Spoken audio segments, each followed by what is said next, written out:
Hey, everyone! If you enjoy my quantum audiobooks, you can support me by becoming a Patreon member. Your support helps me keep creating, and you'll get exclusive perks.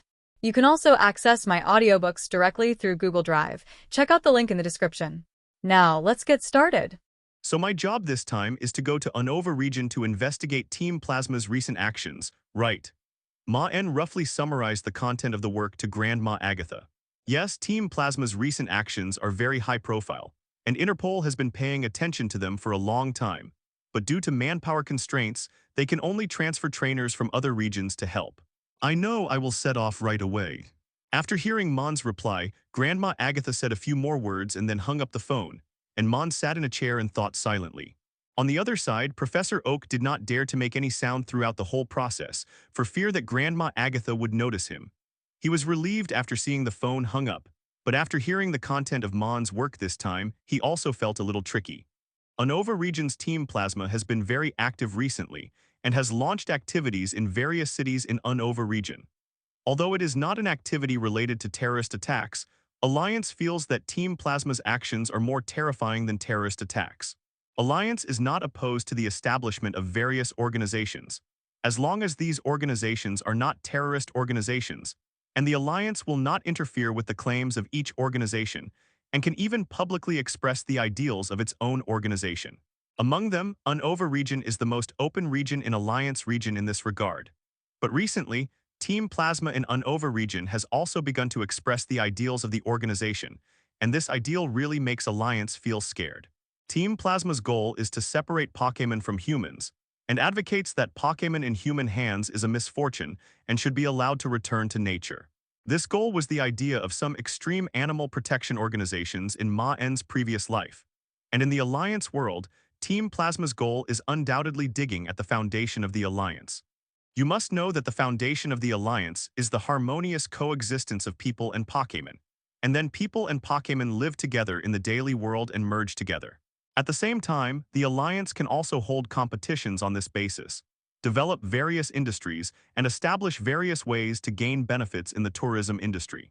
The claims made by the Alliance and Team Plasma are completely opposite, and they are incompatible, so Team Plasma naturally entered the site of the Alliance.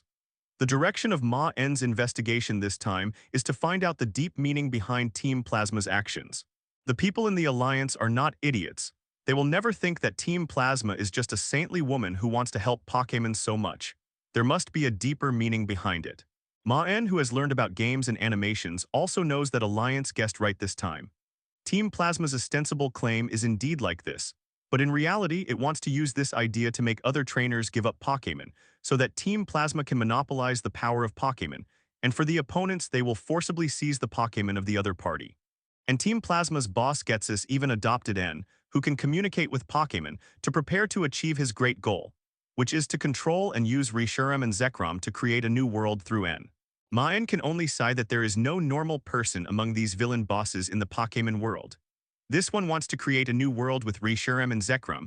Hone also has a Team Aqua and a Lava team to create a new world, and Sinnoh also has people who want to create a new world. It must be said that every one of these villains has this ideal, which makes people feel a little speechless. In fact, even if they successfully control the mythical beasts, they can't achieve the goal of creating a new world. At most, they can change part of a region. After thinking about it, Maen didn't have any specific good ideas.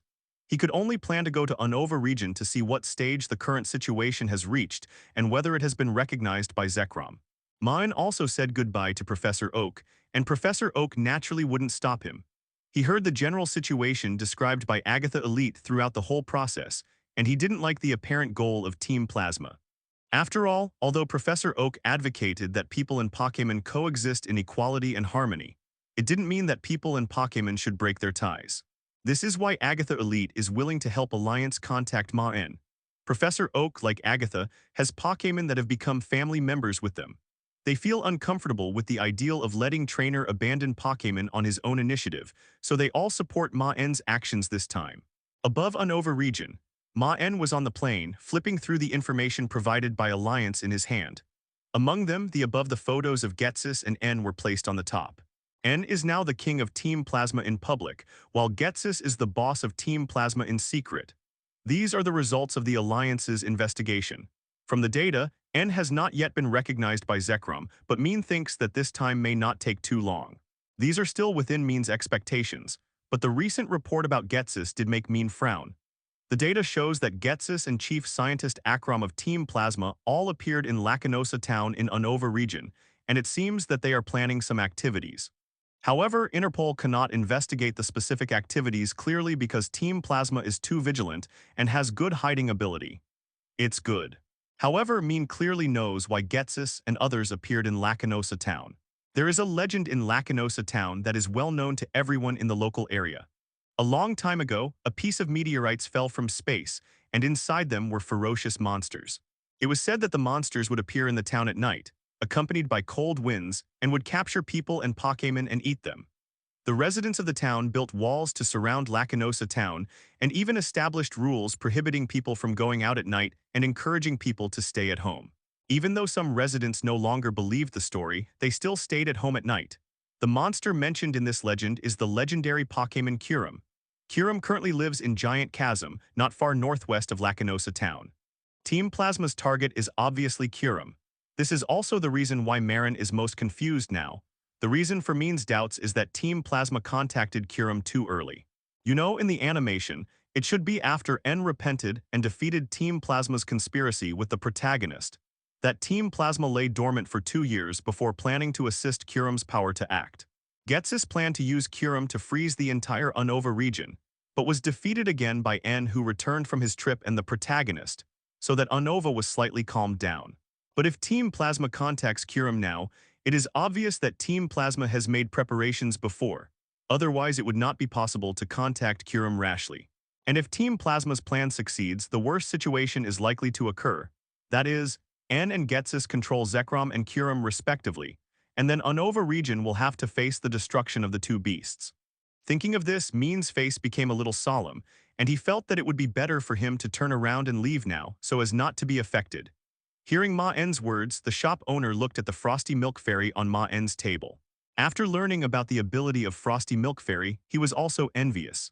After all, Frosty Milk Fairy is not only liked by dessert chefs, but other catering industries also need Pokémon like Frosty Milk Fairy. Stop! Suddenly, Maen heard a man's shout and he shuddered in fear and his body froze, and then he looked at the source of the sound in surprise. After sending away the excited customers, the shop owner's face was a little embarrassed. After all, if he hadn't yelled, he wouldn't have disturbed Maen. He hurriedly apologized to Maen. Maen came to Castelia City to contact Interpol here. After all, Maen's identity could not be hidden at all, so he simply met at the agreed place. Skyscrapers are shoulder to shoulder with ordinary high-rise buildings, and Castelia City is also the commercial and economic center of Unova region. If the city is ranked only by height and economic level, Maen is sure that Castelia City, where he is now, is definitely the first city at present. Not long after Maen left, many trainers who came here to look for Maen were very disappointed after being told that he had left. Maen could only feel his own insignificance when walking under the city with Zorua in his arms. The pedestrians around him were also in a hurry, and they were in an endless stream which showed the prosperity of this city. Kujai. I know, Jengar, I'll give you one right away. Maen listened to Jengar's voice in the shadow, and a smile appeared on his face. He knew that this glutton would never miss any food. Seeing Maen appear, all the customers present rushed over and excitedly expressed their hope that Maen could sign. Fortunately, Maen ordered enough, picked up a piece of ice cream, and planned to go under the shadow. Maen was also sitting at a round table in the corner at this time, ordering a few ice creams and some desserts to taste, and also called the little dessert chef Frosty Milk Fairy to learn. Sir, are you Maen Elite of Kanto Elite Four? Unova region, Castelia City. In the end, Maen took a photo with the shop owner, got the recipe, and left Castelia. Maen probably knew that the boss might have misunderstood him, and then called out Jengar in front of the boss. Maen did not refuse this, but just expressed the hope that everyone would calm down, and then patiently signed and sent away the customers around him. Although the current Castelia store is booming, it is not as crowded as before, and its popularity is still declining. This also makes the owner of the ice cream shop feel a little panicked. But although Maen left, Castelia became more popular because of Maen's arrival. After all, people also wanted to taste what the ice cream that even elites eat tastes like. Maen didn't care, but hoped that the shop owner would tell Maen the secret recipe of Castelia. Maen also emphasized that he would never use the secret recipe to do business, but just wanted his Pokémon to learn. Jengar showed half of his head from the shadow, and then opened his mouth towards Maen, and Maen also put the ice cream into Jengar's mouth. The owner of Castelia, who had been worried about the business in the store, saw Maen's action and immediately thought that Maen was here to make trouble. After all, he thought that his ice cream would never be so bad that it needed to be thrown on the ground. Obviously, Sifek, Maen was here to make trouble, but Maen still planned to make some preparations on 517 so as to avoid any unexpected situations without any means of response. The shop owner realized that he had misunderstood Maen after seeing this scene and immediately tried to apologize. However, when he saw Jengar suddenly looking at Maen carefully, he suddenly shouted. Moreover, this huge city is located on the seashore, which makes it not only economically developed on land, but also controls projects such as shipping. However, when the boss rushed to Maen, he suddenly felt that Maen seemed familiar, as if he had seen him on TV. His steps slowed down and then he showed a thoughtful expression. But it was obviously too late for Maen to remind him.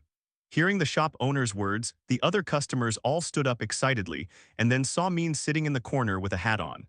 Jengar ate the ice cream and sank into Maen's shadow again with satisfaction. However, Maen just thought about this idea. Since he came here, he naturally couldn't leave casually. After all, he had promised to help the Alliance with the investigation. The heat of the Elite Four challenge in each region has not completely cooled down, especially the new elites in each region have all shown their faces among the Alliance residents. Among them, Maen, the new dual system elite, is naturally the most well-known person because of his mega evolution, agile moves, and strong strength. At this time, there was still a while before the agreed time, so Maen was not in a hurry, but first came to the famous Castelia store in Castelia City to try the ice cream here. It must be said that Castelia can be famous, which proves that the taste is really good, and Zorua and Frosty Milk Fairy, who were licking next to them, also said that the taste is really good. Customers' evaluation is that Castelia has become unpalatable, which makes the owner think that there may be someone behind the scenes, because he has never changed the recipe, but he can't find out the specific mastermind behind the scenes, and can only watch the ice cream shop's popularity decline. Yes, I am, but please calm down a little, boss. Maen saw the boss's excitement and hurriedly told him to calm down. In a dark alley somewhere in Castelia City, Maen and a man in a windbreaker stood inside, and this was also the place where the Alliance arranged for the personnel to meet Maen. After all, the work of Interpol cannot be exposed too obviously, so this place with few people was chosen. Maen Elite, hello, I am the contact person of Interpol this time, codenamed Handsome Guy. Hello, handsome officer. Maen looked at the man in the beige windbreaker in front of him, plus this familiar codename, and knew that it was the uncle police officer who appeared very frequently in animation. And thank you, Maen Elite, for coming to assist us in our work. After all, your ability is really suitable for our work. This is the latest development of Team Plasma that we are investigating. You can take a look. The handsome guy took out a few pieces of information from his arms and handed them to Maen. And Maen also looked through it carefully, and Rotom beside him also took pictures of all the information for additional backup. Maen was looking through the information, and the handsome guy was explaining to Maen the contents of the information. Recently, Team Plasma has been encouraging people to separate from Pokémon. Due to the powerful incitement of its speeches, many cities have seen Pokémon and trainers parting ways. But the most important thing is that some of the powerful Pokémon that left the trainers disappeared quickly. Afterwards, there were trainers who regretted and wanted to find their partners, but found that there was no news. According to our investigation, these Pokémon were probably captured by Team Plasma. Apparently, Team Plasma has ulterior motives. And the information shows the two places where Team Plasma has appeared the most, one of which is Lacanosa Town, and the other is Castelia City under our feet.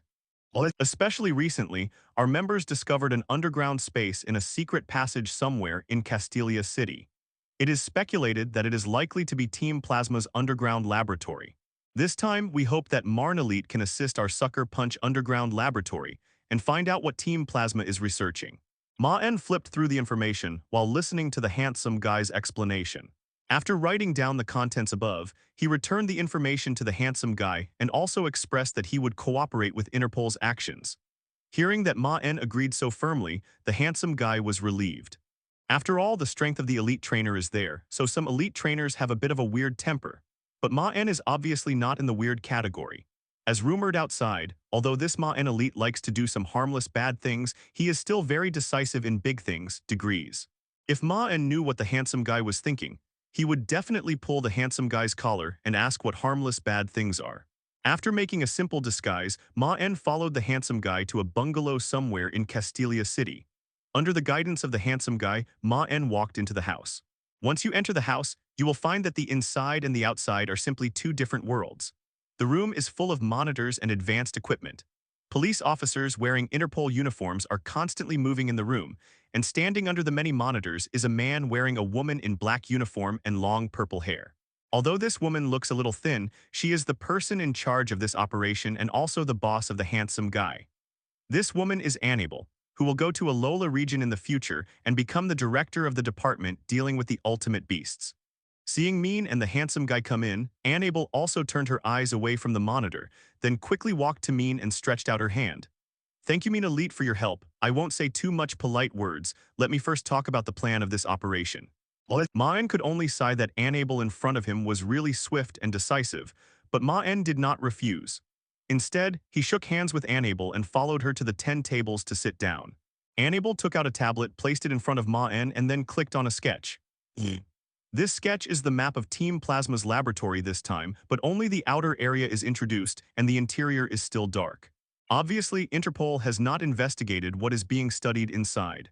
Maen Elite, the target of this operation is the laboratory in front of us. Our people have investigated all the outer areas that can be escaped and have arranged people to squat. In addition, we are also secretly dispersing the pedestrians above and at the exit of the laboratory, and the dispersal will be completed soon. And your mission, Maen Elite, is to lead the team with a handsome guy to sneak into the laboratory and try to steal the research data. It doesn't matter if you can't steal it, as long as you catch the researchers inside. But the key is not to arouse the vigilance of the internal personnel of Team Plasma at the beginning. Otherwise, it is very likely that the internal personnel will have planned to escape before the operation begins. This is why we trouble you, an elite who is proficient in Ghost. Maen also listened to Annabelle's story seriously. It must be said that Interpol is indeed a professional. Not only is the route and plan arranged very well, but it has also been prepared for a long time. In short, Maen Elite, although the plan this time is simple, it must be fast. After you sneak in, Interpol will make a noise outside to help you attract the attention of the guards. At that time, you can go straight to the laboratory to complete the sucker punch. The equipment for this operation will also be provided by our Interpol. Maen Elite, you can learn a little about it later, so that it will be more convenient to sneak in. After saying this, Annabelle found that Maen had no other doubts and began to command the operation. Maen also went to experience the latest equipment of Interpol under the leadership of the handsome guy. A large number of people from Interpol quickly took action. The whole Castelia city was prosperous. A sucker punch that was being planned in the dark was silently taking action, degrees. Castelia City Underground Base. At the entrance passage, 2 Team Plasma members stood in front of the gate and chatted quietly, not noticing that in the darkness behind them, 2 slender shadows were slowly extending and then connected with their shadows. The light on the camera above the 2 people also flickered at this time and then stopped turning and froze in place. The 2 Team Plasma members who didn't notice the problem with the camera suddenly felt a chill on the back of their necks, and then they felt a black in front of their eyes and lost consciousness instantly. With 2 thumps, the 2 Team Plasma members fell to the ground, and Maen and the handsome guy slowly appeared in front of the 2 Team Plasma members, quickly took off the coats of the 2 Plasma members 943, and then put them on. After changing clothes, Maen and the handsome guy took out the door card of Team Plasma from their pockets, and then opened the entrance door. Before entering the door, Maen gave a thumbs up to the outside, and then he and the handsome guy quickly entered the base. At this time, a team of Interpol outside quickly dragged away the bodies of 2 Team Plasma members. One of them was holding a computer in his hand, and the computer showed the content of the camera above his head. Obviously, the camera had been hacked by Interpol, but the inside of the base still knew nothing. Maen Elite, with these 2 door cards, we can move to some outer areas, but it will be a bit troublesome when it comes to the inner area. These 2 door cards are not enough, so you need your Pokémon to help explore the way. Leave it to me. After Maen finished speaking, 2 shadows under his feet quickly flew out along the wall and went deep into the interior of the base. At this time, in the monitoring room of Team Plasma, several members of Team Plasma were watching all the monitoring facilities on the wall. I say, Why do I feel that there are so few pedestrians on the road today? One of the Team Plasma members looked at the monitor on the wall and said puzzledly. Indeed, I remember there were always a lot of pedestrians here, but something is wrong today. I did get a piece of news. I heard that Kanto Region Elite Maen came to Castelia City and went to an ice cream shop. Maybe these people went to the ice cream shop to find their idol. One of the Team Plasma members even joked, causing the members around him to laugh. You might as well say that Maen is here to arrest us. Indeed, maybe he has already entered the base. Several Team Plasma members joked, and they were not worried about security issues at all, and they were obviously very confident in the security of the base. But several careless members obviously did not notice that the pedestrians walking back and forth on the monitors were so similar in size. Many of them changed their clothes here and were exposed to the surveillance again. Those were also to confuse the Interpol of Team Plasma, and the pedestrians were secretly dispersed early. Now the pedestrians seen on the monitors are all Interpol. The Team Plasma members who were chatting at this time did not notice two shadows coming in through the crack of the door and then quietly hid. I say, do you feel a little cold? Is the air conditioner broken? Maybe I'll go to the temperature control room to check. One of the Team Plasma members was about to push the door and leave to check the temperature control room, but suddenly the member who wanted to go out froze in place and then fell straight down. Enemy attack. Seeing this member fall to the ground, the other members immediately wanted to sound the alarm and throw out the piquet ball on their waists, but found that their bodies could not move at all, and then they felt black in front of their eyes. At the same time, they fainted on the spot and fell asleep. As the captain of the team, one of the Team Plasma members immediately found that the shadow under his feet was a little strange. So he quickly stepped back and took out the remote control from his pocket and pressed the alarm button. But at this time, the captain found that there was a Jengar in front of him, looking at it with a weird smile, and behind Jengar was a Darkrai. Maen. The captain just remembered this name, and then he saw Jengar's red eyes, and then he stood there with his eyes blank, and the remote control in his hand fell to the ground. His hands were placed weakly on both sides. Monitoring room, is there any abnormality? Please answer. Everything is normal, there is no abnormality. 12,310,525 Feilu 122,271,041. The captain of the monitoring room picked up the intercom on his chest and said with lifeless eyes. Jengar took the door card from the captain, then stripped off the uniforms of Team Plasma members, stuffed them all into his mouth, and quickly disappeared into the monitoring room, while Darkrai continued to stay in the monitoring room, maintaining the hypnotic contest condition on the captain. Maen and the handsome guy didn't wait long before they saw Jengar emerge from the shadows, took out several sets of clothes from his mouth, and the door card to enter the interior. All these clothes were distributed to the Interpol who had just followed Maen and the handsome guy in. Soon the team was completely disguised, and Maen walked in front and walked towards the interior of the base. The handsome guy also took out the walkie-talkie and said to Anable on the other end, "Preparation is complete, and we can start the action." As the handsome guy finished speaking, Maen clearly heard the sudden explosion from somewhere in the base. It was obvious that Anable had also started to act. The explosion sounded, and the entire underground base began to sound a shrill alarm. At this time in the monitoring room, the hypnotized captain also began to perform. There are a lot of Interpol attacks at the North Gate, please quickly support. Amid the alarm, the hypnotized captain's broadcast voice was particularly clear in the entire underground base. And because of this, the internal Team Plasma guards had no doubts at all and began to quickly support in the direction of the North Gate. The plan of making a feint to the east and attacking in the west worked. Now most of the Team Plasma guards went to the North Gate, and at this time, Maen and others at the South Gate also began to move and quickly attacked the interior of the laboratory. At this time, Team Plasma's base was in chaos, and a large number of guards rushed to the North Gate. Maen and his team were not noticed at all, and they rushed into the base without any obstacles. Even if they encountered a few lone Team Plasma members in the middle, they were successfully dealt with. However, when a large number of Team Plasma members rushed to the North Gate, they found that something was strange. There was no Interpol at the North Gate. Except for two Team Plasma members lying on the ground guarding the gate, there was a blown-up gate and there was nothing else. Monitoring room, what's going on? There are no attackers at the North Gate. Monitoring rooms. The Plasma team members shouted frantically to the other side of the intercom, but there was no response at all. In this case, everyone knew that the monitoring room had fallen and the information just now was false. At this time in the monitoring room, the intercom on the ground kept ringing the voices of Team Plasma members, but no one could understand it. The captain who had just been hypnotized was also lying on the ground and snoring, and Darkrai had left long ago. The Team Plasma members who arrived at the North Gate knew that they were tricked, and they were about to rush back to the interior of the laboratory to protect the researchers. But suddenly, they heard explosions from all directions. The other Interpol personnel also began to officially start the assault from other passages. On the other side, Maen and his team, who were the key to the operation, had already arrived inside the laboratory. At this time, a researcher in a white coat heard the alarm and came out in a panic. He was very surprised to see Maen and his team. Rage shouted, "What are you doing? Why don't you defend? What are you doing here?" But the researcher was answered by Maen and his team's malicious smiles. The researcher also felt something was wrong. He had never seen these people's faces in Team Plasma, so there could only be one possibility.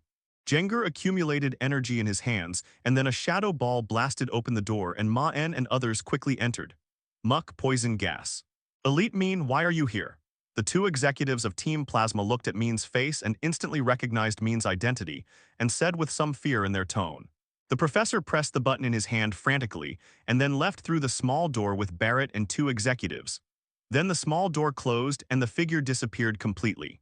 But as they left, several culture tanks inside the laboratory exploded instantly, and several Pokémon inside slowly fell from the culture tanks to the ground. Kujai. Maen also knew the reason for Darkrai's rage. The scene in this laboratory reminded Darkrai of the days when he was imprisoned. This scene was so similar to the past that Darkrai couldn't control his emotions. Magnezone, light the gas. After pulling off the researcher's door card, Maen led the rest of the people directly into the laboratory. However, when they entered the laboratory and saw the situation inside, Maen and his group's faces became extremely ugly and full of rage. The two executives had no ability, and they could not think of any chance of winning against Mean. The four elite-level Pokémon gave Barrett and Angie enough confidence to defeat the sneakers, but as Mean took off his hat and mask, the two people's faces suddenly became ugly. The researcher planned to turn around and escape, but he was caught by Jengar, who had been waiting for him for a long time, and then fainted directly. Because in addition to a large number of machines on both sides of the laboratory, there are dozens of cages and experimental tanks filled with various Pokémon, and the bodies of these Pokémon are either incomplete or have closed their eyes and are lying on the ground dying. However, a man and a woman were standing at the gate at this time. Both of them had orange hair and wore black masks. Their eyes under the masks looked at Mean and others fiercely. "Damn Maen, the experiment is about to succeed, damn it. You guys don't want to have a good time, taste my research success." There were several culture tanks in the laboratory, and at this time Angie and Barrett were escorting several researchers out of the small door. The people in front of him were Interpol. Maen and his group continued to move forward, passing through the experimental site all the way and came to a door. The inside of this door should be the end of the laboratory. Jengar's shadow ball. Darkrai calmed down. Seeing Maen and others enter, the leading professor looked at Maen with a rage and shouted. But at this time, Angie and Barrett had already entered the laboratory and closed the door. The researcher was quickly tied up. After all, since he was a researcher, he might know something about the research inside the laboratory. In front of the two stood four Pokémon, which were their two Leopards, Muck and Magnezone. Then most of Mean's Pokémon were released, while the other Interpol officers did not release Pokémon but pointed their thunder shock guns at the two executives. However, Mean's face did not change. Jengar and Darkrai in front of him joined forces to attack and directly blocked the flames. Then the flames were instantly suppressed and completely extinguished, without causing a larger explosion. With Maen's whisper, the cold feeling disappeared and the handsome guy and others were relieved. After all, the pressure that suddenly appeared just now was too great. Angie and Barrett were not fools. They knew that if they fought Mean here, the final result would definitely be arrest, so they simply chose to temporarily retreat back to the laboratory. The handsome guy and others suddenly felt a cold breath coming from Maen's side, and everyone couldn't help feeling uncomfortable. After all, in such a narrow passage, too many Pokémon would become a burden. So the main battle was handed over to Mean as agreed in advance, and Interpol was responsible for the coordination. "Well, it's for work," Mean said naturally at this time. "Sure enough, a rat sneaked in," Barrett said with disdain as he looked at Mean and others who sneaked in. Poison gas plus Magnezone's thunder shock heat directly ignited the gas, and the raging flames brought by the instant explosion rushed towards Mean. The man and woman were the two executives of Team Plasma, Angie and Barrett. The Genesects inside also woke up completely, staring at Mean not far away with their red eyes, and then simultaneously pointed their turrets in the direction of Mean. But now, these are released by the professor. And combined with the professor's previous harsh words, I am afraid that the mental contest condition of these Genesects will not be too good. The handsome guy on the other side naturally heard the explosion in haze, and his face was extremely solemn. Then he shouted loudly, Bug and Steel-type Phantom Pokémon, Genesect. At the same time, haze completely flooded the entire laboratory, and Maen's Pokémon began to be entangled with waves of haze. On the other side, Barrett, Angie, and others were also ambushed by Interpol, and Barrett and others also resisted vigorously. In the end, they escorted the professor, the leader of the laboratory, out of the encirclement, while other researchers and guards Lee Mahou were arrested on the spot. Thinking of the Pokémon with mutilated bodies that I saw along the way, it is very likely that Team Plasma is researching body modification technology and has already applied it to Genesects. Since no one was around, Maen naturally couldn't hold back. As for the surveillance of the base, it had been completely destroyed by Darkrai a long time ago. Now Maen could fight without any scruples. Maen's face was also extremely anxious at this time because he recognized the identities of these Pokémon. Defense! Maen loudly commanded Jengar and others around him. Sure enough, these Genesects struggled to stand up, but their two insect eyes were shining with a strange red light, and they were obviously in a violent contest condition. After Maen finished speaking, a strong haze gushed out of his body. In the haze, the strength of Jengar and others was further enhanced, and these haze quickly surrounded Maen and Genesect like living normal. Maen remembered that these Pokémon were indeed resurrected by Team Plasma from ancient fossils, but Maen did not expect that Team Plasma had successfully resurrected them at this time. You know, the fossil resurrection technology was only announced last year. These haze replenished the energy consumed by Jengar and other Pokémon all the time, allowing Jengar and others to fight for a longer time. Hearing the handsome guy's words, all Interpol also stopped copying the data, and then quickly left the laboratory passage under the leadership of the handsome guy. Maen, who had sharp eyes, also saw that these Genesects had turrets installed on their backs and cartridges installed. Handsome guy, go and see if you can rescue some data, the sooner the better. We must leave quickly, I may not be able to hold on for long. Maen remembered the theater version he saw in his previous life, which told the story of Mutwo and the 5 Genesects in front of him. Maen naturally sensed the departure of the handsome guy and others, and then showed a fighting spirit on his face, throwing a few Piquet balls again. Palossand, Tyranitar, and Lingyama also appeared on the battlefield. After this mission, I must give you a treat. You left me such a big mess to clean up. Maen looked at the violent Genesects and knew that he had to let them smelling salts here, otherwise if they rushed out in the violent contest condition, Castelia City would be in big trouble. Lord Ghetsis, Castelia, the underground laboratory in city, was attacked by Interpol. We could only escort Professor Carter to escape, and the Genesect in the experiment was also left there. Please blame me, sir. It doesn't matter. These things are expected. You should withdraw to the main base first. Yes, sir. Ghetsis hung up the phone, then showed a wanton smile on his face and then dialed another phone, saying in a cold voice, the action can begin. At this time, in Nacron City in the Unova region, a large number of Team Plasma members gathered in an underground base, and the leading executive hung up Ghetsis' phone and announced loudly to the members below that the action had begun. Maen took off the gun on his neck. Arceus held the pendant in his hand, and the keystone on his other wrist also flashed, and Jengar also completed his Mega Evolution. Jengar and other Pokémon did not hesitate and quickly stood in front of Maen, and then worked together to make a giant black shield to block in front of them. The Genesects on the opposite side also mounted the turret again, accumulating energy in the direction of Maen. Subconsciously, they only remembered that it was humans who did terrible experiments on them, so their hatred for humans was the deepest, which was also the reason why several Genesects kept attacking Maen. The experiment that the professor mentioned has not been completed yet, and it is probably because these Genesects cannot be controlled yet. The movie also foreshadows that the professor's later experiments still have problems, and these Genesects escaped from the laboratory. All personnel retreats. Looking at the Pokémon that fell to the ground, the handsome guy and the others felt very unfamiliar, as if they were Pokémon they had never seen before. And not just one or two, there were 5 Genesects released from the culture tank, and the one in the middle was red.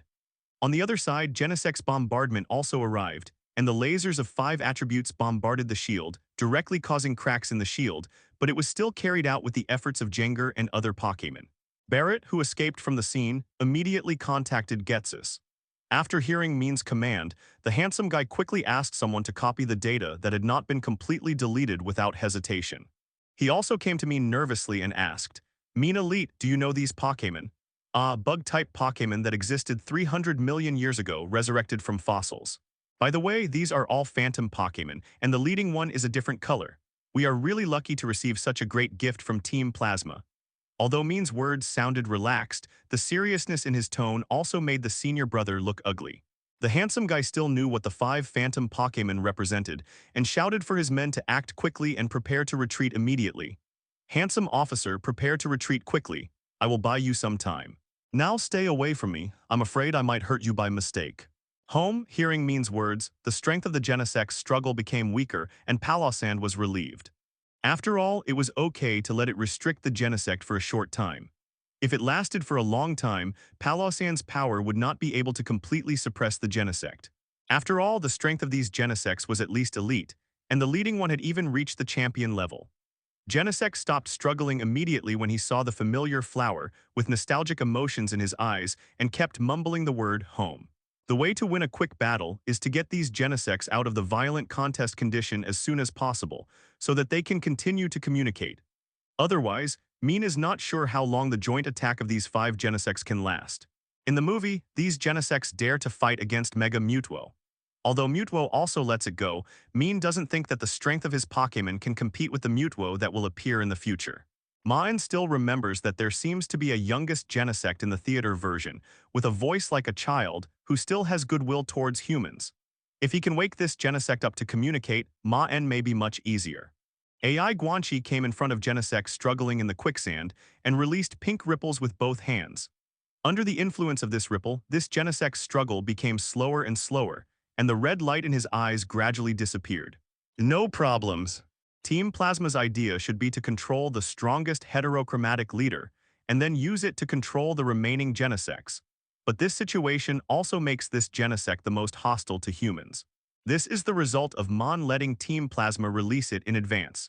If Team Plasma spends more time to study, this group of Genesects may grow into a champion-level strength, which is also the reason why they dare to challenge Mutwo. Darkrai and other Pokémon here also fought back with Shadow Ball, and the whole underground base was filled with explosions, but Maen's face became more and more solemn. Genesect, you can understand what I say, right? Maen shouted to the Genesect that had returned to normal. Then the Tyranitar next to him also punched the attacking Genesect away, but the attacks of the other 4 Genesects also came. Rotom, show it the picture. Maen didn't remember the name of the plant, but he remembered the approximate location, which was why Rotom had been searching just now. After hearing what Genesect said, Maen also signaled Palossand to stop the restraint of the quicksand and release this Genesect. Castelia City in the underground base. The moment Genesect approached Maen, Lingyama kicked Genesect away with its hooves and directly kicked Genesect's body hard against the wall. If the battle continues for such a long time, this underground base is likely to collapse, and then the problem will be serious, so it must be resolved quickly. But Maen had already ridden on Lingyama, and Lingyama's strength had reached the champion level at this time, and he had already prepared for the high-speed flying Genesect. Jengar protect. The picture of Orta's flower, which is as white as a lotus normal, was displayed on the screen by Rotom and then shown to Genesect. Human, let me go. I don't believe it, you humans are not trustworthy. Although Genesect was dazed when he heard the word home, he suddenly remembered the humans who imprisoned them for painful experiments and started struggling again in an instant. After Maen quickly explained the words, he took the remaining Pokémon to resist the crazy attacks of the remaining Genesect. I can help you find home. The Genesect on the opposite side changed its form again in the air, and then rushed towards Maen in a high-speed flying mode. Jengar stood in front of Maen and created a black shield to block the attack of the Genesect on the opposite side. Palossand's body slowly appeared behind this Genesect, using the sand to control the movement of this Genesect. AI Guanxi, wake it up, Rotom, check a Pokémon Villa in Newt City. I remember there is a bunch of plants that existed 300 million years ago. Find the picture. With the addition of this Genesect, Maen instantly felt the pressure greatly reduced, and at the same time began to work together to physically awaken several other Genesects. I have found Rato, the name of the plant is Orta's, it is said to be the oldest flower. This is the picture Rato. After the transformation of Team Plasma, these Genesects have completely become a combination of technology and Pokémon, and even every song has mastered the ability of central sensing. Genesect's body also slowly fell on the ground, but just a flying kick was not enough to make it lose its fighting ability. Just as it was struggling to get up, It found that the ground under its feet changed from hard ground to flowing sand, and Genesect's body was slowly sinking. So Maen thinks that he should find a way to wake up a Genesect first, and then continue to wake up other Genesects through communication. The Genesect of different color was excluded first. As the leader of this group of Genesects, it is also the Pokémon that was hurt the most by the experiment. In the movie, this Genesect can even control the spirits of other Genesects. It is obvious that Team Plasma has done a transformation experiment on it. The red light disappeared, and the Genesect was confused for a moment, then recalled what had just happened and struggled again, wanting to help his people. Human, I only trust you this time. If you dare to lie to us, we will never let you go. Genesect, help me get your companions to stop now. I am not in the same group as those humans before. Otherwise, if we continue to fight, this place will probably collapse. And I have proved that I can help you find your home, right? After all, although Maen's final decision to leave was made by Maen himself, it was also the most dangerous.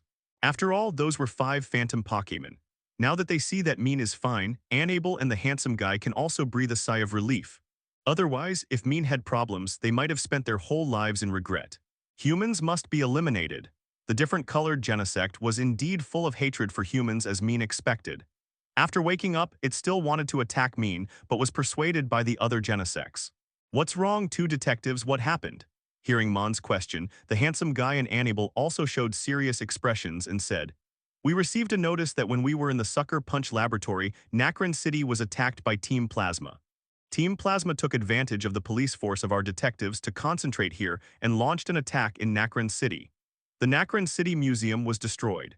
It seems that Team Plasma took a lot of things from the museum song, is that we are not sure why Team Plasma launched the attack.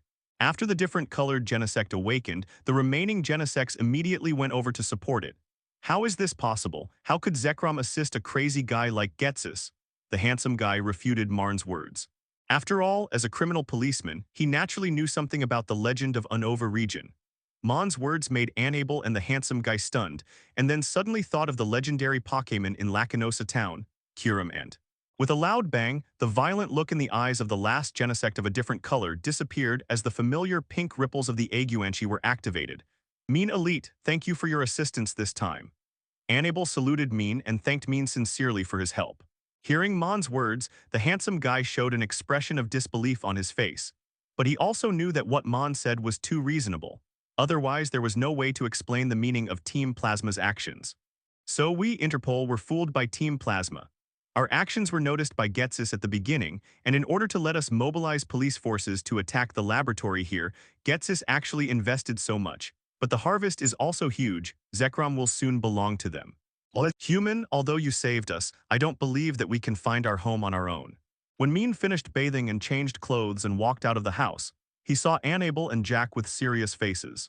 Okay, now you are free, no one will restrict your actions, but what if you can't find your home? When the Genesects arrive at the snowy mountains and find that their homeland is long gone, they will definitely recall Maen's words and come back to find Maen again to ask about the Flower of Altas. Then Maen can try to abduct them. It's none of your business, human. The heterochromatic Genesect stood at the front, looked directly at Maen and said, what if it was not Ghetsis who awakened Zekrom but someone else? Moreover, Zekrom will only help those who truly implement his ideals, and the identity of that person is not important at all. Wait, Officer Anable, ask if there is a dark stone in the Nacron City Museum. Maen heard that the Nacron City Museum was attacked and immediately thought of the dark stone. Anable heard Maen's words and hurriedly asked the police over there, and finally got a reply that the dark stone was indeed taken away. Hearing Anable's answer, Maen's face became solemn, and then explained in the puzzled eyes of the handsome guy and Anable. The dark stone is to summon the legendary dragon god in the Unova region Zekroms. Item Team Plasma should be planning to summon Zekrom to gain its power. After leaving the underground base, Anable and the handsome guy rushed to Maen as soon as possible. Seeing that Maen was just a little dusty, but there were no scars on his body, they were relieved. The last few words Maen said were meaningful. Maen, who knew the plot, had long known that Genesect's home was gone. After all, time is constantly passing, and Genesect's former home has long been gone. Now their home should have become a snowy mountain. The heterochromatic Genesect didn't answer Maen's words, but turned into high-speed flying mode and flew directly out of the laboratory exit in the direction of the home in memory. With the help of the first Genesect, Maen easily awakened the remaining Genesects. And with the persuasion of the same kind, the awakened Genesects also helped Maen successfully awaken their leader. And Rotom also showed the flower of Ordas to the Genesect leader in time. Seeing this flower, coupled with the scene described by the Genesect before, Maen did not cause any harm to them, and attacking Genesect was more to wake them up. Maen looked at the messy underground base around him and finally breathed a sigh of relief, then took back the somewhat tired Aguanchi. After these Genesects left, Maen also took back the Pokémon and fled from the underground laboratory. After all, there was a risk of collapse here at any time. Annabel also slammed the table hard and said with silver teeth, 012310525 Feilu, 122,271,501. Maen also returned to the Pokémon Center with Annabel and others. Many members of Team Plasma were injured in the previous capture, so they came here for treatment. Maen also planned to take a good bath and change clothes. Even if the abduction fails, Maen plans to use these Genesects as soldiers. After all, Team Plasma is likely to make a big move this time. Maen must find a way to gather more combat power.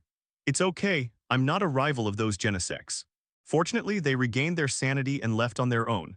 Maddie waved his watch. There was no need to lose weight like that. If you can't find your home, you can come and ask me for help. Don't attack other humans. Zekrom is fine. What I am most worried about now is the situation in Lacanosa town.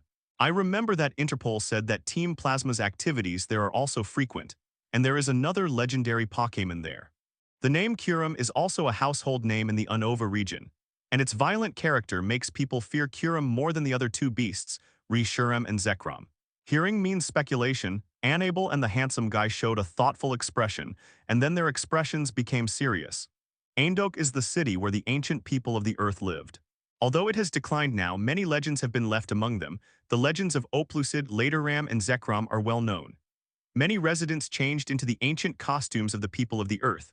Soaring in the air were fireworks in the sky, as if some festival was really being held. After being woken up, Maen had no intention of going back to sleep, but dressed to see what interesting things happened. Maen hung the wooden sign around his neck and then strolled on the streets of Aendok. Anyway, the game would take a long time, and as long as the wooden sign was kept until the end, there was no need to look for it specifically, and someone would challenge Maen soon. I know I'll participate, Maen said helplessly to Jengar under the shadow. Maen's steps to leave suddenly stopped, not because Maen didn't want to move, but at this time a small fat hand of black stretched out from the shadow and firmly grasped Maen's trouser leg. Annabel also showed an embarrassed look on her face at this time. She thought Maen had backed off, but she didn't expect that Maen actually thought of the overlooked point. No one can guarantee that Team Plasma has not thought about Reshiram, and Maen's initiative to investigate this matter also made Annabel's Interpol a lot easier. This is the place where Maen chose to investigate. In the movie, the stone that awakens Reshiram and Zekrom is here, but in reality, the Dark Stone should have been taken from the Nacron City Museum, and this is the most likely place to have the light stone that awakens Reshiram, so Maen came here. It was already night when Maen arrived at Aendok, so he rested for a night at the Pokémon Center here. Aendok. When Maen heard this, he thought that this was the festival that Ash participated in the movie. He didn't expect it to be held at this time this year. Maen felt that he really caught up, but he didn't have any idea about participating in the Harvest Festival. He was about to turn around and leave. However, in addition to Oplucid, there is another legend of Pokémon here, the victory Pokémon Victini. Maen Elite, I may have to ask you again. I hope you can go to Lacanosa town to help. Thinking of the consequences of Kyurem and Zekrom being concentrated in the hands of Team Plasma, the handsome guy 93 and Annabel couldn't help but shudder. Following the flow of people to a built stand, Maen saw a fat man holding Matt Wind walking up to the stand, holding Matt Wind and saying loudly, "Sorry, I'm afraid it won't work this time." Maen shook his head and rejected Annabel's request. "It's not that I don't want to help, Officer Annabel, but have you forgotten that there is another dragon god in Unova?" Maen looked at Officer Annabel's disappointed face and explained, "Dear guests from afar, local residents, and many cute and powerful Pokémon, welcome to the Harvest Festival of Aendok. I am the mayor here, Mamundo. This year is also a year of great harvest of fruit trees, so according to convention, this year's Harvest Festival competition will be held. Team Plasma had gathered in Nacron City before, and then released the laboratory as bait, and finally successfully sucker punched Nacron City Museum to get the Dark Stone, and it was basically certain that Zekrom would help. The energy cubes rewarded this time may not be suitable for the formula of Jengar and other Pokémon attributes, but since the mayor mentioned the taste with a special flavor, Jengar will naturally be tempted. That's okay. Anabel was also a little disappointed when she heard what Maen said. Seeing the determination of his own Jenger, Maen could only participate in this competition helplessly, just as a bit of entertainment. And although Maen is not the kind of divine beast affinity max physique like Ash, what if he can attract Victini out? 12,310,525 Philo, 122,280,1001. Along the way, Maen also tasted a lot of food from the stalls. Since he had the cook Ai Guandai and the two pastry chefs, Frost Milk Fairy and Feng Mi Long, Maen became more interested in food. So he would try some special food from the region, such as the coffee shop and Castelia cone store before. After hearing what Maen said, Officer Anabel suddenly remembered Kyurem. If Team Plasma also set its target on Kyurem and succeeded, then Unova would really be ruined by Team Plasma.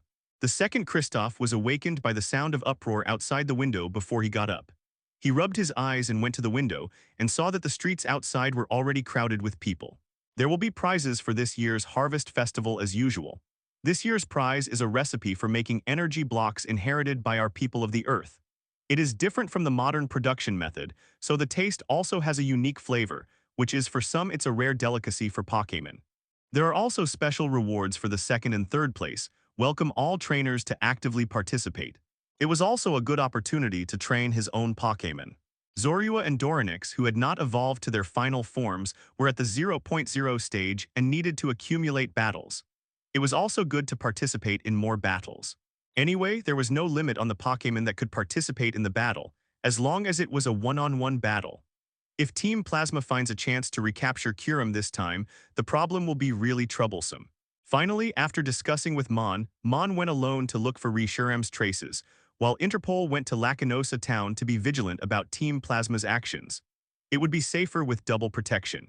To this day, it is still said that Aindok still has Kyurem and Zekrom exist, and as long as they are recognized, they can become new heroes. Zorua in Maen's arms jumped out and then accepted the challenge. Is it Maen Elite? Khalida came to Maen with an excited voice and asked. The number of people in the outer area of Aindok was much less, and Maen was able to land successfully, and then he felt relieved. Maen Elite plays fight with me.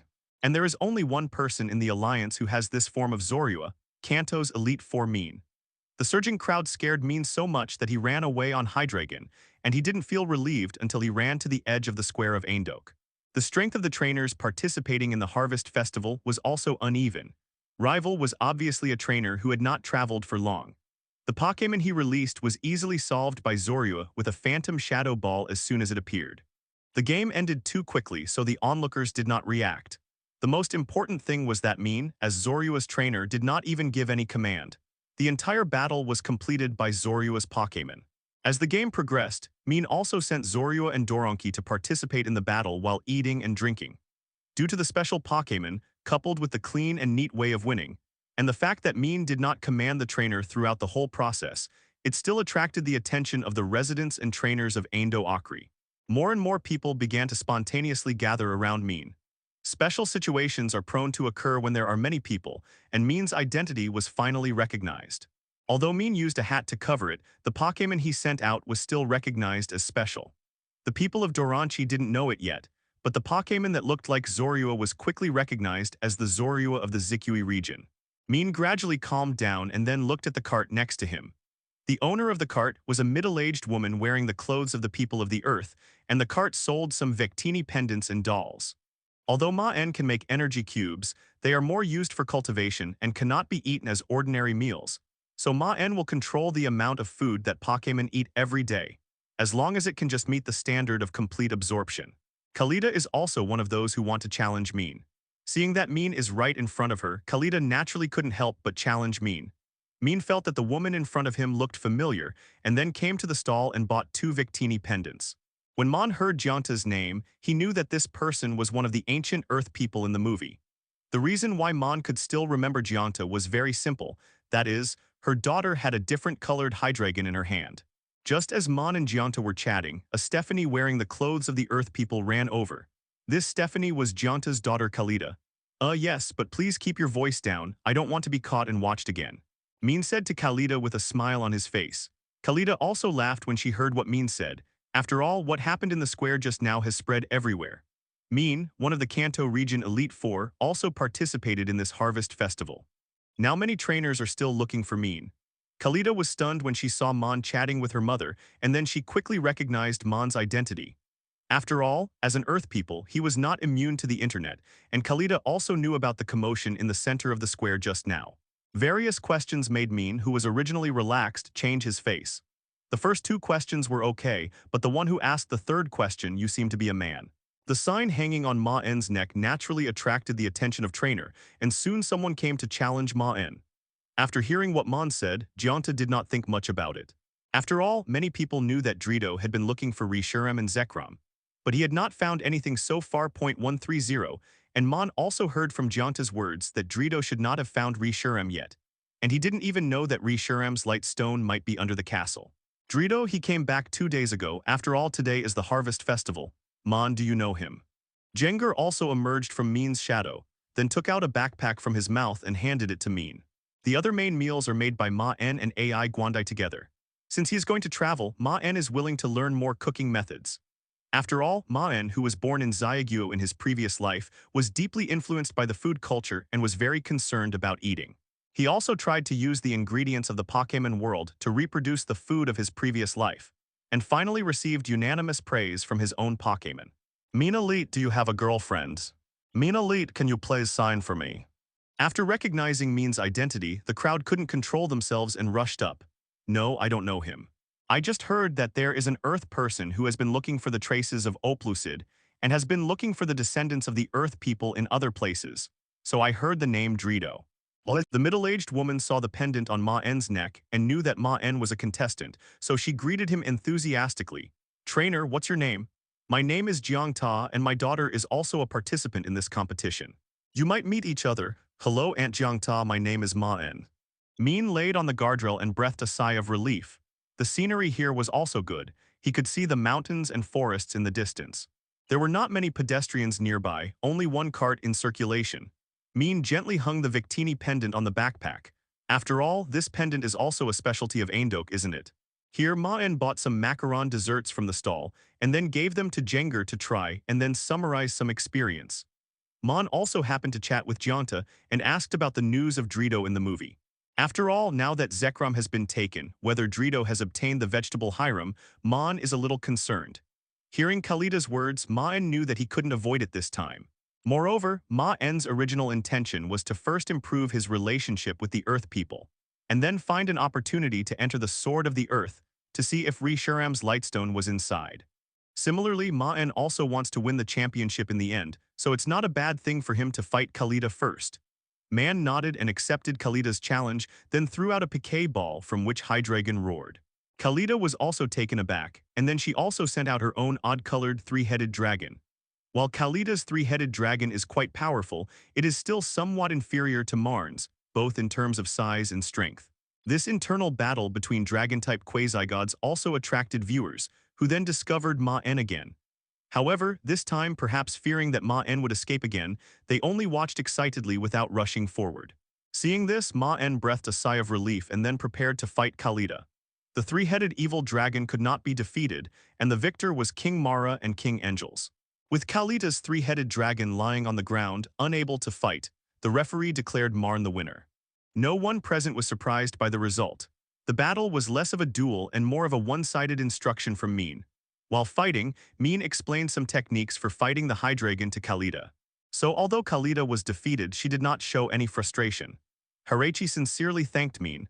Looking at the eager trainers around him, Maen knew there was no point in hiding anymore. As long as he stayed in the city, Maen was destined to be watched. So he simply told the eager trainers around him to line up and come at him together.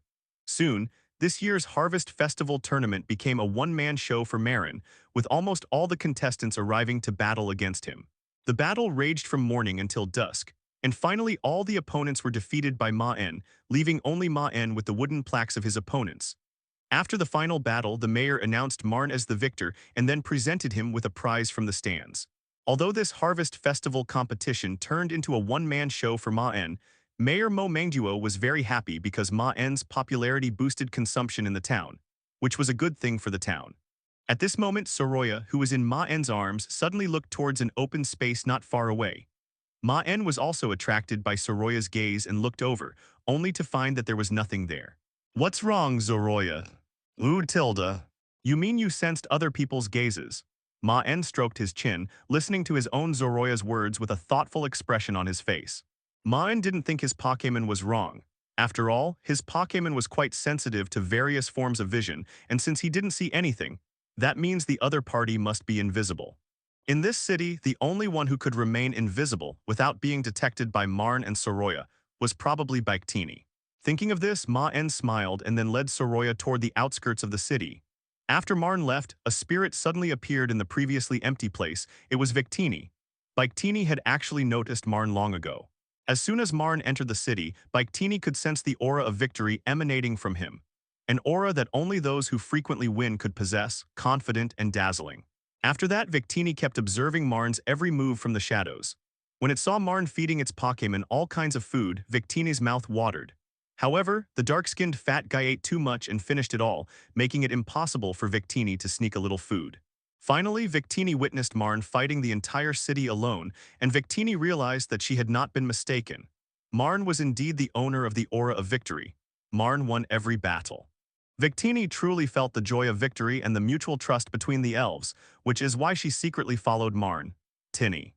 When Victini saw Marn leave, although it was puzzled, it instinctively followed him all the way to a railing at the edge of the castle. Maen Zheng was leaning on the railing, looking at the scenery in the distance. As the setting sun cast its golden rays, the distant sea shimmered with an orange glow, a sight that captivated Marn as well. Victini looked on with envy as she saw the familiar scenery. Victini's biggest dream was to see the sea, but the sea, which was so close to her, was also so far away.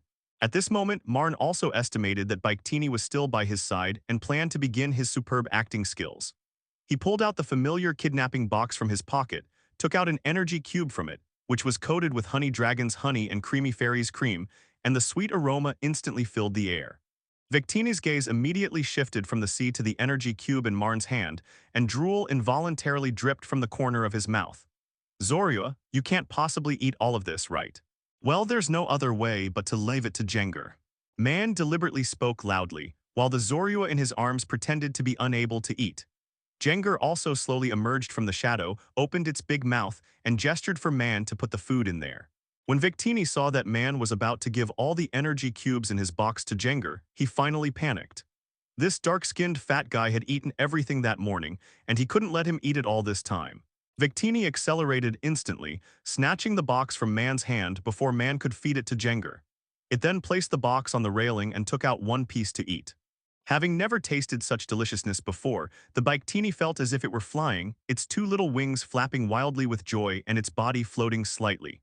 After enjoying her meal, Victini opened her eyes, just about to enjoy her second one. Then her large blue eyes saw Maen's smiling expression and gentle gaze. Victini was stunned. Victini looked at itself awkwardly and realized that it had forgotten to go invisible because the energy cubes were so delicious. Now it had been completely caught by Marn. Victini instinctively wanted to hide and run away, but it couldn't bear to part with the energy cube in its hand. This little cube was the most delicious thing Victini had ever eaten since it was born, even more delicious than its favorite macaron. Now the macaron could only rank second in its favorites. Maen couldn't help but laugh when he saw Victini's nervous yet frequent glances at the power cube. At this moment, Karachi, who was in the shadow of Maen, also appeared and floated to Victini's side, looking at Victini with curiosity. Knowing that his presence might get Marn into trouble, Jirachi always hid when there were many people around, only appearing when there were few people and he wasn't sleepy. Jirachi's sudden appearance also piqued Victini's curiosity, and the two adorable Pokémon stared at each other. Victini could clearly sense Jirachi's joy, and this joy was connected to its trainer Maen. Jirachi could sense the loneliness in Victini's heart. Although Victini seemed very happy, Jirachi could clearly feel the loneliness hidden in her heart. Jirachi's thousand-year slumber also allowed him to understand these emotions. If he hadn't met Marn, Jirachi would probably still be in a lonely slumber for 1,000 years. But compared to Victini, Jirachi even felt lucky, because during his thousand-year slumber, his perception of the outside world was not strong, and he spent most of his time sleeping. Looking at Victini before him, Jirachi clearly sensed Victini's millennia of solitude. Victini had spent those millennia alone in a conscious state. Jirachi slowly flew to Victini's side and under Victini's curious gaze softly said, "Loneliness, isn't it very sad?"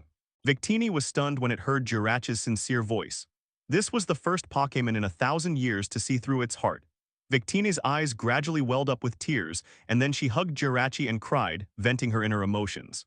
Maen stood silently to the side, watching Victini's tears, and looked up at the Sword of the Earth at the highest point in the city, clenching his fist. Victini's emotions came and went quickly. After all, 1,000 years had passed, and it was inevitable that it would be excited to meet the first Pokémon that could sense its heart.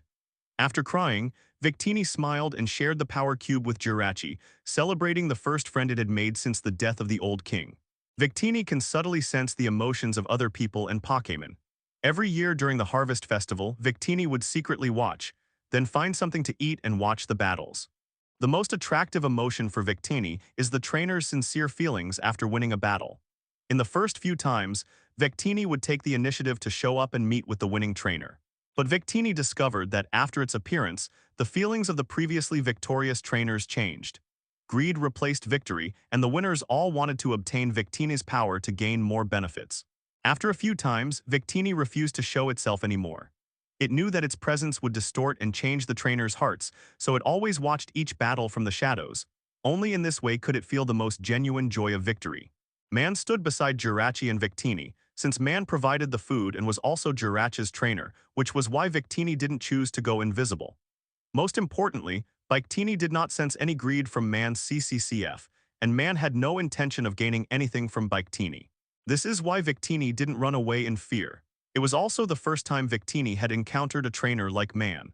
Although Maen admired and pitied Victini's past, he never intended to use Victini's power in the fight. In Maen's view, a fight ultimately depends on one's own ability. Maen also released his other Pokémon for Victini to meet, and Jengar gave Victini some of his treasured snacks, which changed Victini's opinion of this dark-skinned fat guy. He went from being a hateful fat black guy to a cute fat black guy. However, what excited Victini the most was seeing Alcremie and Fonmal. In her curiosity, Victini even stuck out her tongue and licked Alcremie's face. After being suddenly attacked, Alcremie blushed and then shyly hid behind Maen's arm. Jengar looked on with envy at Victini's actions. In fact, Jengar had wanted to lick it for a long time, but as Maen had said, anyone who dared to bully Alcremie would be cut off from food, so the Jengar team had never dared to do so. After Victini and Maen's elves met, the happy expressions on their faces never faded. It clearly felt the sincere feelings between Maen and its elves, so it completely let down its guard against Maen. After all, a trainer who can have this kind of bond with a Pokémon is definitely not a bad person. The box of energy cubes was quickly emptied, and Maen took out new energy cubes. They didn't stop until all the elves were full. Victini and Karachi sat side by side on the railing, looking at the distant sea and chatting. However, it was mostly Jirachi talking and Victini listening. Jirachi told it various stories about his travels with Maen, with Rotom providing pictures and explanations. Victini's azure eyes widened in surprise as she gazed enviously at the various landscapes in the pictures. "Victini, is there anything you want to do?" Jirachi asked softly. Victini paused for a moment, then pointed to the distant sea. "I want to see the ocean with my own eyes." Victini's voice was filled with longing. Hearing Victini's expectant words, Maen and the elves all turned their gazes toward the sea under the twilight. Jirachi was somewhat puzzled. After all, the ocean was so close, couldn't Victini be seen anytime? Seeing the puzzled look on Karachi's face, Maen then solemnly recounted the past of Victini to them. All of this dates back 1,000 years, and the most profound influence of all of these is the Dragon Vein. Dragon Veins are powerful, invisible forces surging throughout the world. If used properly, they can create an environment where humans and Pokémon can live in harmony. However, if used improperly, they can become a ferocious force capable of destroying the entire world. In fact, the power of the Dragon Veins is not enough to destroy the world, but it is more than enough to destroy a region. 1,000 years ago, the old king of the people of the land used the Dragon Veins to nourish the land, making it lush and prosperous, and allowing humans and elves to live together in harmony. But as the king grew old, the two new princes began to vie for the throne. It must be said that the old king's genes were truly strong. His two princes each gained the approval of the two dragons, and ultimately the two princes engaged in a great battle. At this time, Maen also led the elves to the outer area of Eindhoek, where there were no traces of human habitation, and the surrounding area was a forest and mountains. Seeing this, Jirachi understood what Maen meant by the seal. He flew to Maen and looked at him expectantly, saying, "Moreover, the control core of these stone pillars is also at the top of the Sword of the Earth. As long as the core is found, these stone pillars should be able to be pulled out." Upon hearing Ma's words, Victini clasped his hands together and then launched a fireball. Maen pointed in the direction in front of him, signaling Victini to launch an attack. The old king finally succeeded. With the help of Victini's power, he successfully moved the earth sword to seal the dragon veins, but due to his advanced age, he eventually died from exhaustion. Looking at Victini's appearance, Maen then looked around and saw 10 dark stone pillars covered in blue standing upright in the ground not far away. The power of the dragon god caused the dragon veins of this land to go berserk. In order to suppress the raging dragon veins underground, the old king set up the barrier of the Sword of the Earth to seal the raging dragon veins. But then a problem arose. Victini, the old king's companion, was trapped forever in the Sword of the Earth.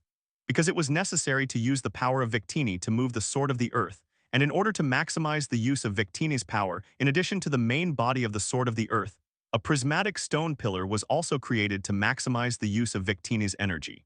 The sea was now very close, but Victini's wings slowly came to a stop, and she nervously looked ahead, not daring to take another step closer. This is also the ancient stone pillar that sealed the Victini operation. And Maen wasn't exaggerating. In the movie, Victini unleashed its full power to save Ash, shattering the stone pillars and successfully resolving the situation. For thousands of years, Victini has tried to leave, but each time it has been blocked by the barrier set up by the stone pillars. The black mist began to spread, eventually enveloping the stone pillar. The pillar, glowing with a purple light beneath the mist, stubbornly resisted the encroaching black mist. Therefore, Maen did not intend to let Victini take action, since Victini's ability to shatter the stone pillars proved that these stone pillars were not indestructible. Although the reason was unknown since there was a reaction, Maen naturally did not hold back and increased the transmission of dark power. Upon hearing Maen's words, Victini nodded quickly, then looked fearfully at the black stone pillar. The old king's plan was perfect, but the problem arose at the end. He died from exhaustion, and the pillar that used the power of Victini was not pulled out in time. Jirachi listened to Victini's story and looked at Victini with pity in its eyes, but Victini comforted Jirachi, telling it not to be sad that it was used to it. The movie version has a happy ending, but Maen wouldn't dare gamble on whether Victini would die after unleashing her full power in reality. Jirachi believed that Maen could definitely do it, just as he had freed it from its 1,000-year-old slumber. Maen could definitely help Victini break the seal. The seal was successfully sealed and the sea was visible. Maen patted Karacha's head, indicating that he was sure he could do it. The Sword of the Earth is the castle at the highest point of Einduk, which resembles a long sword piercing into the mountain. So what was originally a perfect barrier eventually turned into a cage, sealing Victini here for thousands of years. Victini, could we try attacking this place? Maen was stunned by what he saw. He hadn't expected that the stone pillar would not only defend against Victini's power, but also resist Maen's dark power. As Maen recounted the story of Victini, he led the elves toward the sea. Victini, is it this pillar that prevents you from leaving Einduk? At this moment, Maen also reached out his hand towards the stone pillar. The thick black mist spread towards the stone pillar, and after the black mist touched the stone pillar, which had not reacted before, suddenly lit up again. Purple patterns covered the stone pillar and then blocked Maen's black mist outside. As the fireball flew outwards, it was suddenly blocked by a purple barrier. This purple barrier rapidly expanded, enveloping the entire city. Purple patterns appeared on the black stone pillars before slowly fading away. Maen helped Victini take it to see the sea. Jengar and the other Pokémon curiously fired their skills in the direction they had just encountered, only to find that their skills passed right through without any hindrance, failing to activate the barrier at all. The two forces were locked in a stalemate until a flash of purple light shattered the black mist surrounding the stone pillar, and Maen couldn't help but take a few steps back. Seeing Maen's actions, Jirachi and Jengar quickly ran to Maen's side and supported him. At this moment, Maen looked somewhat frightening, his face pale and covered in sweat, but a smile appeared on his lips. I'm fine, don't worry about me, I've already learned about this stone pillar. Although Maen's current appearance is frightening, it's merely due to overexertion. He only needs a short rest. However, Maen is quite satisfied with the result of this test of the stone pillar. Although the stone pillar is still powerful, 1,000 years have passed and its defenses have weakened. Otherwise, the dark power would probably have been dispersed by the stone pillar in the very first moment of the Four Little Things' silly erosion. Although Maen was covered in sweat from exhaustion, he couldn't hide the smile on his face as he looked in the direction of the stone pillar, because he could clearly see several obvious cracks on the stone pillar's surface. Since there are cracks, it proves that it can be broken by external forces. As long as it is bombarded a few times, even without a core drive, Maen believes that these stone pillars can be shattered, and then the seal can be naturally broken. The only Pokémon capable of unleashing a powerful attack are of course the legendary Pokémon. Victini looked at Maen, who was covered in sweat, still smiling and promising to break the seal. Victini's eyes welled up with tears, and then it flew to Maen and hugged Maen's head tightly. But they forgot that the Sword of the Earth was moved here to seal the raging dragon veins. If the seal is moved again, the dragon veins will also go berserk once more.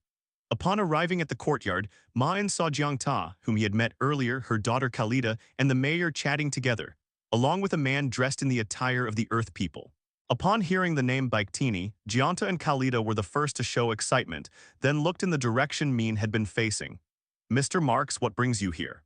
Jiangta and Kalida showed surprise and were the first to greet and welcome him, while the real Momendo on the other side seemed to breathe a sigh of relief when he saw that it was Maen who had arrived. And the people they negotiated with were naturally the inhabitants of this land. In the movie, Dredor's dream of restoring the prosperity of the land of the dead is acknowledged by the twin dragons, but he is also affected by the fragmented history.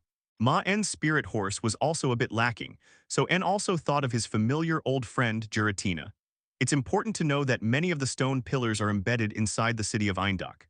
If Maen were to bring Giratina and start bombarding them without a word, he would definitely go from being the elite one to the villain.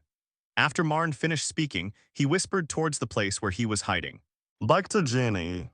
During his conversation with Jiangta that morning, Maen learned that Dreo had not yet gained Reshiram's approval and still harbored the ideal of reuniting with the separated people of the land. Before leaving the Greenland region, Maen had a special chat with Giratina, and it was precisely because of Maen's words that Giratina did not attack Arceus. Because this involves controlling a divine beast to attack a town, which is completely the style of a villain, and Maen doesn't want to face endless trouble afterward, so even bombarding the stone pillars requires prior negotiation. Maen recognized the man as Dreo, who had gained the approval of the two dragons in the movie. Upon seeing Maen's arrival, the four people Dreo, Mayor Momendo, and others, who had been engaged in a heated exchange, stopped talking and all looked at Maen. Maen also realized that Momengduo and the others had misunderstood and then explained. With that in mind, Maen led the elves toward the Sword of the Earth. Once they got there, they would find out exactly what method would be effective. It was only because of Marx's identity that Momengduo and the others didn't turn hostile. Otherwise, if a stranger had said such things, they probably would have already kicked them out. Dredor wants to move the Sword of the Earth to reactivate the dragon veins and restore the former prosperity of the land of the Earth. Maen arrived at the Sword of the Earth, where the lower levels are now also the home of the mayor and the people of the Earth. The interior of the Sword of the Earth is beautifully decorated, transformed into a combination of garden and courtyard, where many wild elves also live. "Hello, Mayor Momengduo, I've come here hoping to see the top of the Sword of the Earth, where the core controller that seals the dragon vein should be located. Mr. Maen, I don't know where you got this information, but we cannot agree to this request. It concerns the prosperity of this town, so we cannot let strangers near it." The sudden attack nearly suffocated Maen, but fortunately Maen reacted quickly and pulled the agitated Victini down in time. Otherwise, Maen might not have died at the hands of others, but instead, Victini would have suffocated first. Mayor Momengduo greeted Maen first, and then inquired about the reason for Maen's arrival. When Jirachi heard Maen's assurance, although he didn't know the specific method since Maen said he could do it, Jirachi trusted him completely and also told Victini the good news. "I'm going to the core area not for the dragon vein, but to deal with an elf who shouldn't be trapped here." Upon hearing Maen's words, the expressions of Momengduo and the other three changed drastically. Momengduo said seriously to Maen. However, although Maen decided on a method, he did not immediately go to Giratina for help. After all, there were still ways to control the core to try, and most importantly, these stone pillars could not be bombarded indiscriminately. Marx and Engels didn't mince words, they directly stated the impending relief. Therefore, as long as Giratina is found, this seal can be destroyed at any time. In the end, Dredd also had a change of heart, and Ash resealed the dragon vein. However, although these stone pillars have weakened considerably, they are not something that can be broken by ordinary attacks. The stone pillars are connected to the underground dragon veins.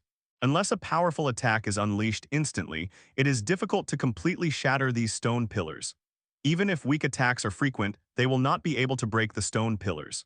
"Tenai." With a clear and melodious cry, Victini's figure was deactivated from stealth and appeared in front of Jiang Ta and the others. It really is Victini. Gianta and Khalida were delighted to see Victini appear. After all, it was said that Victini had always lived in the city, but no one had seen her in recent years, and many people had forgotten her existence. Only Gianta still believed that Victini was still here. However, facing the surprised crowd, Victini was still a little nervous when she suddenly appeared in front of them. She then ran to Maen's shoulder, stood on it, and hid behind Maen's head, looking at Jiangta and the others with curiosity. Maen looked at Dreo, then walked to the controller without speaking and tried to activate the device with his dark power, but only sensed resistance. Jiangta and the others noticed Victini's nervousness and naturally wouldn't force their way towards her. It is obvious that this was a backup plan left by the old king. Apart from the descendants of the people of the earth, no one else can control the sword of the earth. The reason why the old king did this was to prevent the sword of the earth from being moved again and causing the dragon vein to riot. After Maen finished speaking, Dreo's expression changed drastically, and he instinctively reached for the Poké ball at his waist in an attempt to resist. Seeing Victini's nervous expression, Gianta felt the words stuck in her throat. She couldn't bring herself to refuse Mean's request. Victini, who had helped the people of the earth the most in this whole affair, was the elf who had been injured the most. This left Gianta standing there in silence. That's right, that's my idea. Over the years, I've been trying to find the people of the land, but they all rejected me. As long as the land can prosper again, my compatriots who are abroad will definitely come back. For this, I need the power of Victini. The top of the Sword of the Earth is also the highest point in the entire Eindork.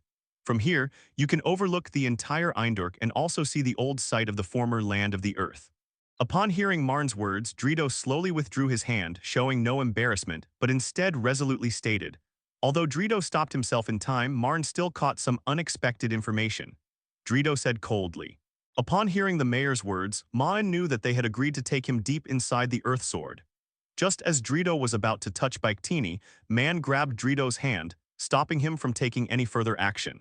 Upon hearing Maen's words, the mayor and Jiangta and the others looked at Doctored with disbelief, wanting to know Doctored's answer. But at this moment, Dreo's gaze toward Victini changed slightly, and another thought arose in his mind. Dredor, I've said it before, that's impossible. The people of the earth are the descendants of the earth. As long as they live on the earth, they are our compatriots no matter where they are. It doesn't matter if there is no land of the earth. Seeing Maen's actions, the mayor and Jiangta all looked at the two of them nervously. I'm sorry, Mr. Dreo, but as an Interpol agent, I'm afraid I'll have to force you to cooperate with the investigation. Mayor Mo Mengduo looked at Jiangta and Khalida, then at Victini and sighed helplessly. He then said to Maen, this is the controller for the Sword of the Earth, but I can't activate it. Only descendants of the Earth people who have inherited the power of the Earth people can activate this device, and among us, the one who can activate it now is Dreo. Maen followed the mayor to the top of the Sword of the Earth. As Dreo spoke, a gentle smile on his face, he slowly extended his hand toward Victini. In the very center of the room is a huge ancient device that connects to the entire Sword of the Earth. Not far from this device is a small control console, which is the remote control for controlling the Guardian Pillars and the Sword of the Earth. I'm sorry, Dreo, I don't believe you. You're trying to use Victini to move the Sword of the Earth back to the old site of the land of the Earth, aren't you? Mean said slowly, looking at Dreo with a cold expression. Mr. Marn, if you trust me, let me control the Sword of the Earth. However, this requires the power of Victini, otherwise I cannot control it on my own. After all, the gap between me and the old king is too great. Then Jiang Ta remembered what Maen had said before, hoping to enter the Sword of the Earth to free an elf, and the elf Maen was referring to was Victini. Mr. Marks and Angels, come with me. Seeing that Marn had withdrawn his hand, Dreo smiled and said to Marn, at the top of the Sword of the Earth is a huge room, open on all four sides and with railings from which one can see the surrounding scenery. Mayor Mo Mengduo led Maen to the remote control and slowly said to Maen, no, someone told me it could definitely be done. Dreo instinctively retorted upon hearing the mayor's words, but then seemed to realize he had said something outrageous and immediately shut his mouth. But Dreo discovered that, without realizing it, the shadow beneath his feet had spread to his waist, and he was completely unable to move. And Song Jengui, with a sinister smile, slowly emerged from Dreo's shadow. After the mayor finished speaking, everyone's eyes turned to Dreo. In fact, Dreo had proposed this idea to the mayor a long time ago. But the mayor, who had seen through many things over the years, never thought that Dreo's plan would succeed. Upon hearing Dreo admit his intentions, Jiang Ta couldn't help but cover her mouth, while the mayor, also surprised, said to Dreo, Mr. Marks and Angels. Although Dreo was well hidden, Maen, who had been observing him, had already noticed his changes. He subtly made a gesture behind his back and then followed the mayor into the Sword of the Earth. The Jengar that restricted Dreo's movements was the one that had seen Maen's gesture earlier. After noticing something amiss in Dreo's eyes, Maen had Jengar lie in wait, ready to restrict Dreo's movements at any moment. It seemed his previous preparations had indeed paid off. Seeing Dreo captured by Maen's Jengar, Mayor Mornder and Gianta panicked. On one side were their fellow Earthlings, and on the other side was the Elite Four member. Moreover, Maen had just mentioned that he was now a member of Interpol. Faced with this dilemma, Mo Mengduo and Jiang Ta could only advise Maen to calm down and not hurt Dreo, suggesting that he ask first if he had any questions. Maen had no intention of harming Dreo, since Dreo's plan would have been impossible to complete in the movie without the help of the two dragons. Now that Dreo is no longer with the help of the twin dragons, he is naturally not taken seriously by Maen. Song is very concerned about the fact that Dreo had mentioned that someone had told him some information. Maen reassured Mo Mengduo and Jiang Ta, assuring them that he would not harm Dreo. Jengar hypnosis. Jengar's eyes turned bloodshot, and then waves of energy spread towards Dreo, attempting to hypnotize him into speaking. But this time, Marn's plan failed. Hypnosis had no effect on Dreo at all. It seems that the power flowing in the blood of the people of the earth allowed Dreo to be immune to control.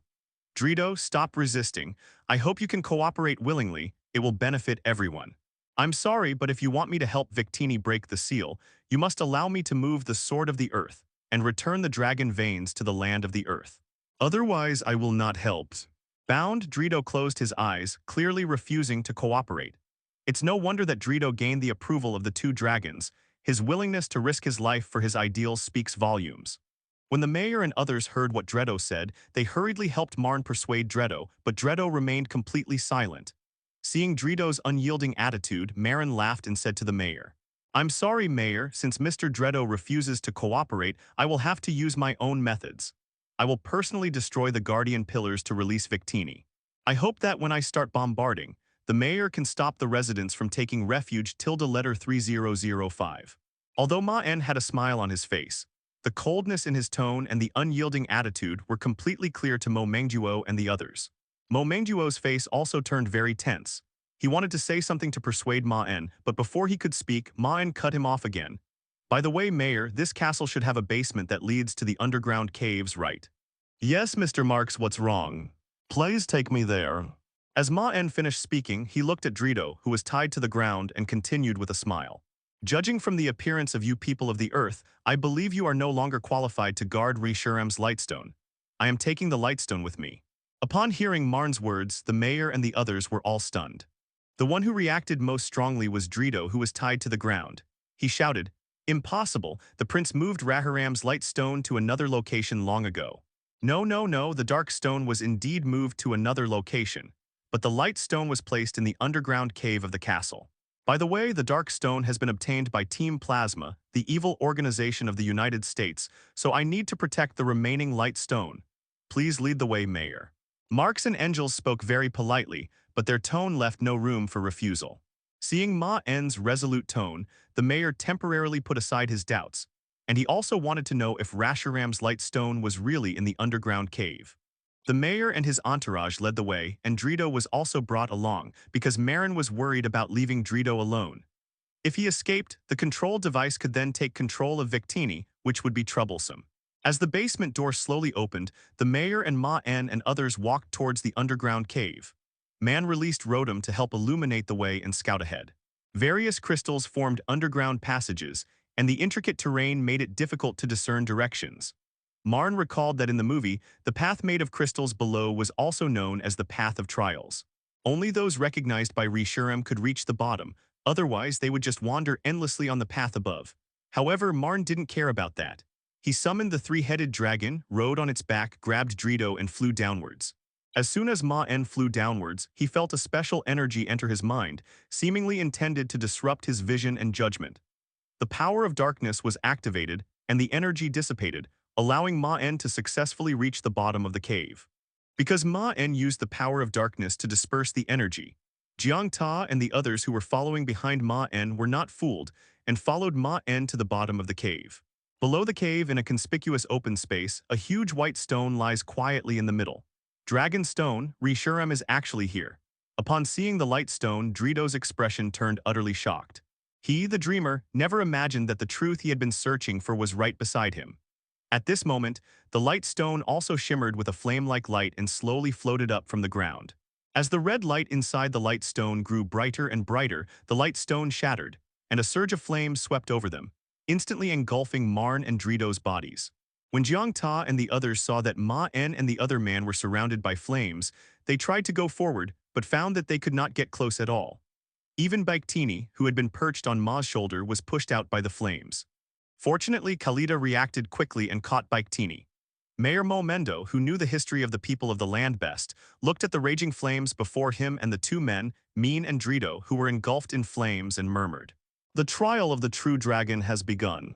Momengduo and the others were forced back to the outer perimeter by the raging flames. Despite the perilous situation, Momengduo and the others were not afraid. Instead, they looked excitedly into the flames, as if they wanted to see what was inside. Victini, who had flown back earlier, broke free from Jianta's embrace and looked worriedly at Maen in the flames. "Victini, don't worry, there's no danger. This is Kyurem's trial," Momendo explained, seeing Victini's worried expression. But Victini clearly didn't care about Momendo's explanation, it was only worried about Maen's comfort. It flapped its wings, its body ablaze with flames, and flew towards the flames surrounding Maen. Maen was unaware of what was happening outside. After being enveloped in flames, he no longer felt the burning sensation, but rather a sense of warmth. Looking down, Maen realized that he was no longer standing on the crystal ground, but on a crimson flame, as if he had been trapped in a space made of flames. After Kyurem finished speaking, he flapped his wings. The word truth has a very broad meaning. When he heard Kyurem's question, Maen was momentarily speechless and stood there dumbfounded. At this moment, Maen seemed to realize something and suddenly looked at the place where Dreo had been. He found that he could not see anything there. Dreo had also been chosen to participate in the trial. "Human, I seek don't blame you. Breaking through the trial path is due to your own strength. What I'm curious about is why the aura around you is so strange." Then the wall of fire behind Maen automatically parted, and Victini's figure crashed in. Upon seeing Maen, Victini excitedly flew over and threw herself into Maen's arms, hugging him tightly. Suddenly, Kyurem flapped its pure white wings, and the flames around Maen surged instantly, engulfing Kyurem and increasing the pressure on Maen immensely. Maen held the two little ones, patted their heads, and explained to Kyurem. Although he didn't go into detail, he told Kyurem that it was only after Maen asked Arceus that Jirachi was freed from its slumber. From the very beginning, Maen's only thought was to protect the Lightstone. He never expected to be chosen by Kyurem. Maen didn't think he had anything real that Kyurem would acknowledge. Kyurem paused for a moment after hearing Maen's words, clearly stunned by Maen's reply. "IZ." Maen was also moved by Victini's actions. After all, Victini dared to attempt Kyurem's trial out of concern for Maen. "There's even a wishing star Jirachi by your side, but I can't sense any wishing power from you. You actually resisted the temptation to make a wish and didn't use Jirachi's power. But why did the wishing power on this Jirachi disappear, and why didn't it fall into a deep sleep? Marks and angels, tell me, what is your truth?" Kyurem was also somewhat surprised to see Jirachi appear. He hadn't sensed Jirachi from the aura he had previously felt from Maen, and seeing Jirachi's current state, Kyurem was also quite surprised. "Human, you just broke through my trial path, didn't you?" "Marks and angels." Strange, Maen was also very curious when he heard Kyurem's words. He looked down at his own body and found nothing unusual about it. Karachi also emerged from Maen's shadow, and seeing that his good friend Victini was all right, hugged and comforted him as well. "I really enjoy making friends with mythical creatures, and they like me too." Maen also sensed that the Jengar in the shadows were worried about him. Although Kyurem was initially curious about the peculiar aura emanating from Maen, upon closer inspection, he discovered that Maen carried far too many auras left by these divine beasts, and they were so varied and mixed. From Ho-Oh to Arceus, there were a whole host of divine and mythical beast auras, as well as some that Kyurem couldn't even sense. But when Maen looked down at Jirachi and Victini in his arms, the two elves' eyes were filled with worry. Upon hearing Kyurem's words, Maen couldn't help but cough a few times. He looked like a suspect caught red-handed for making a mistake, his face extremely embarrassed. "What you said is indeed the truth. I don't know about the other mythical beasts, but this elf really likes you. For you, it actually planned to force its way into the trial space I created." Just as he was about to speak, Maen noticed that Raharam's eyes furrowed slightly before quickly relaxing, and he said to Maen. Hearing Reshiram's words and seeing the probing look in her eyes, Maen looked somewhat embarrassed and could only awkwardly say, "You bear the marks of time and space, and also the feeling of a reversed world, the aura of Ho-Oh and the aura of its guards. There is also a dark aura in your shadow and even a few auras that I can't sense, but most importantly, the strongest aura I sense on you is actually Arceus's." Reshiram said, his tone becoming increasingly strange. "Humans, your esteemed ministers. Humans." Suddenly, Maen heard a gentle voice in his mind. He couldn't tell the gender of the voice, but he could feel its majesty. Recalling the path he had walked with Jengar and the others, Maen found his own answer in his heart. Upon hearing Maen's words, Raharam's face showed a knowing expression, and then he stared intently at Maen, who met Raharam's gaze without fear. "Hello, Raharams." Victini immediately stepped in front of Maen, but Maen gently pulled her back into his arms. Maen knew that this was a trial given to him by Reshiram. Maen naturally knew who the owner of this fiery space was, but what surprised him was that he himself had been chosen to participate in the trial. Maen raised his head and looked at Reshiram. Reshiram's eyes remained fixed on Maen. If someone were not a firm will, they would surely waver under Reshiram's gaze and the surrounding flames. But Maen didn't. Instead, he looked at Raharam and slowly began to speak. "My truth is to protect the spirits I want to protect and walk with them. I don't care what methods I use as long as I can achieve my goal. I don't have any lofty ideals like saving the world. I just want to walk towards our own future with the little ones around me." Mark's and Angel's words were short, but their tone was incredibly firm. This was also Maen's true thought, because in front of Raharam, all lies would be discovered by Raharam, so he might as well just say what he really thought. Seeing Dreo's dejected appearance, Momengduo and the others could only silently come to Dreo's side and help him up, as he seemed to have lost all hope. If Maen had to choose between losing his companion Pokémon if he became the strongest, he would not hesitate to give up his dream of becoming the strongest trainer. Some people grow stronger over time and their ideals change, but their truest feelings may also change. Some people lose themselves in the process of becoming stronger, while others truly forget their original intentions. The trials of Maen and Dreo were actually conducted simultaneously, and Dreo was more in line with Zekram's ideal than with Reshiram's reality. Isn't this reopening old wounds for Reshiram? Based on this alone, Reshiram already doesn't think highly of Dreo. Add to that the comparison with Maen and the final choice becomes clear. Even if he doesn't become the strongest, Maen prefers to have the elves by his side. Even if the process is bumpy and he fails, Maen doesn't care. As long as these elves continue to grow with him, that's enough for him. On the other side, Dreo was also qualified as a trial participant, but compared to Maen, the gap was obvious. He was suppressed by Maen in every aspect, and Reshiram, who knew the history, naturally knew how unreliable Dreo's ideals were. Wait a minute. Momengduo and the others watched as the flames gradually dissipated, clearly indicating that the final decision on who had passed the trial had been made. Unlike Zekrom, Raharam doesn't care about lofty ideals, it cares more about whether people are genuine in their hearts. Upon hearing Reshiram's words, Jirachi and Victini happily hugged Maen. Jengar, emerging from the shadows, also embraced Maen and the two little creatures tightly. Darkrai also appeared, but its naturally aloof nature prevented it from hugging Maen. Instead, it stood silently beside him, its eyes filled with joy.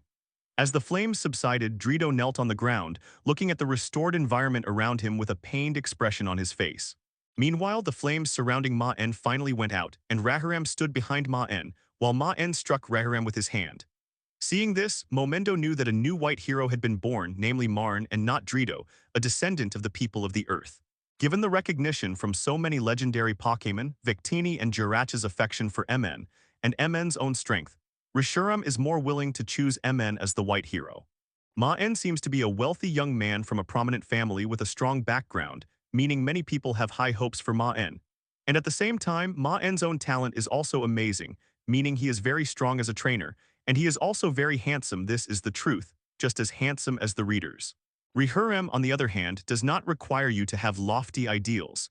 Even if you have only ordinary ideals, Reshiram will acknowledge them. But Reshiram focuses on the most authentic things in the human heart. Raharam looked at Maen in front of him. Although Maen's words were very brief, Raharam did not sense a single lie. These words were Maen's true feelings. Reshiram had no intention of disturbing Maen and the elves' celebration. After all, it had sensed the genuine affection between them. Raharam laughed and his voice became even softer. At this moment, Maen's voice slowly came, calling out to Momengduo and the others. Although Reshiram is a legendary Pokémon, it also has the normal thoughts of most people. Dreo knew he had failed. In the competition with Maen, Reshiram ultimately chose Maen. The already slim hope had completely vanished. Without the help of Victini and Reshiram, Dreo was unable to move the seal, and his ideal of restoring the land of the earth had become extremely distant. Since arriving in this world of Pokémon, although Maen aspires to become the strongest trainer, he values the Pokémon who accompany him as he climbs to the summit even more than becoming the strongest. Compared to Dreo, Reshiram clearly favors Maen, who is also highly regarded by many legendary Pokémon. 0.0. Kyurem selected people who had ideals and could hold fast to them regardless of everything. Maen and Dreo next to Maen both fit Kyurem's requirements better. Since both Dreo and Maen possessed truth, the aura of the different divine beasts on Maen's body came into play. The Piquet balls around Maen's waist were also shaking, clearly showing their surprise at passing the trial. The Dragon Vein riots were caused by the fight between Reshiram and Zekrom. Now you, Dredor, want to break the seal.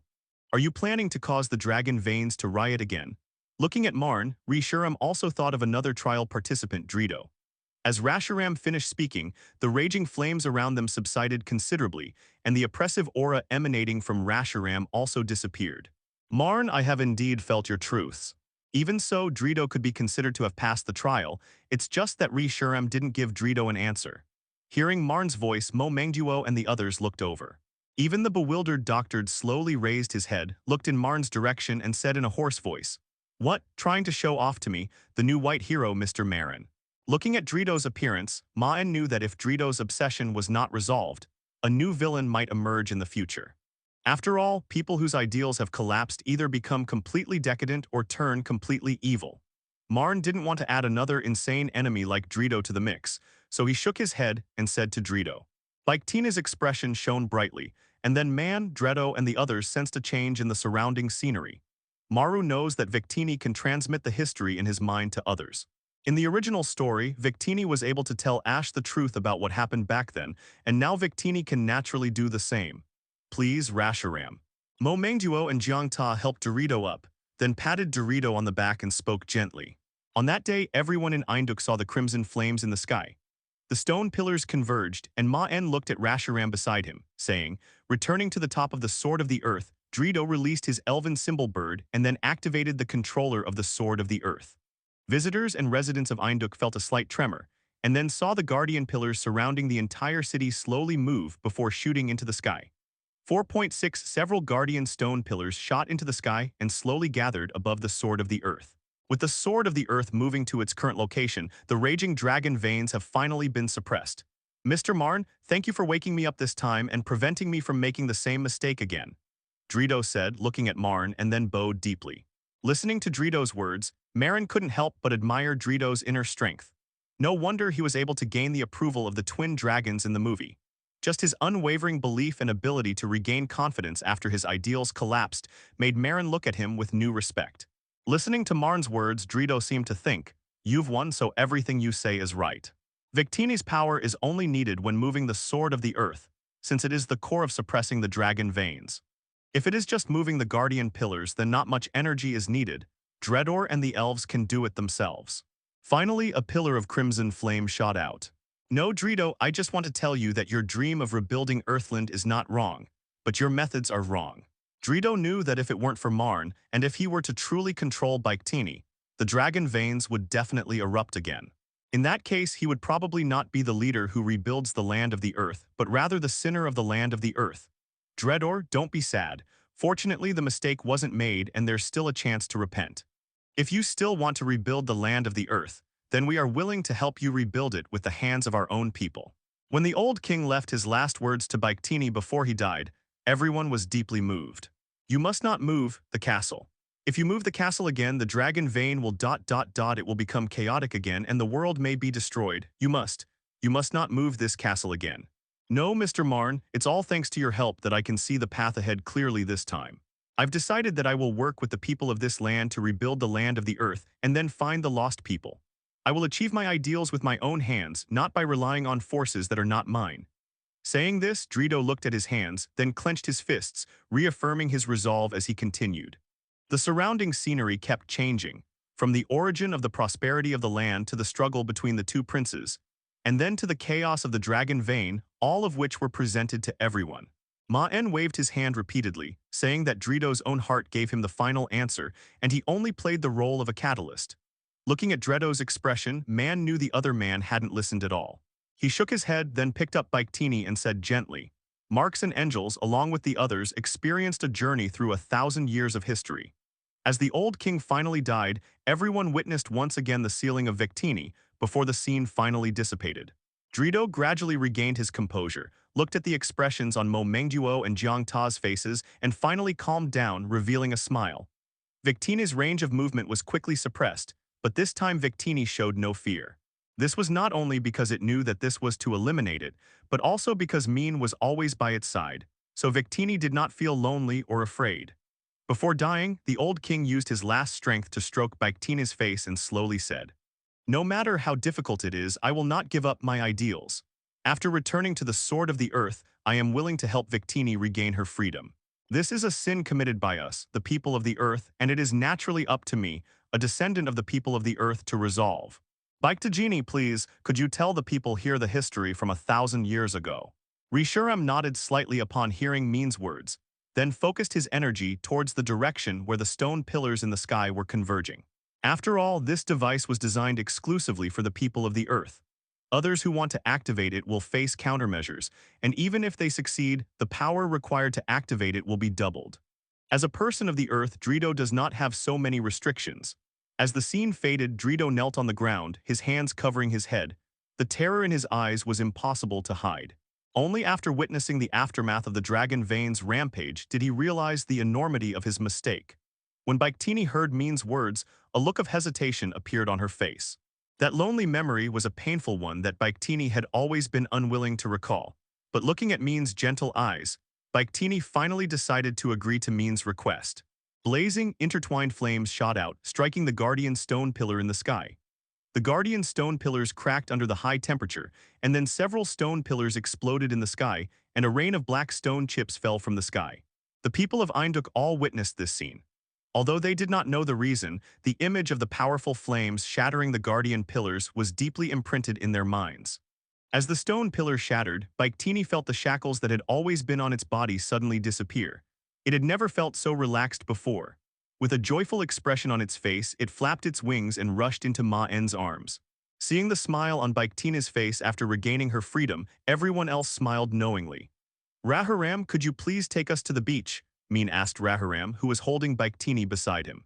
Hit by Victini's sudden attack, Maen could only spit out salty seawater, wipe it off his face, and look at Victini laughing heartily in the sky. However, Ghetsis clearly miscalculated. He thought that Kyurem's light stone would be somewhere in the unification, just like Zekram's dark stone. But to his utter surprise, it was actually at the bottom of the Sword of the Earth, and it even made Maen a white hero. Seeing that Maen was about to leave, Dreo called him back and then said, "Tinny. Mr. Maen, I almost forgot. You asked me before who told me about Victini. I don't know that person's name. I only remember that he had off-white hair and a strange instrument in his right eye. He gave me a lot of historical data left by the people of the Earth. He also told me how to control Victini. Now it seems that I have obviously been used." Kyurem flapped its wings, and a warm breeze blew in, instantly evaporating the seawater off Maen and the elves, restoring them to their previous refreshed state. Even the lingering fishy smell was carried away by the hot wind. Kyurem nodded slightly. It naturally knew why Maen wanted to go to the seaside. Kyurem, who was being splashed with seawater for the first time, was stunned. The seawater slowly flowed down its white twin tails, and then it saw Maen's mischievous grin. "Now that the matter has been resolved, I'm ready to get to work. Mayor Mamondo, I'll need your help with the development of the land of the Earth in the future," Dreo said with a smile to Mayor Mamondo beside him. Maen knew that this was the first time Victini had seen the sea, and the seal had been broken, which explained her expression. Maen didn't disturb Victini and simply watched her quietly. Maen burst into laughter at the sight of Victini. Maen had a slight idea of why Ghetsis did this. If Dread really controlled Victini to move the Sword of the Earth, the Dragon Vein outbreak would definitely shake the entire Unova region. A large number of Unova's forces would be drawn here, and Ghetsis might take this opportunity to complete his own plan. Victini also flew out of Marn's arms and looked at the distant sea. Despite being offended as a legendary Pokémon, Reshiram felt no anger.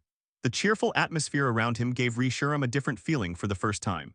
Seeing Maen smile, Victini blushed slightly, then controlled her energy with both hands to create a water ball made of seawater, which she then threw at Maen's face. The playful antics on the beach eventually came to an end. Every elf was covered in seawater, and Reshiram couldn't help but shake his head helplessly as he looked at Maen's smiling expression. With a wicked grin, Maen used his dark power to draw out seawater, and then, taking advantage of Victini's inattention, poured it directly onto Victini's body, turning it into a drowned rat. Its V-shaped ears were also soaked by the seawater and drooped down. Victinius, don't blame me. Seeing the change in Dreo, Momendo smiled, put his arm around Dredo's shoulder and laughed heartily, indicating that not only him, but also the people of the town would help Dreo. The wings on the back of the Victini in Marn's arms also flapped excitedly. If it weren't for being in Marn's arms, it probably would have already taken off happily. Maen watched as the giant water ball crashed down, unable to dodge in time, and was hit squarely, instantly lying on the sand. Hearing Dredo's words of regret, Maen also learned from Dredo's words that the instigator was none other than Quixote, the leader of Team Plasma. Victini stretched out her finger and dipped it into the seawater, immediately feeling the coolness. Then she slowly put her seawater-covered finger into her mouth. Victini's eyes were filled with excitement and exhilaration, and he murmured to himself. Then Raharam looked towards the sea, and a huge water sphere rose into the air and crashed down directly towards Marn. On the distant shore of Eindhoek, Maen landed slowly aboard Raharam. Tinny. After figuring things out, Maen thanked Dreo and then rode on Reshiram's warm body. As Reshiram's wings flapped, Maen soared into the sky on Reshiram's body. Even Maen, who was lying on the ground, couldn't help but laugh. He then stretched out his arm and gave Reshiram a thumbs up, indicating that Reshiram's attack was really beautiful. Then other Pokémon joined the battle, having a water fight with Victini on the beach. Even Reshiram, who was standing aloof to the side, got hit by a water ball from Maen. Victini quickly flew to the surface of the sea, taking off with the slightly salty smell of the ocean in its mouth, and feeling the fishy sea breeze, a sensation Victini had never experienced before. Doctored and the others watched Marn's departing figure disappear into the horizon before turning their gaze away. Victini's face immediately showed a furrowed brow, clearly stimulated by the saltiness of the seawater. A smile appeared on Reshiram's lips, and then her body temperature rose, instantly drying her damp twin tails and restoring their previous flowing appearance. After playing around, Maen deliberately started cooking right there on the beach, letting Victini and Raharam witness Maen's culinary skills. This time, all the elves were very satisfied. The scenery by the sea, Victini's regained freedom, and the delicious food all made the elves very happy. After the meal, Reshiram's expression suddenly changed. He looked directly into the distance, his expression becoming very serious. When Maen saw that Raharam looked like that, he asked her why. Chekrom has awakened. Leela was stunned when she heard Marn mention becoming a white hero. They were supposed to just investigate Reshiram's whereabouts, but how did it all jump to becoming a white hero in 10 steps? Meanwhile, somewhere on the destroyer, a laboratory was set up, and Quixote was standing in the center of the laboratory, watching the researchers around him working diligently on their research. Mr. Quixote, why do you look so serious? As soon as the call connected, Leela's anxious voice came through. As Maen was speaking, he suddenly noticed that Leela's side, which had been noisy, had suddenly become completely silent. He hurriedly fiddled with Rotom a couple of times, and Rotom quickly assured him that it was fine and that the problem was with Leela's side. The man who questioned Quixote was wearing a white coat. He had blonde hair, but a long strand of blue hair spiraled around his forehead and back in front of his glasses. With Czechoslovakia awakening, Maen knew that the plasma team was probably about to launch a major operation. And himself is exactly like the protagonist of a novel. An orphan, born with extremely high intelligence, handsome, and most importantly, he can communicate with any elf and hear their thoughts. Meanwhile, on the sea outside the city of King Habo, a huge destroyer was anchored on the water, and the crew members on board were all on high alert with serious expressions. This destroyer was also the main transportation and supply ship for the plasma team in the Unova region. Excuse me, Mr. Marn, I think I just misheard. Are you talking about Reshiram? The Dragon God. The man with the unusual hairstyle is none other than Dr. Akrama, the chief scientist of the plasma team. Kyan Dejo. The voice on the other end of the phone was filled with panic. After all, Team Plasma had clearly gained Zekrom's approval. If they were to acquire Reshiram, the two dragons would be combined, and the Unova would be in serious trouble. So Leela came to check on Marn's situation as soon as possible, since Marn had mentioned before they parted that he was going to look for Reshuram's whereabouts. Yes, I've become a white hero. I'll be with Reshuram to stop Team Plasma, but right now the most important thing is to check on the situation in Kyurem. Officer Leela, are you listening? Hearing Raharam's words, Maen was also taken aback, but he didn't show any surprise. Obviously he had been mentally prepared for this. Reshuram and Zekrom are said to be one entity split into two dragons, so they can naturally sense each other's situation at any time. Seeing that Marn was not surprised, as if he already knew that Zekrom would awaken, he asked curiously, Mr. Marn, something terrible has happened. Your guess was correct. Interpol's informants have just made a huge discovery at the Spiral Dragon Tower. Just a short while ago, thunderclouds suddenly gathered over the Spiral Dragon Tower, and then Zekrom appeared. Shortly after Zekrom appeared, someone rode Zekrom and disappeared into the horizon. That person was none other than En, who was under the tenfold surveillance. Don't panic, Officer Layla. I already knew that Zekrom had woken up. Quixote's phone rang, and when he saw the caller ID, his eyes lit up and he answered the phone. Leela paused mid-sentence, then picked up the phone receiver to check if it was broken. Finding it was fine, she put it back to her ear and whispered. Maen had no doubt that En could awaken Zekrom. After all, En was a legendary child born from the union of a human and a Pokémon. Ah no, it was Reshuram who told me. Upon hearing Marn's explanation, Reshuram understood why Zekrom would acknowledge En's ideal. If En were to come here and awaken it, Reshuram himself would likely acknowledge En's reality without hesitation. Quixote initially seemed very happy but gradually became serious, and after exchanging a few more words, he hung up the phone. After chatting with Maen for a few more minutes, Leela hurriedly said that she had to go and investigate the situation in Kagome Town and then quickly hung up the phone. Does Mr. Marks and Eng also have their own channels? That was En's call just now. We've got Zekrom, but he also brought bad news. Reshuram has also been awakened, and the identity of that mysterious white hero is still unknown. Maen then recounted some of the past of En and the Plasma team. En immediately reported this information to his adoptive father, Ghetsis. All the heroes acknowledged by the twin dragons had appeared, which explained Ghetsis' serious expression. Everyone present clearly saw the serious expression on Quixote's face after he answered the phone, but no one dared to ask him anything. Only Akroma, unconcerned about Quixote's expression, asked him out of curiosity. Oh, I see, so it's Naki. Sure enough, not long after Maen had this idea, the Rotom Compendium rang, and the contact person on it was none other than Leela, the former Interpol agent. If Quixote hadn't discovered En's abilities, En's future achievements would have been remarkable. Becoming a Ultron would have been a certainty. If Reshuram could sense Zekrom, then Zekrom could do the same. After En became the Black Hero, he wanted to try to find Reshuram's whereabouts again, but Zekrom told him that the White Hero had already appeared. Fortunately, Leela regained her composure and calmed down.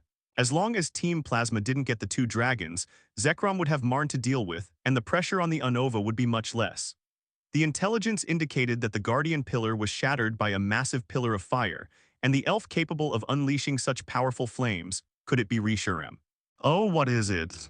Could that white hero be the one who played that seemingly insignificant move by Mr. Quixote earlier? Akroma asked curiously. Akroma didn't keep them in suspense and went on to reveal his speculation. It's not that pawn. My people found out that not long after that guy returned to the Sword of the Earth, he suddenly liberated the Victini there. And just now, that pawn actually started giving a speech to the mayor, planning to use his own hands to restore the prosperity of the so-called land of the Earth. It's ridiculous. In order to obtain Kyurem's genes, Team Plasma even lost a significant number of members. Once Quigley thought of this, he immediately ordered his men to investigate Dreo's situation in detail, making sure to find all the clues that had appeared. Justice and evil are irrelevant to Akromer.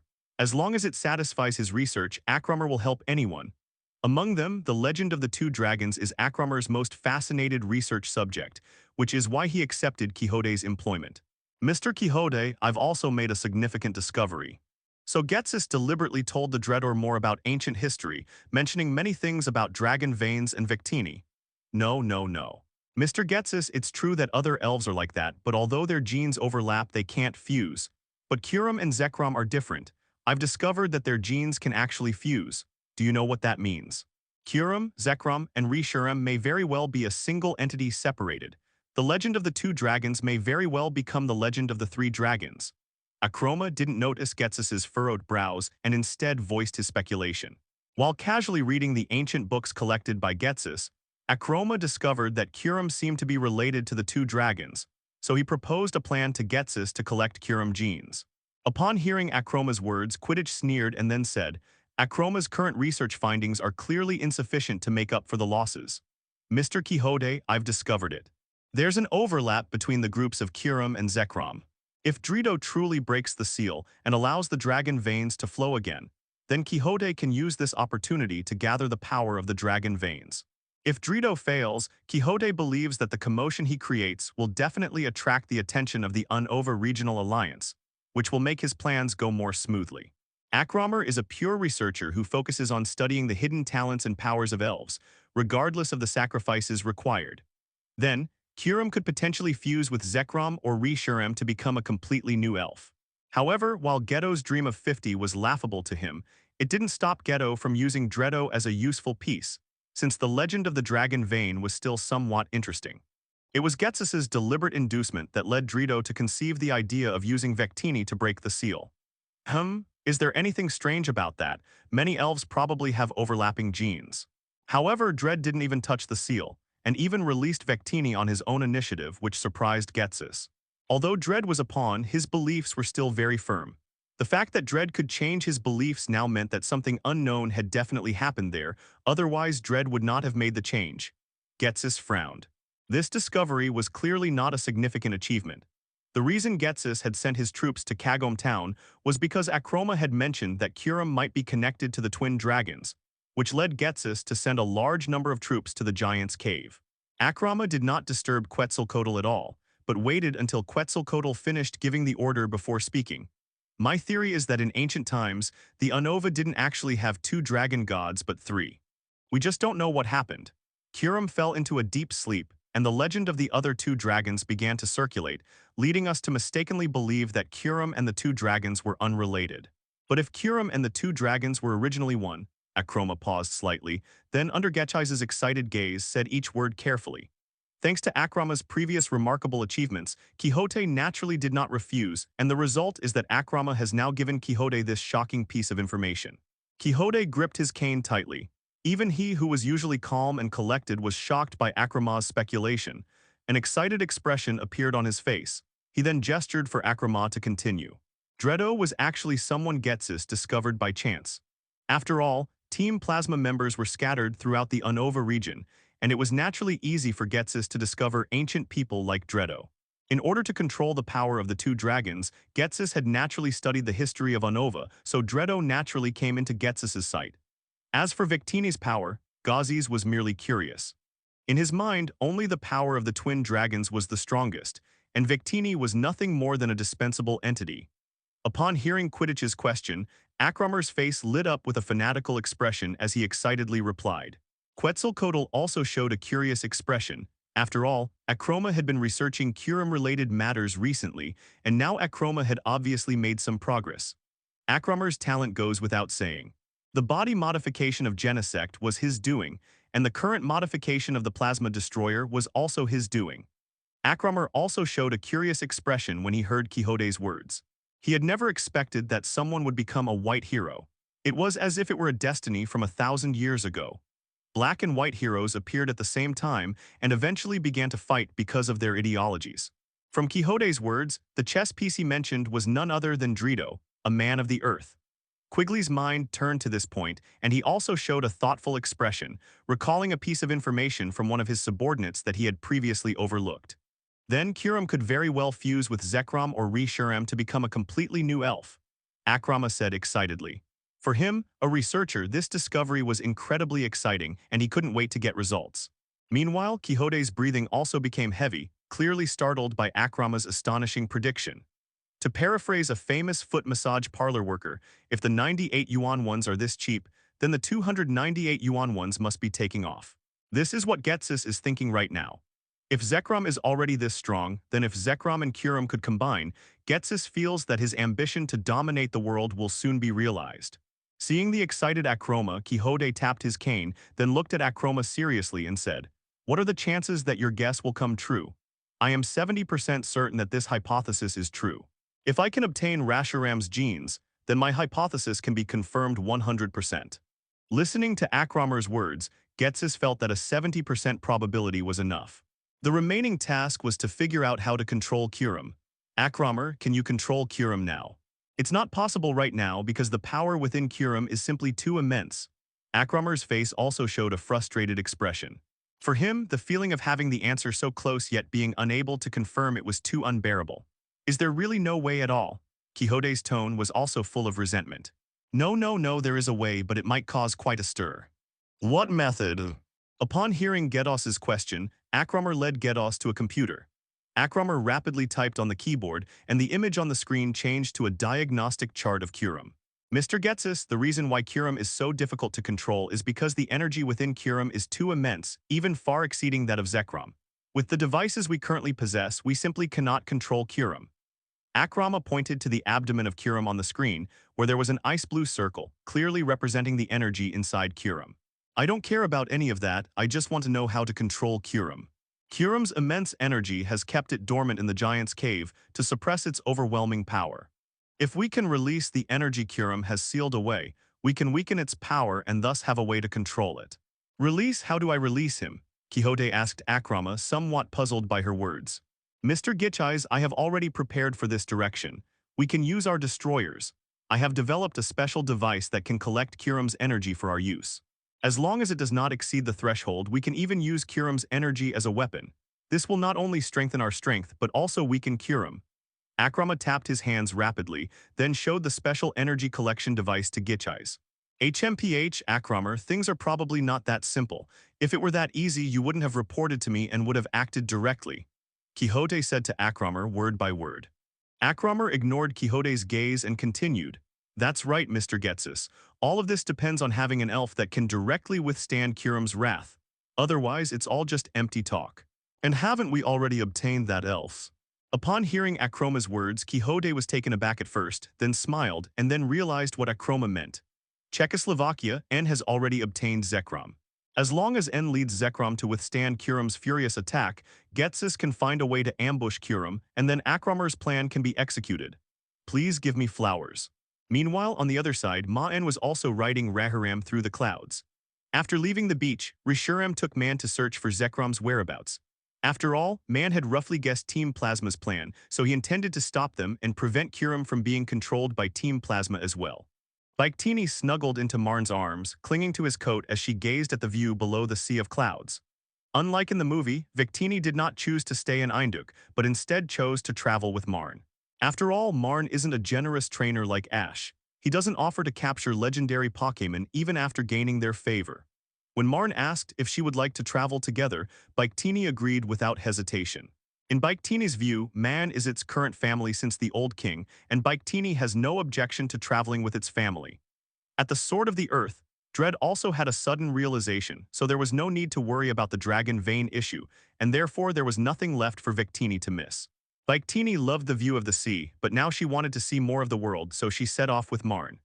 At this moment, Rishuram, who was flying, suddenly stopped and used telepathy to communicate with Marn on his back. Marn, 5 elves are approaching rapidly at an incredible speed. They seem to be heading in this direction, they might be enemies. Upon hearing Raharam's words, Maen became alert and looked in the direction Raharam had mentioned. As the 5 sprites, resembling small flying machines, approached, Maen recognized them as Genesect, who had been searching for their former home. Before the Genesects left, Marn gave them his tracking device so they could find him again. Now it seems the Genesects have realized their former home is gone, and remembering Marn's words, they've returned. Genesect quickly approached, and when it reached a short distance from Marn, it changed its form, transformed into its normal state, and floated to the opposite side of Marn. After escaping the laboratory, the Genesects traveled to their former home based on their memories. They did not believe Marn's words, believing that their home still existed, and that Marn, this human, was just deceiving them. If it weren't for the Genesect that slightly believed humans, they probably would have destroyed the tracking device that Marn had given them. When the leader of Genesect arrived at his former home with his men, he found that everything had changed, and it was no longer the same as he remembered. The stark contrast between the picturesque mountains and the frigid snow-covered peaks left the Genesects completely bewildered. 93. They frantically searched for traces of the past on the snow-capped mountains, but to no avail. At that time, the morale of the entire Genesect Legion was at its lowest point, and they were completely lost and confused about how to score. Fortunately, in the movie, the Genesect that still trusted humans remembered Marn's words and then brought up what had happened before, which restored the Genesect's spirits. Although the leader of the heterochromatic Genesects distrusts humans, he has to admit that they have lost their home, and Maen is the only human who can help them. So even if he doesn't trust humans, the Genesects have no choice but to seek out Maen for the sake of their team. The heterochromatic Genesect quickly found Maen again, but this time, unlike in the laboratory, Genesect looked at Kyurem, and alarms in his mind went off wildly. He immediately ordered the other Genesect to enter a state of combat readiness, and warily looked in the direction of Kyurem. The energy emanating from Kyurem was fully displayed through their electronic compound eyes. These Genesects felt the power of the sun emanating from Kyurem. They could feel the scorching heat even before getting close. It's important to know that Genesect is a steel bug dual-type Pokémon, and it was completely countered by Kyurem, a Pokémon that was proficient in fire. If Genesect hadn't seen Maen on Kyurem's back, he would have definitely turned and run away. Although they are top-tier hunters, that doesn't mean they can handle an elf like Kyurem. In the movie, they dared to attack Mutwo because their type advantage wasn't as strong, and Genesect had been studied by Team Plasma for several years at that time, making it much stronger than it is now. When Maen saw the Genesects, he was taken aback for a moment, then smiled, indicating to Kyurem beneath him that everything was all right, and then waved towards the Genesects, saying, "Genesect, you should have returned to your homeland by now. It should be different from what you remember. Do you believe me now? Human, tell us where the Horda's flower is." The heterochromatic Genesect didn't give Maen a friendly look and asked Maen warily. Hearing Genesect's tone, Maen's smile vanished and he said coldly, "So, after I tell you the location of the Horda's flower, what do you plan to do?" "Human, I have no reason to tell you the reason. Tell me where the Horda's flower is." Maen laughed in anger at Genesect's words and said, "I remember telling you that if we continue to attack innocent people, the consequences will be very serious."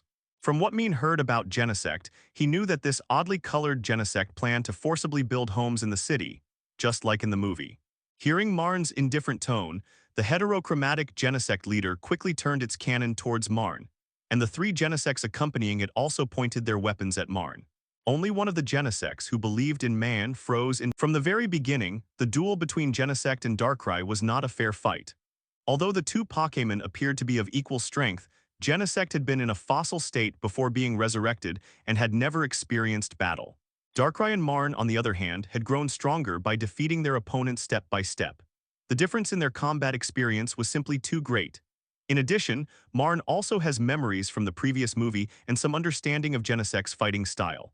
The current Genesect still retains some of the fighting habits from ancient times, which gives Maen an opportunity to target them.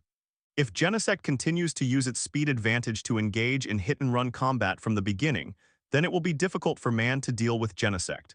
However, since Genesect was obsessed with suppressing Darkrai with attacks, it just went exactly as Maen wished. Darkrai used his stand as bait and easily fooled Genesect, resulting in him being trapped in a prison made of black mist.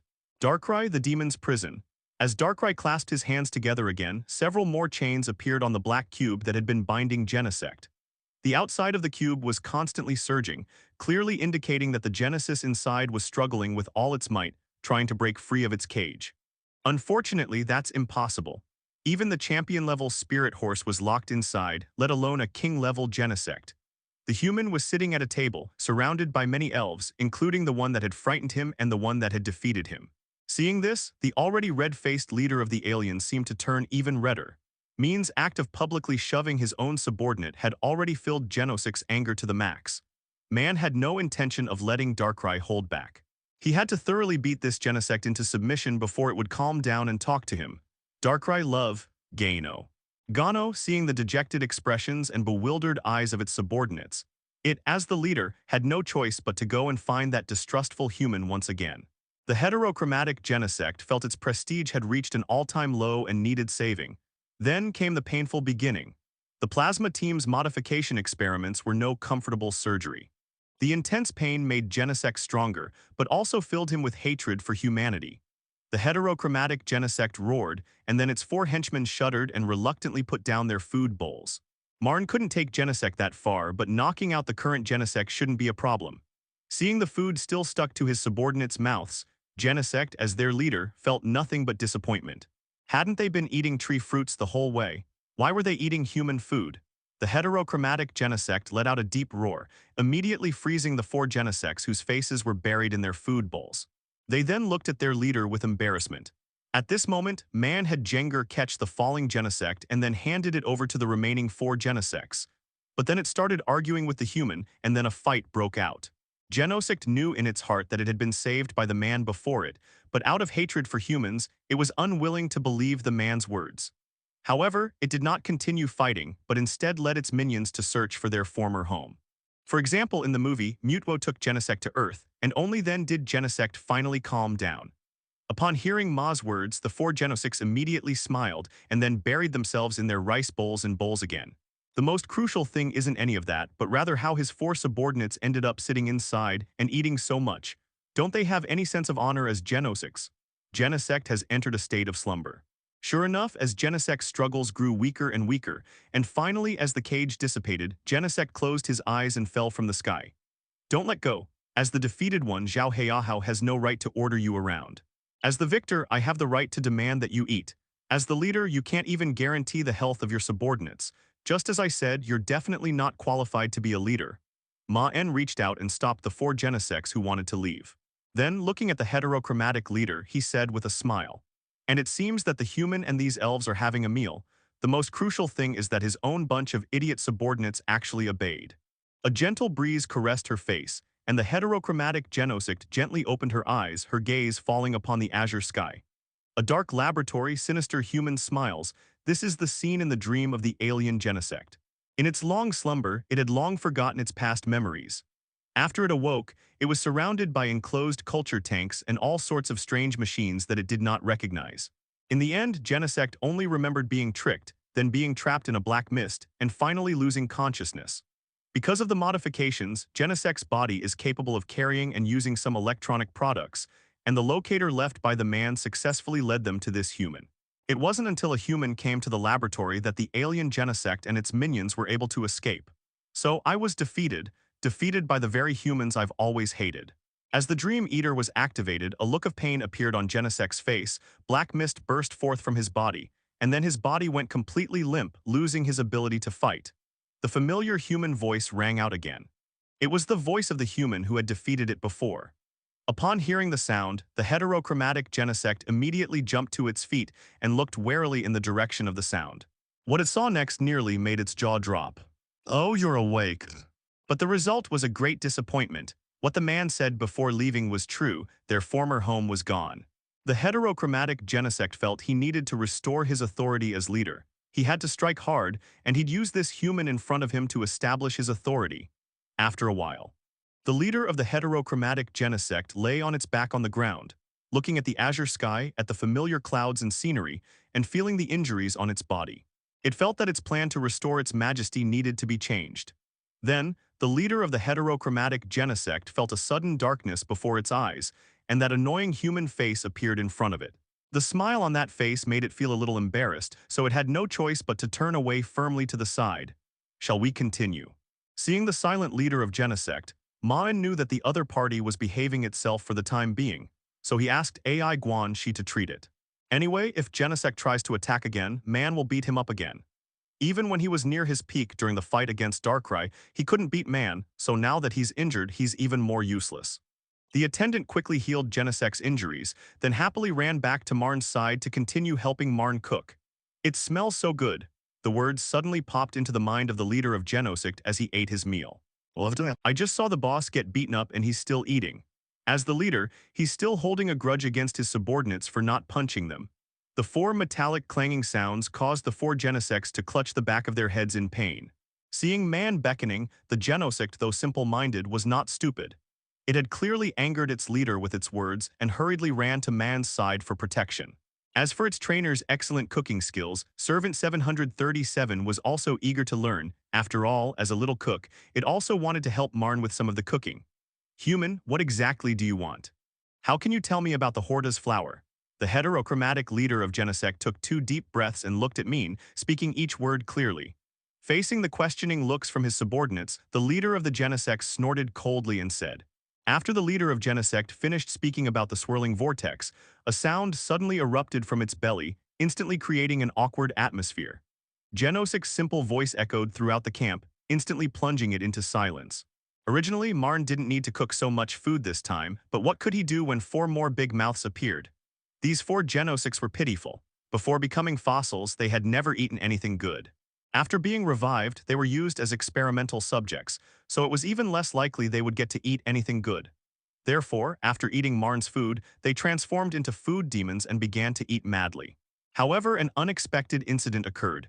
The 3 Genesects were older, so they could understand their leader's feelings. Punching them was more about regaining lost authority. Stop dreaming, human. Even if I Genesect, starve to death, die outside, or am locked up in a lab again, I will never eat a single thing from you. Actually, it's not entirely Genesect's fault. After leaving the laboratory, they flew at full speed towards their former home without resting at all. The leader of the 3 Genesects began to tremble, and the other 3 quietly moved away from the smallest one. Shut up, you're not allowed to eat either, and when did you even know this human's name? While I knocked you out, well, you should eat something so you'll have the energy to chat, right?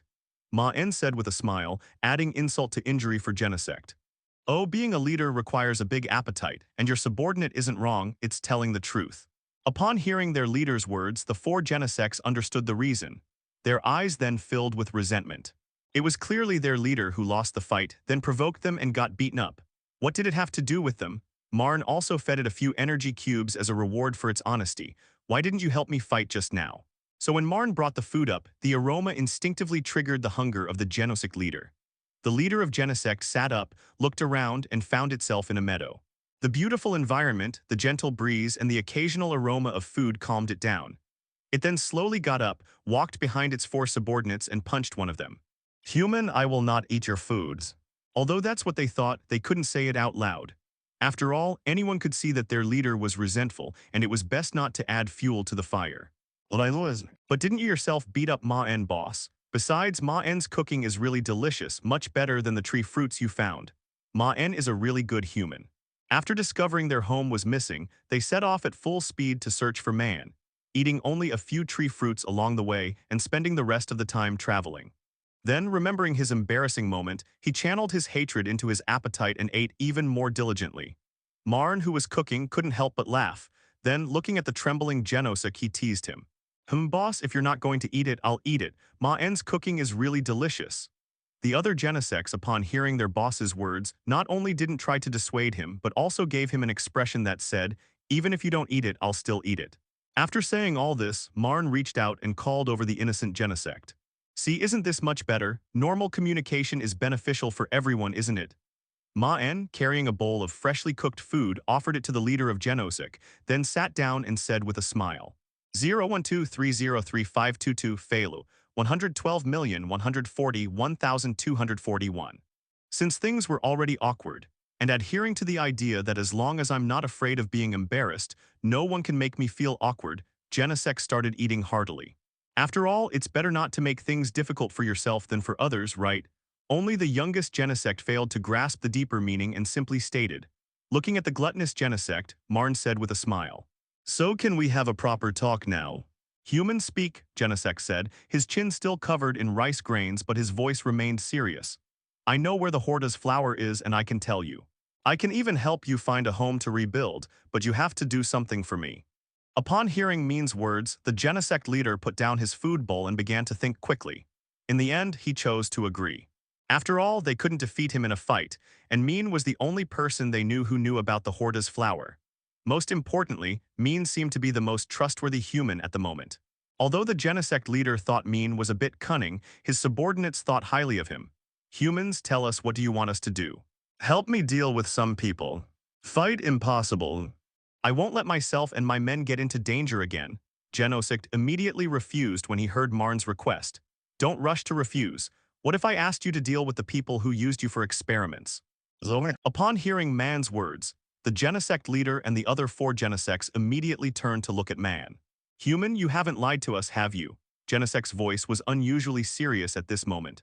For Genesects, the primary goal is undoubtedly to rebuild their home, but their hatred for Team Plasma is definitely second. The painful experience of being used as experimental subjects by Team Plasma is still fresh in their minds. At this moment, Genesect, who had switched to high-speed flight mode, also came to Maen's side and asked when they could begin their revenge. The towns of Kagome and Aoyama, both outside the Giant's Cave, experienced a sharp drop in temperature. Keep in mind that it was summer. This unusual low temperature was quickly noticed by Leela and her Interpol team. Just then, Maen's phone rang again. With a few more henchmen added to the fight against Team Plasma, Maen is now even more confident in dealing with them. What's even more frightening is that this cold air didn't dissipate with distance. Instead, it continued to spread outwards. It's clear that Team Plasma is now going after Kyurem, and this unusually low temperature is Kyurem's angry outburst. Upon discovering the low temperature, Leela quickly sought help from Maen since Maen had already gained Raharam's approval, and it would be best to have Maen's assistance. Maen nodded, then called Rotom over and showed the Plasma team uniforms to the Genesis on Rotom's screen. Looking at the floating disc-like shape of Genesect, Maen instantly realized that he had overlooked something. Reshiram smiled and shook its head when it heard Maen's words. Maen was the most real and the most unreal hero it had ever seen since its birth. However, Reshiram did not reject it. On the contrary, it was somewhat looking forward to seeing how far this white hero it recognized could go. Haha, Reshiram, I came up with the plan myself. Since it belongs to me, it's naturally my truth, and besides, I didn't deceive them. The Cavern of the Giants is located in the northeastern part of the Unova region, and is famous for the legend of Kyurem. Although most of the people in the lab were doctors in white lab coats, several Genesects still noticed the sight of some guards dressed as Plasma team members patrolling the lab. No problems. Looking at the few Genesects in front of him, Maen smiled with satisfaction. Therefore, the memory is particularly vivid. While the Plasma team's destroyers are ships, they are capable of flight. As things normally would have happened, the Plasma team would have used their destroyers to fly into the air and then freeze the entire Twin Dragon City.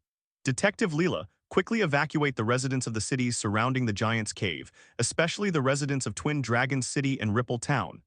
Maen's tone was full of panic. I'll help them rebuild their home afterward, and Genesect and the others can also get their revenge. It's a win-win situation, so why not? Maen said to Reshiram with a smile. As Maen listened to Leela's account of the situation, his brows furrowed tightly. Now, what Maen should do most is to hurry to the Giant's Cave and stop the Plasma team's plan, but Maen feels like he has overlooked something and is somewhat uneasy. 0.0. Upon seeing Team Plasma's uniforms on the screen, a red glint flashed in the eyes of several Genesects, and memories flooded their minds. Thinking this, Maen didn't hesitate any longer, immediately mounted Reshiram and soared into the sky, heading towards Twin Dragon City. It's important to know that Twin Dragon City is one of the major cities in the Unova region, with a huge population.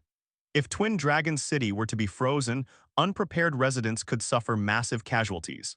But at this moment, an astonishing chill emanated from inside the Giant's Cave. The entire cave transformed into a cave made of ice and snow. Maen, perhaps I've misjudged your true self. Raharam's voice reached Maen's ears. Reshiram witnessed firsthand how Maen used sweet words and gentle persuasion to completely confuse the Genesects. The Genesects, who had initially only asked about flowers, were unknowingly bound to Maen's worship. Reshiram wondered if he had misjudged Maen. This Maen was somewhat different from the real one. After the meal, Maen rode on Raharam's back again, but this time Raharam looked at Maen with a strange expression. Maen had no doubt about the Plasma team's madness. They were absolutely capable of doing something like this. Mr. Marks and Angels, something terrible has happened. As soon as Maen answered the call, he heard Leela's panicked voice. Previously, Maen had overlooked a problem. He only remembered that Team Plasma had a plan to freeze the Unova, but that was after the split. However, the current situation has obviously created a butterfly effect due to some unknown reasons, and Team Plasma's freezing plan may have started ahead of schedule. Human, we agree to your deal. We will follow your orders for now, but only in dealing with these guys. Once the objective is achieved, we hope you will keep your promise. Xuanglong City is located in the northern part of the Unova region, and is one of the most prosperous cities in the region. But instead of bustling activity, the city was filled with deafening sirens. On the streets of Twin Dragon City, large numbers of residents began to evacuate with the assistance of Officer Jenny and Pokémon Center personnel, or took refuge in basements. After receiving Maen's call, Leela had no doubts or hesitations and quickly contacted Mayor Shaka of Xuanglong City. If it were anyone else, they might hold Leela in their arms, but Shaka is different. Shaka is not only the mayor of Odd Dragon City, but also the city's gym leader. Most importantly, as a dragon-type master, he is also very knowledgeable about the history of Unova. In the game, Shaka also tells the protagonist about the legend of the founding of the 230 nation of Unova, which shows that Shaka is familiar with the legends of the Twin Dragons and Kyurem. Upon hearing Leela mention the unusual weather in Kagome Town and Seihai City, as well as the plasma team's strange movements, Shaka quickly sounded the city-wide alarm and began preventing residents from taking cover.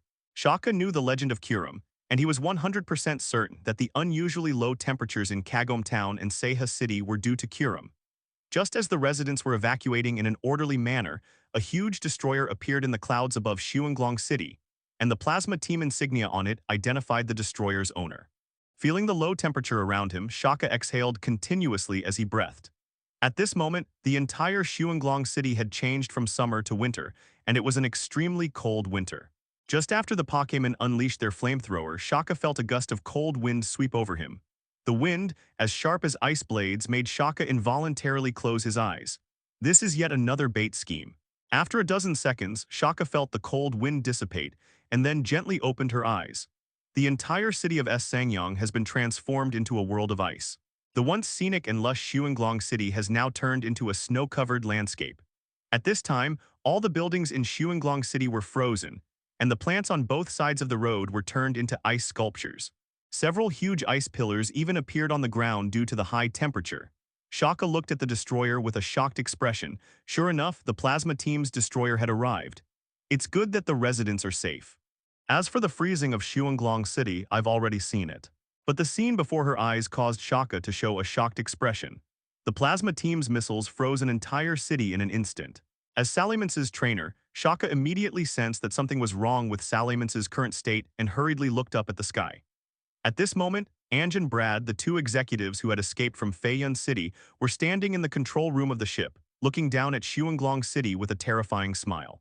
However, looking at the scene around him, Shaka felt a surge of joy. Fortunately, he had listened to Leela's advice in time and evacuated the crowd. Otherwise, under this frozen ground, who knows how many people and elves would have turned into ice and lost their lives. Mr. Maen, you guessed right, Twin Dragon City has been frozen. Luckily you notified us in time, otherwise the residents of Twin Dragon City would have been in danger. Leela's voice was full of exhaustion, but her tone also carried the joy of surviving a disaster. If Maen hadn't notified them in advance, the outcome would have been terrible.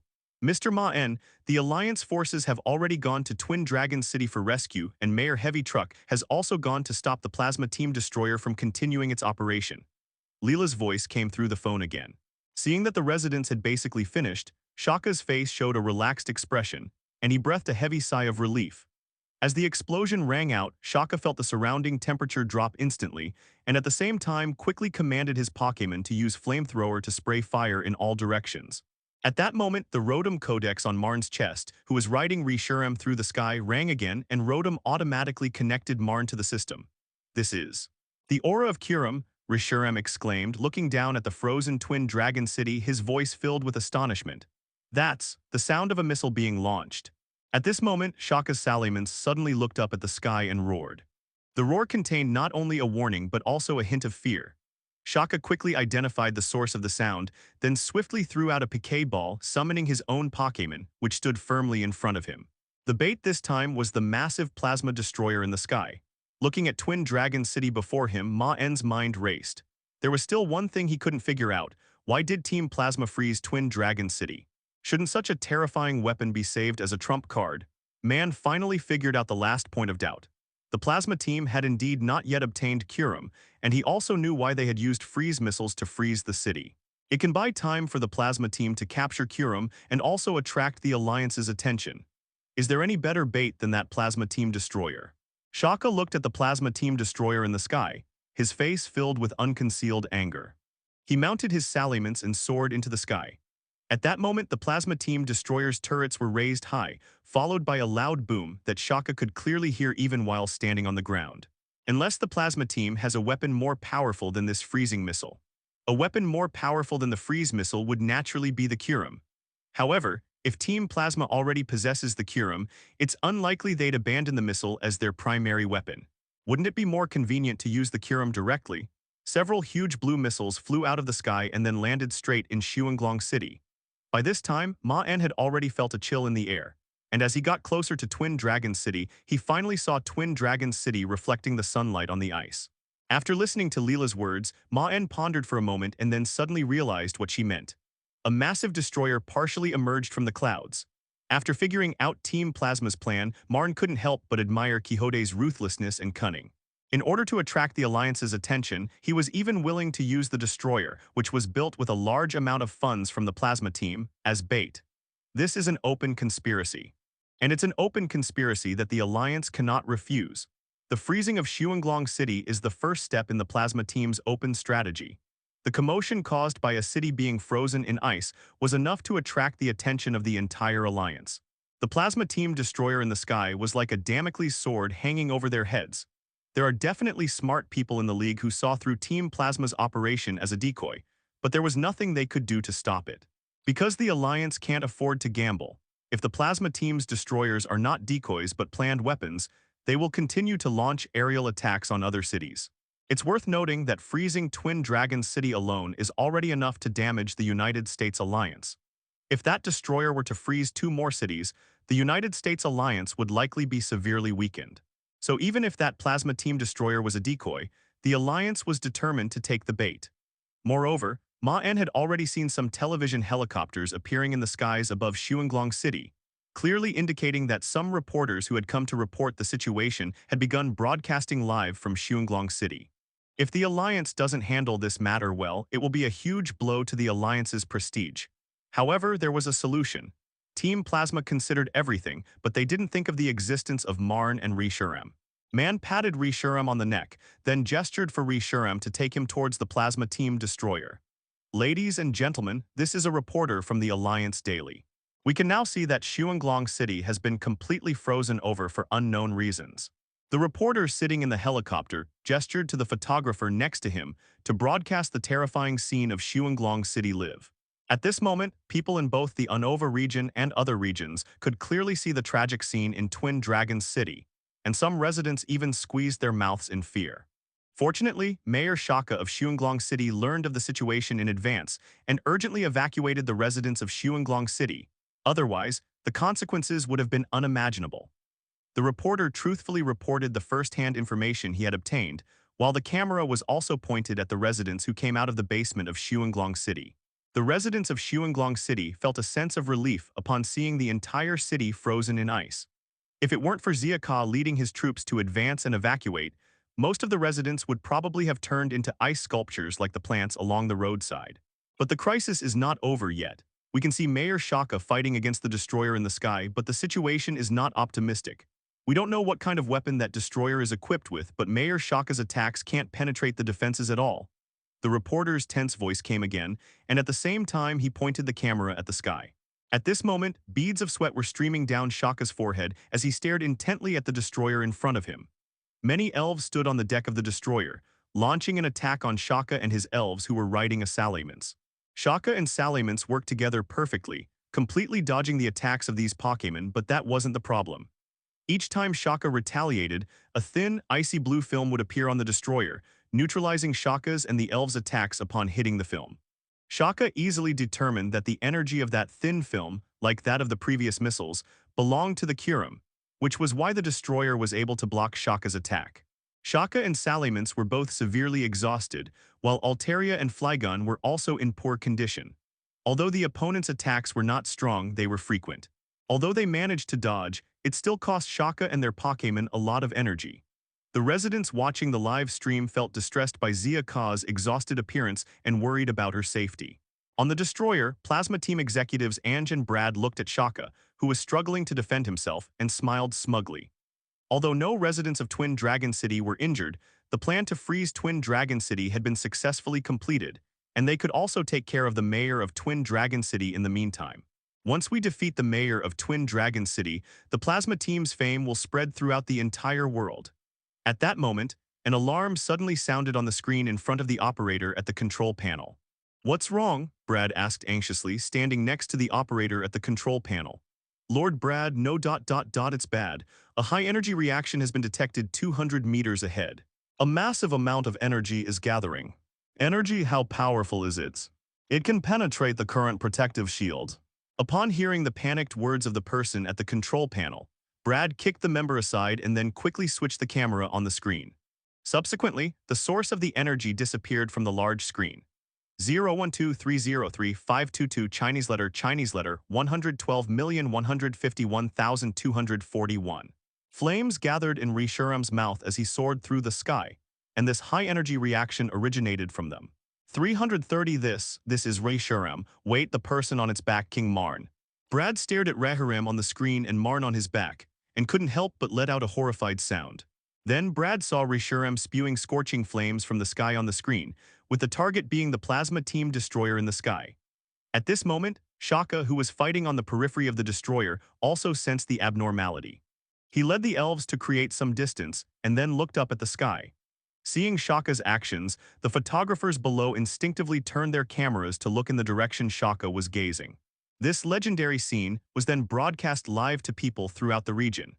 The majestic figure of Reshurem, the white dragon, was displayed before everyone, and the Maen on Reshurem's back was also clearly visible to them. The people of the Unova region looked at Maen on Reshurem's back and murmured, "A new white hero has appeared." Then everyone saw scorching flames erupt, directly bombarding the Plasma Team's destroyer. To everyone's astonishment, the destroyer's shields shattered instantly, and the entire destroyer was then pierced through by flames. The viewers watching the live stream were all shocked by what they saw. The Plasma Team Destroyer, which had just stood like an iron fortress in front of Mayor Shaka, was now as soft as tofu, pierced directly by flames. Now everyone's attention is focused on Reshurem. Reshurem's noble appearance was displayed before the world. His white body and the hair that moved without wind gave him an ethereal feel. Meanwhile, Maen, sitting behind Reshurem, tightened his hat and smiled as he looked at the destroyed Plasma Team Destroyer. The new white hero has appeared, and upon seeing Maen's face, many people have already recognized this new Kanto Heavenly King, who is also a well-known researcher. It's actually King Marks and Angels. He's the new white hero. Unova region, Giant's Cave. How's the integration issue going? Shaka watched Maen leave, then looked at the destroyer that was making an emergency landing, his face showing anger. He then rode his salamence and chased after the destroyer. Quixote took the screen and saw Maen riding Reshurem and destroying the destroyer. What's the panic? Now listen to my command, use all power for an emergency landing. Brad, his eyes bloodshot, stared at Maen and Reshurem on the screen and shouted angrily at the crew members beside him. Lord Quixote, look at this, the white hero has appeared. A Plasma Team subordinate hurriedly handed a tablet computer to Quixote. Upon hearing Maen's words, Mayor Shaka immediately nodded, knowing that if the problem of Kyurem was not resolved, the consequences would be even more severe. The other members of the Plasma Team calmed down and showed expressions of sudden realization. It's almost finished. All that's left is the final analysis to complete the gene wedge. Then we can fuse Kyurem and Zekrom. Akramer's voice was filled with excitement. Clearly, he couldn't wait to fuse the two elves, which was also the ultimate goal of his research into the Unova legends. If there were a poll right now to choose the most popular trainer among the younger generation, Maen would definitely win. Mayor Shaka, please handle the emergency landing of the destroyer. I'll leave the capture of the Plasma Team personnel to you. I need to go to the Giant's Cave immediately. The situation in Kyurem is much more serious, Maen said quickly to Mayor Shaka beside him. People love heroic deeds, and the fact that Maen and Reshurem destroyed the Plasma Team Destroyer was undoubtedly a heroic feat, making all the viewers watching the live broadcast cheer. But Officer Brad, if we make a forced landing, we won't be able to escape. After listening to Shaka's words, Maen nodded, then rode Reshurem and flew towards the Giant's Cave. Do you think we still have a chance to escape? After we froze Twin Dragon City, the Alliance personnel have already arrived. We can still save our lives by making a forced landing now. At worst, we'll just be arrested.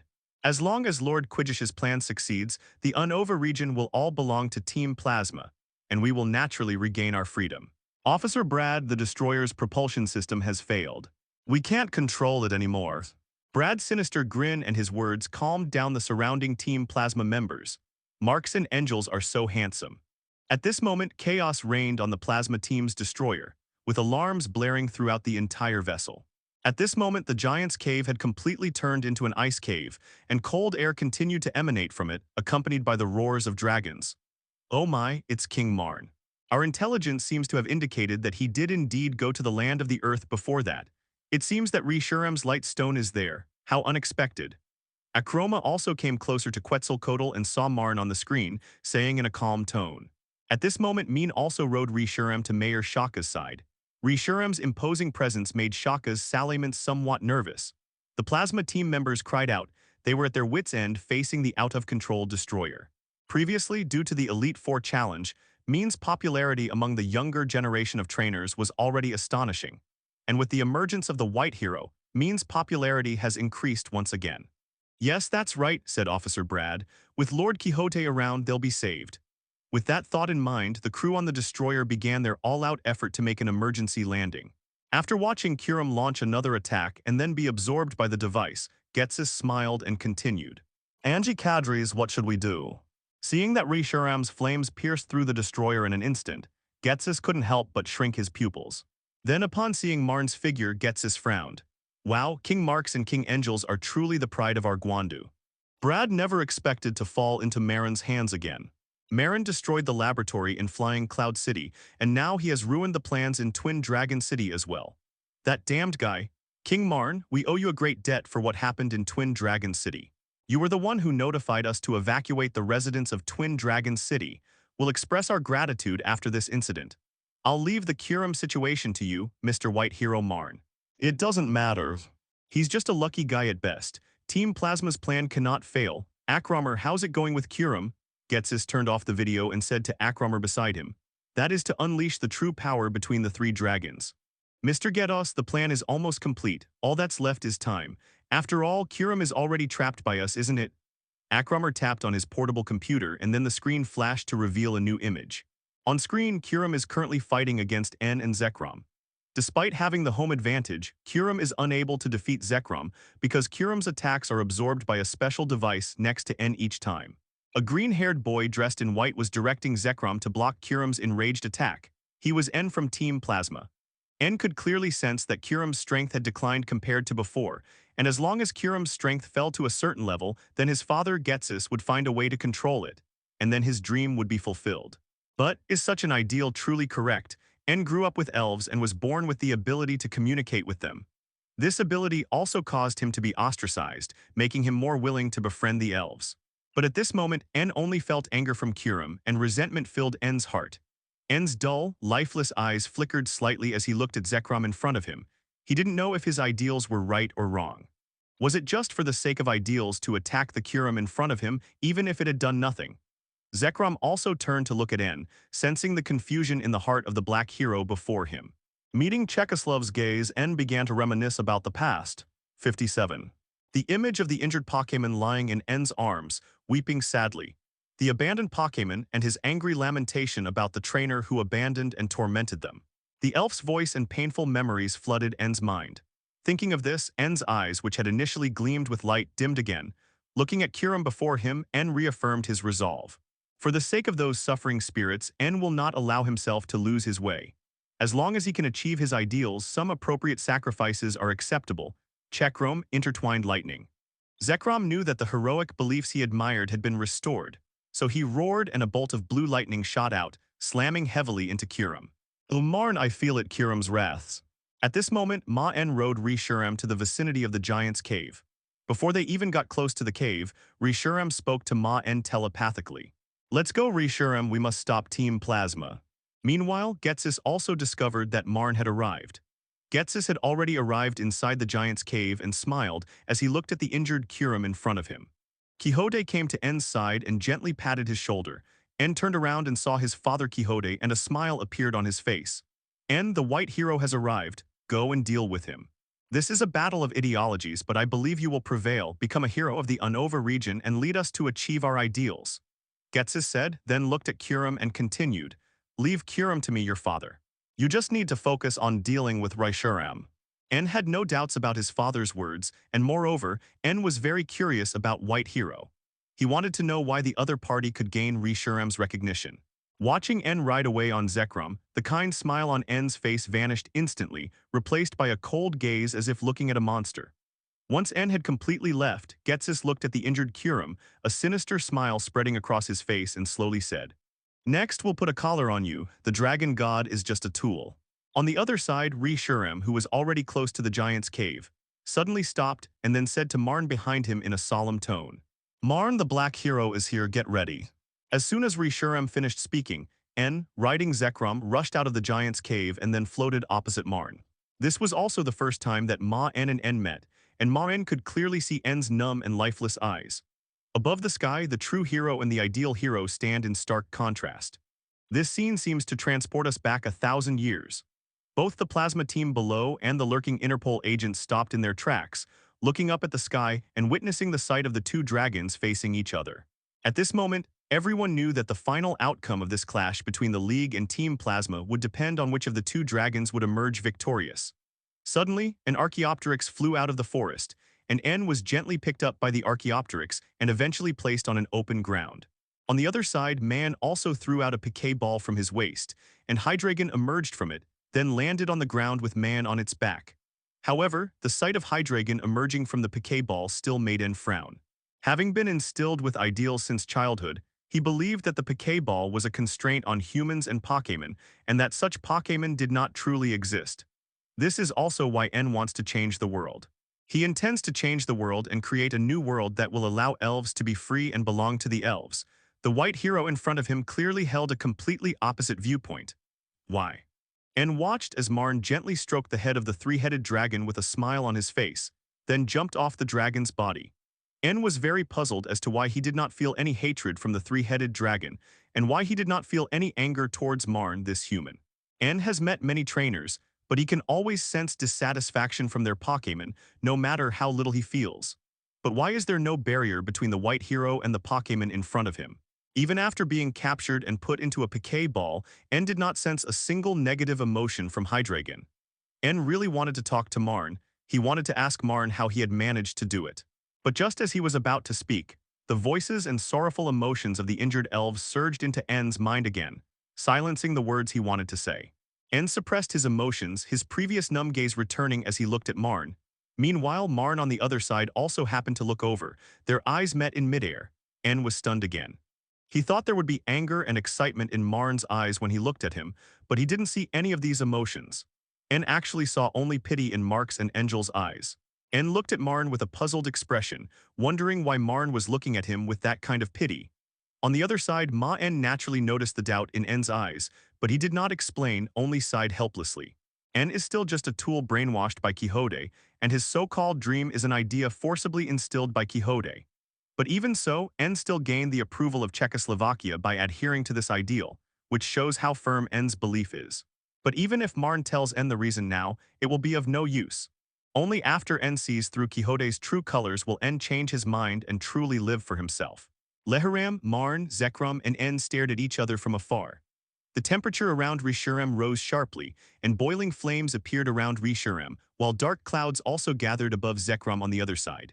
Then lightning flashed across Zekrom's body. The forces of fire and electricity collided, splitting the earth and sky into two parts, creating a strange spectacle. Genesect, your greatest enemy is in that cave ahead, Maen suddenly shouted to the sky. Then En and Zekrom saw 5 streaks of light like shooting stars streak across the sky and fly towards the giant's cave. En's pupils contracted when he saw this. He hadn't expected that Maen would have other helpers, but it was too late to stop them now. He had to stop Reharam and Maen here.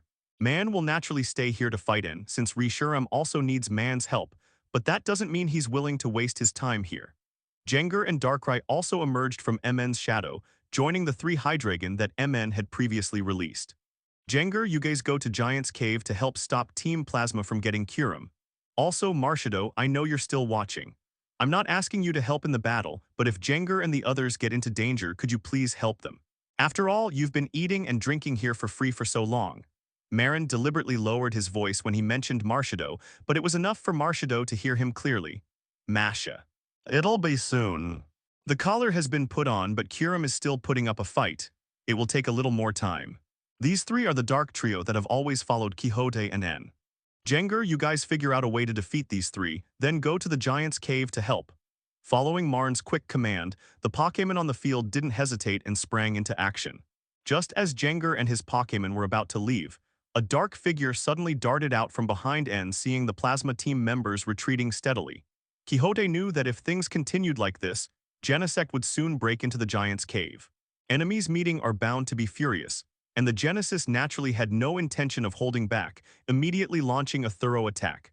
The previous Genesects were too fast for them to stop, but now they absolutely cannot let Jengar and Darkrai into Giant's lair.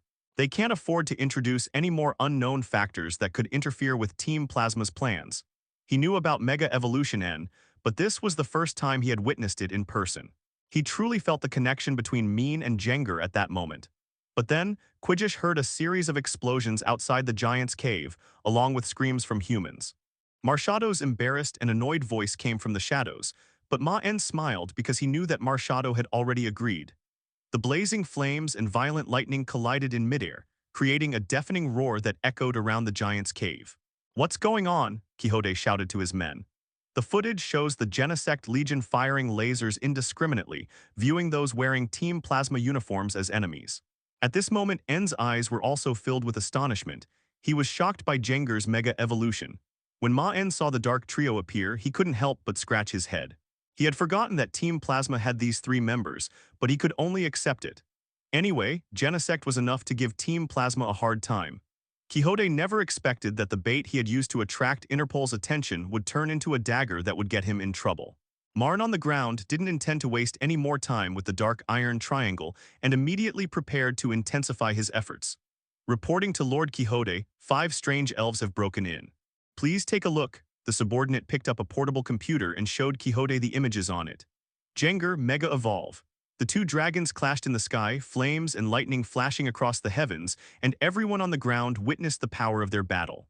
En had never imagined that such feelings could exist between humans and elves, and this was precisely what En had been searching for in her heart. .00. That battlefield was no longer open to anyone else. The sky had completely become the main battlefield for the 2 dragons. Outside, the battle between Kyurem and Zekrom had reached a fever pitch.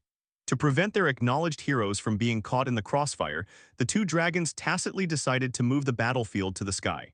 Zekrom intertwined lightning. Kyurem intertwined flames. Akramer, how much longer will it take to control Kyurem? Kujai. Upon hearing Akrama's words, Quixote gripped his cane tightly, then tossed his cloak and headed out of the cave. He was going to personally stop these Genesects. Meanwhile, all that's needed is to resolve the battle as quickly as possible, and quickly reacted and directed Zekrom to retaliate. As the keystone on Maen's wrist emitted a rainbow of light, Jengar underwent mega evolution and charged towards the Dark Iron protagonist. Inside the giant's cave, Quixote also heard the explosion outside and smiled, knowing that the 2 dragons had already clashed. The 3 dark figures were 3 humans, gender unknown, with white hair, black masks, and clothes, dressed exactly like ninjas. The Dark Trio released 3 Bisharp Pokémon to block the advance of Jengar and other Pokémon. However, what they called blocking was actually just buying as much time as possible. Facing the 3 main Pokémon of Maen, they could only do their best to resist. Even so, they were startled to see the mega evolution of Jengar, and then one of the Bisharp Pokémon was hit by Jengar's Shadow Ball. If it weren't for Bisharp's high resistance to Dark and Ghost types, that Shadow Ball would have been enough to take down one of the Dark Trio's Pokémon. Why? At this moment, En's voice resounded throughout the entire venue, and Maen and the other elves present all heard En's voice. "Why are you helping this human so much? He clearly used a Poké Ball to restrain you. Why are you still helping him fight? And why don't you Earth people have even a little bit of resentment towards that human?" En's voice was filled with confusion, and his gaze toward Jengar and the others was equally bewildered. He couldn't understand why neither the initial Hydreigon nor the newly appeared Jengar and Darkrai harbored any resentment towards Maen. En has always pursued equality between humans and Pokémon. In his view, the relationship between trainers like Maen and their Pokémon represents the greatest inequality. However, at this moment, the unreserved affection between Maen and the Pokémon has left En bewildered. Jengar and the others heard En's voice but didn't explain. After all, they weren't En's Pokémon and didn't need to explain further on his behalf. Instead, they focused on dealing with the Dark Trio in front of them. En once possessed this same feeling, a feeling etched deep in her memory. Back then, En, like Maen, shared a profound bond with the elves, but that feeling has now disappeared. What are your ideals? Seeing Zekrom lying on the ground, En quickly got up and went to Zekrom's side, trying his best to help it up. Maen's voice rang out again, and En, who was kneeling on the ground, opened his eyes wide. He finally understood why there was such a sincere affection between Maen and the elf. After that, he instilled that distorted ideal in En every day.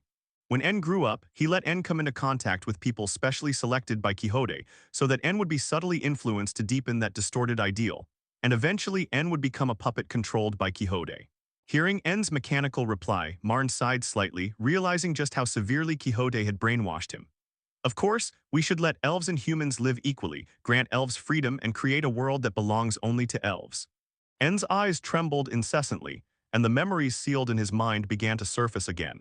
The cries of the elves who had been hurt by humans echoed once more, and the whispers of Father Quetz continued to linger in his mind.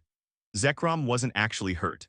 He was just distracted by N, which gave Reshuram an opening, and he was eventually knocked to the ground. That was his deepest dream, and that dream wasn't as heavy as it is now. Back then, he just wanted to live happily with the elves forever. N remembered that after he was taken away from the forest by Quixote, his feelings for her gradually faded and then disappeared, remaining sealed deep in his memory. My ideal, N paused for a moment upon hearing Mark's and Angel's words, then mechanically began to answer. Are you sure this is really your ideal? N, find your true self, the self you had when you first came into contact with the elves. When N heard Maen's voice, he turned to look at Maen, whose green eyes were now filled with numbness and confusion. At this moment, the elves' painful wails, their abandonment by humans, and the voices instilled by Quetz echoed again, filling N's mind with intense negative emotions once more. As a child, N hugged the wild elves together, his face beaming with the happiest smile. N firmly resolved to reject these voices and continued to walk towards the deepest memories within her heart. N never imagined that his respected father would do such a thing, but looking into Maen's eyes, N knew that Maen, as a true hero, would never tell such an easily exposed lie. N began to recall when this feeling had started to disappear, and then Quixote's face appeared. Maen sighed as he looked at the bewildered N, knowing he might have to play the role of spiritual mentor again. Mark's and Angel's words resonated like a bell, shaking N's heart. At this moment, the Dark Trio's Pokémon were also defeated by Jengar and the others. Seeing N's pained expression, the Dark Trio knew things were going wrong and immediately threw out a smoke bomb and fled the scene. N couldn't help but cover his head and kneel on the ground in pain. After darkness, a glimmer of light began to appear, but thinking about it, it makes sense. After N was adopted by Quetzalcoatl when he was a child, he deliberately separated himself from other humans. Quetzalcoatl then arranged for the elves who had been harmed by humans to live with N, so do you still want to fight? Do you know what your so-called father Ghetsis did for that twisted ideal? He used a weapon to freeze Twin Dragon City. If the residents of Twin Dragon City hadn't received the news in time and taken refuge, countless people and elves would have died because of this weapon. Is this really in line with your ideal? Your name is N, right? N's ideals wavered, which naturally affected Zekrom's performance since heroes and dragons are complementary. With a thud, Zekrom's body also collapsed beside N. N begins to doubt whether her father Quixote truly shares the same ideals as her. Zekrom, having stood up from the ground, looked in Reshuram's direction once more. As long as the fight continued, Zekrom would naturally do his best to help. N, you said you hoped that elves could live in equality with humans and no longer be bound by them. But you didn't consider that sometimes the feelings between elves and humans are not a constraint, but the strongest bond. When N heard Maen's words, his pupils dilated. He had no idea that Quetz had done such a thing. He had always thought that Quetz just wanted to use the power of Zekrom and Kyurem to increase his prestige in the Unova region and thus gain people's support. Behind the light was an unforgettable scene. For the first time, N's eyes regained their sparkle, no longer dull as before. He began to truly consider whether everything he had done was for the sake of his ideals. Seeing N deep in thought, Maen knew that his previous pep talk had had some effect. It seemed that he didn't need to fight N for the time being, he just needed to enter the giant's cave to stop Quixote. At that moment, a violent explosion suddenly came from the giant's cave in the distance. Immediately after the explosion, Maen felt a biting cold wind, and a solemn expression appeared on his face. Then Maen saw several elves flying rapidly toward him. They were the Genesect Legion that had previously raided Ghetsis. However, the Genesect Legion was in poor condition at this time. Each of them had frostbite marks on their bodies, especially the Genesect leader, whose half of his body was frozen by ice, and he was even unable to activate high-speed flight mode. The other 4 Genesects helped their leader quickly return to Maen's side. Maen, there's a really powerful creature inside. The leader has been injured, you have to save it. 22. The friendly Genesect's panicked voice rang in Maen's ears, and Maen immediately gestured for them to come over quickly, intending to help treat Genesect. N, what are you doing? Why haven't you dealt with this so-called white hero yet? Have you forgotten your ideals? At that moment, a cold voice rang out, and Quicheth's figure appeared in midair, with the chief dragon grabbing Quicheth and slowly descending from midair. and then looked at Quixote and said excitedly, "Father, did Maen just tell me that you froze Twin Dragon City with weapons? Is that true?" "That's right, that's absolutely true, it's all for our ideals." "Why do this?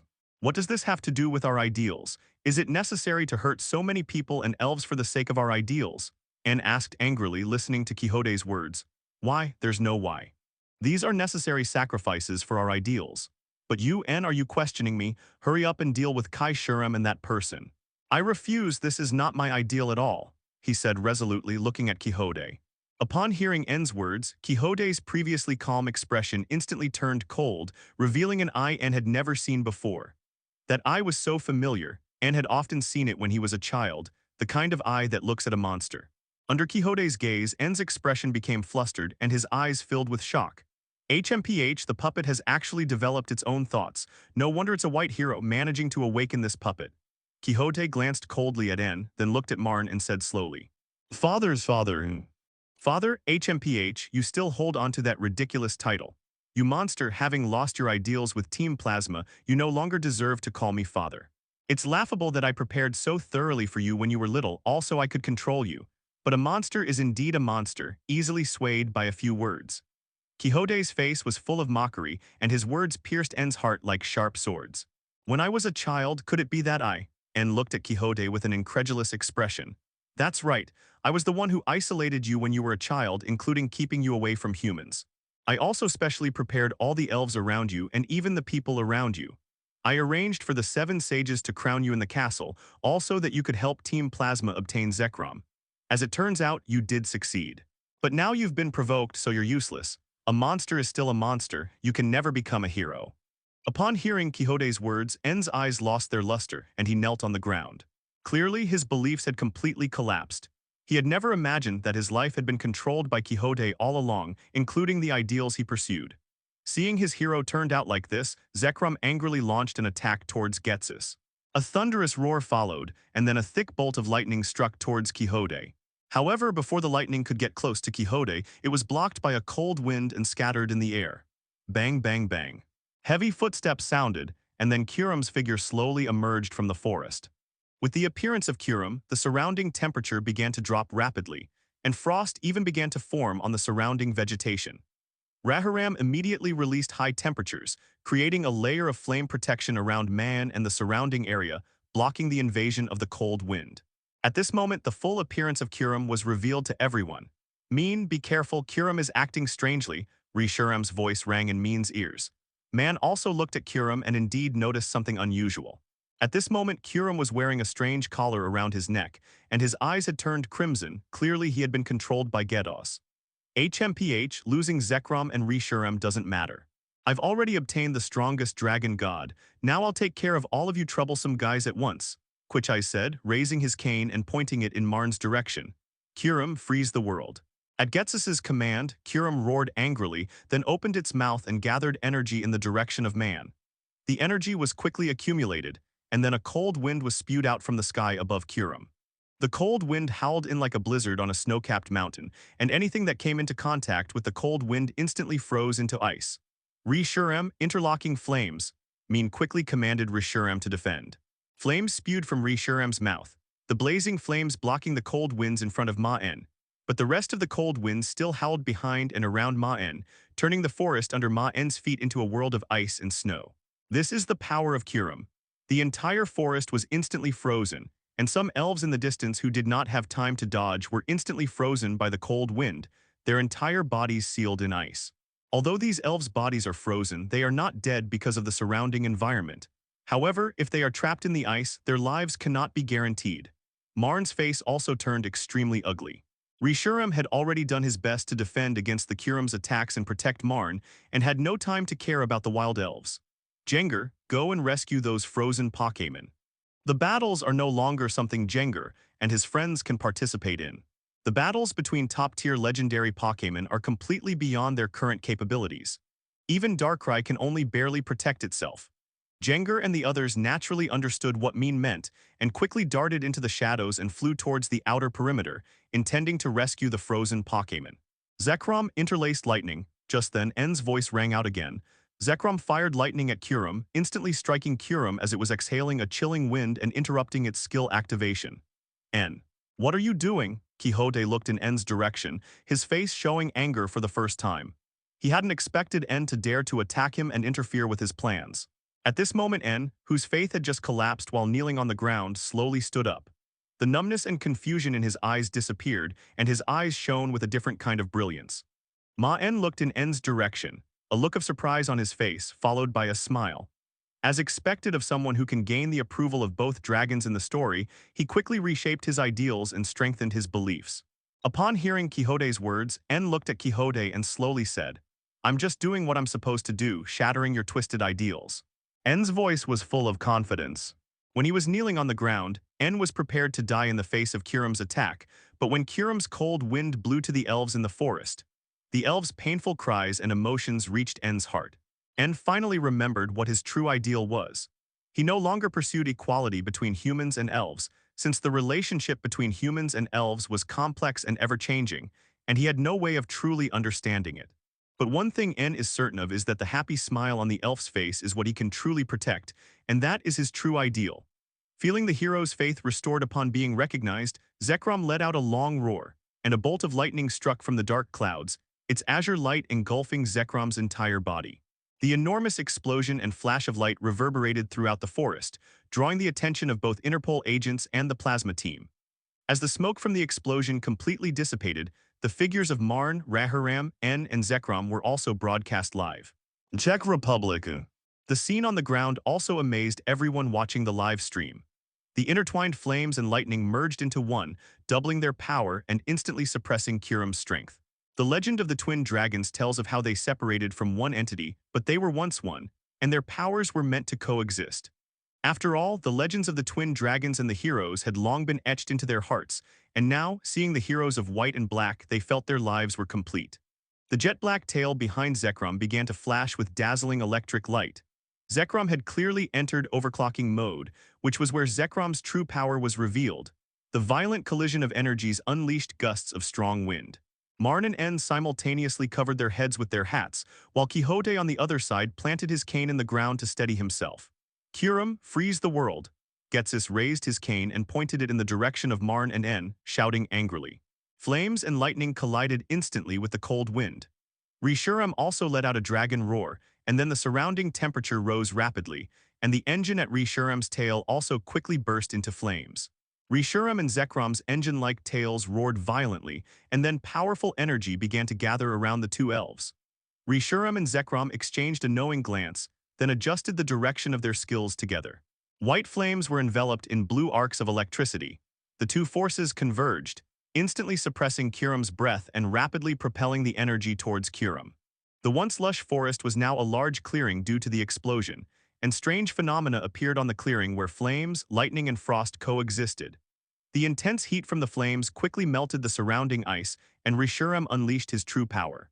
Just as the three energies were locked in a stalemate, besides the people in the forest, reporters who came after hearing the news were also drawn to the scene. Ladies and gentlemen, the heroes of both dragons have appeared simultaneously. The Unova region has been saved by the heroes. Intertwined flames, intertwined lightning, Maen and N's voices rang out simultaneously. What a joke, whether you're a black hero or a white hero, none of you can stop my great cause. Raharam, we need to get serious too, Maen said, smiling at Raharam. The cold wind howled again as if trying to freeze everything. The white flames and the azure lightning collided, but something unexpected happened. Meanwhile, Rasharam and Zekrom also unleashed their abilities. Rasharam!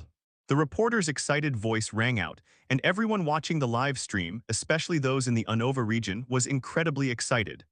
White flames spewed from Reshiram's mouth, while azure lightning was released from Zekrom's body on the other side. Finally, the combined attack of the two dragons struck Kyurem hard. The Manor helicopter accurately recorded the frozen forest as it slowly approached the direction of the explosion. The collision of flames and lightning did not result in an explosion. Instead, they quickly merged together. The three streams of energy were locked in a stalemate in midair. The combined attack of the two dragons successfully dealt a heavy blow to Kyurem and also made Maen and N famous in the eyes of the people. But on the other side, Ghetsis' expression was extremely ugly. He never dreamed that he would be betrayed. The most important thing was that he did not expect that the skills released by Kyurem and Zekrom could actually be fused. In the legends and history of Unova, the two dragons have always appeared in opposition, and Ghetsis also believes so. But now the white and black have joined forces to fight, and they have unleashed a power far exceeding their previous strength, even managing to severely injure Kyurem. Kyurem got up from the ground.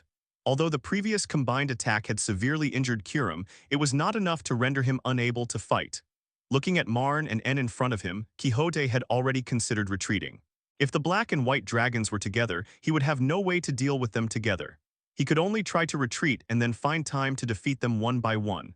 Quetz's thoughts naturally did not escape Maen's notice. In terms of individual strength, Kyurem is stronger than the two dragons. If Maen does not take this opportunity to eliminate the plasma team, then he will be targeted by Viper.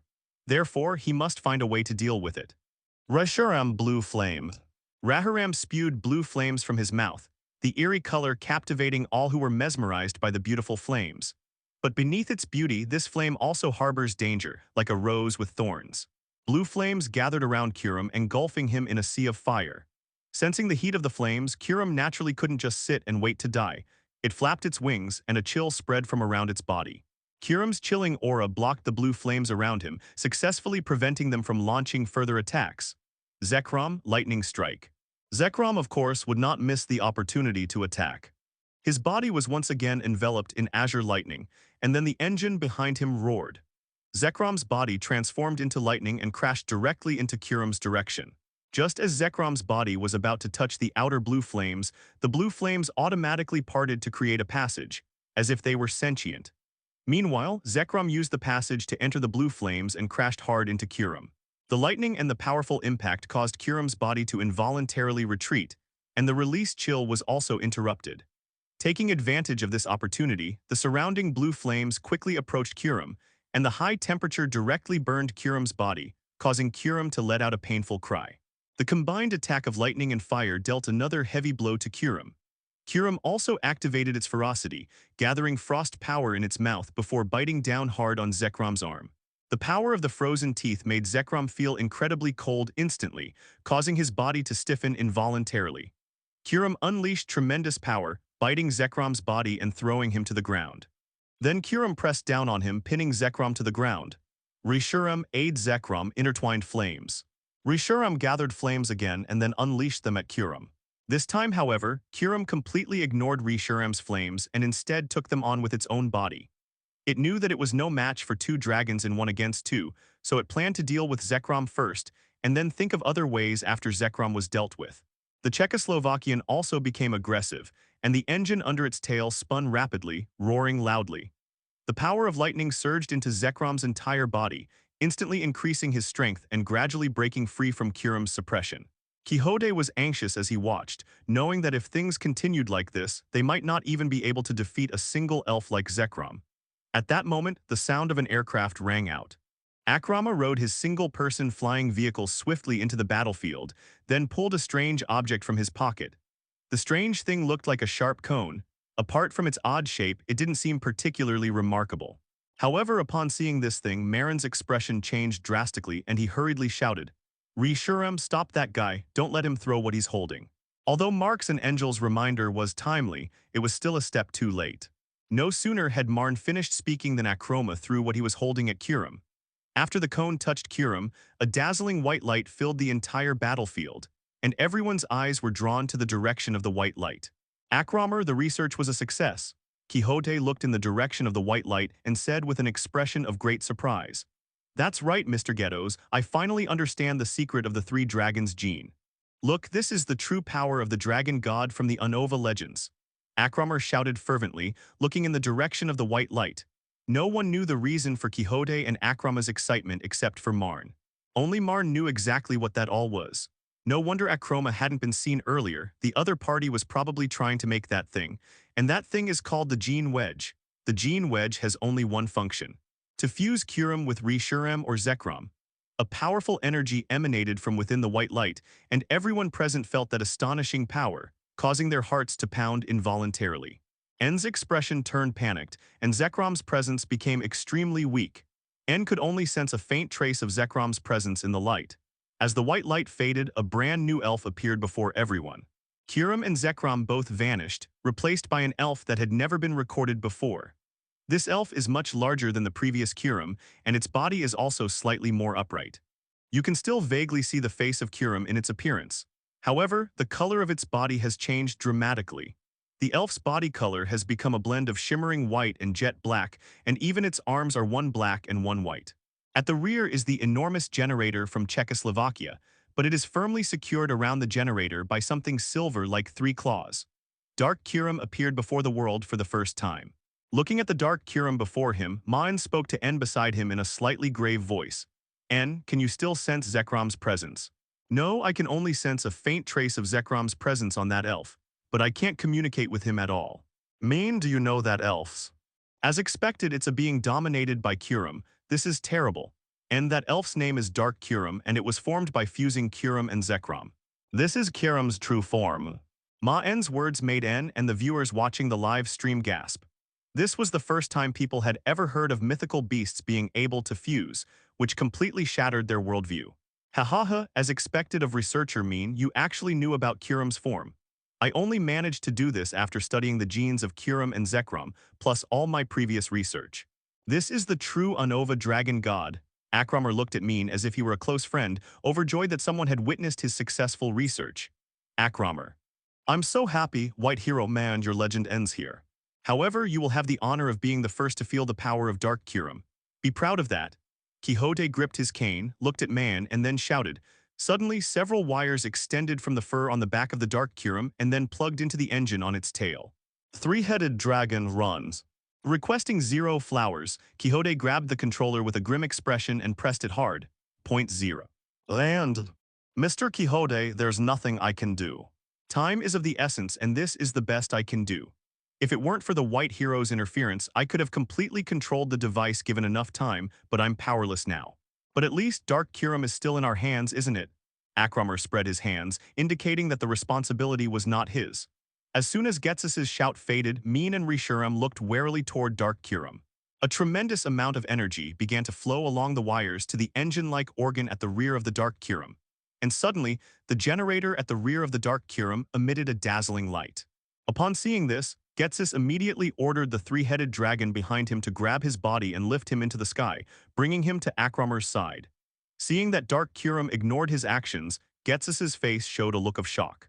The control collar was still on Dark Kyurem, so why was it ignoring his orders? Akramar, give me an explanation. Do you mean I spent all my time and effort developing this weapon that's beyond my control?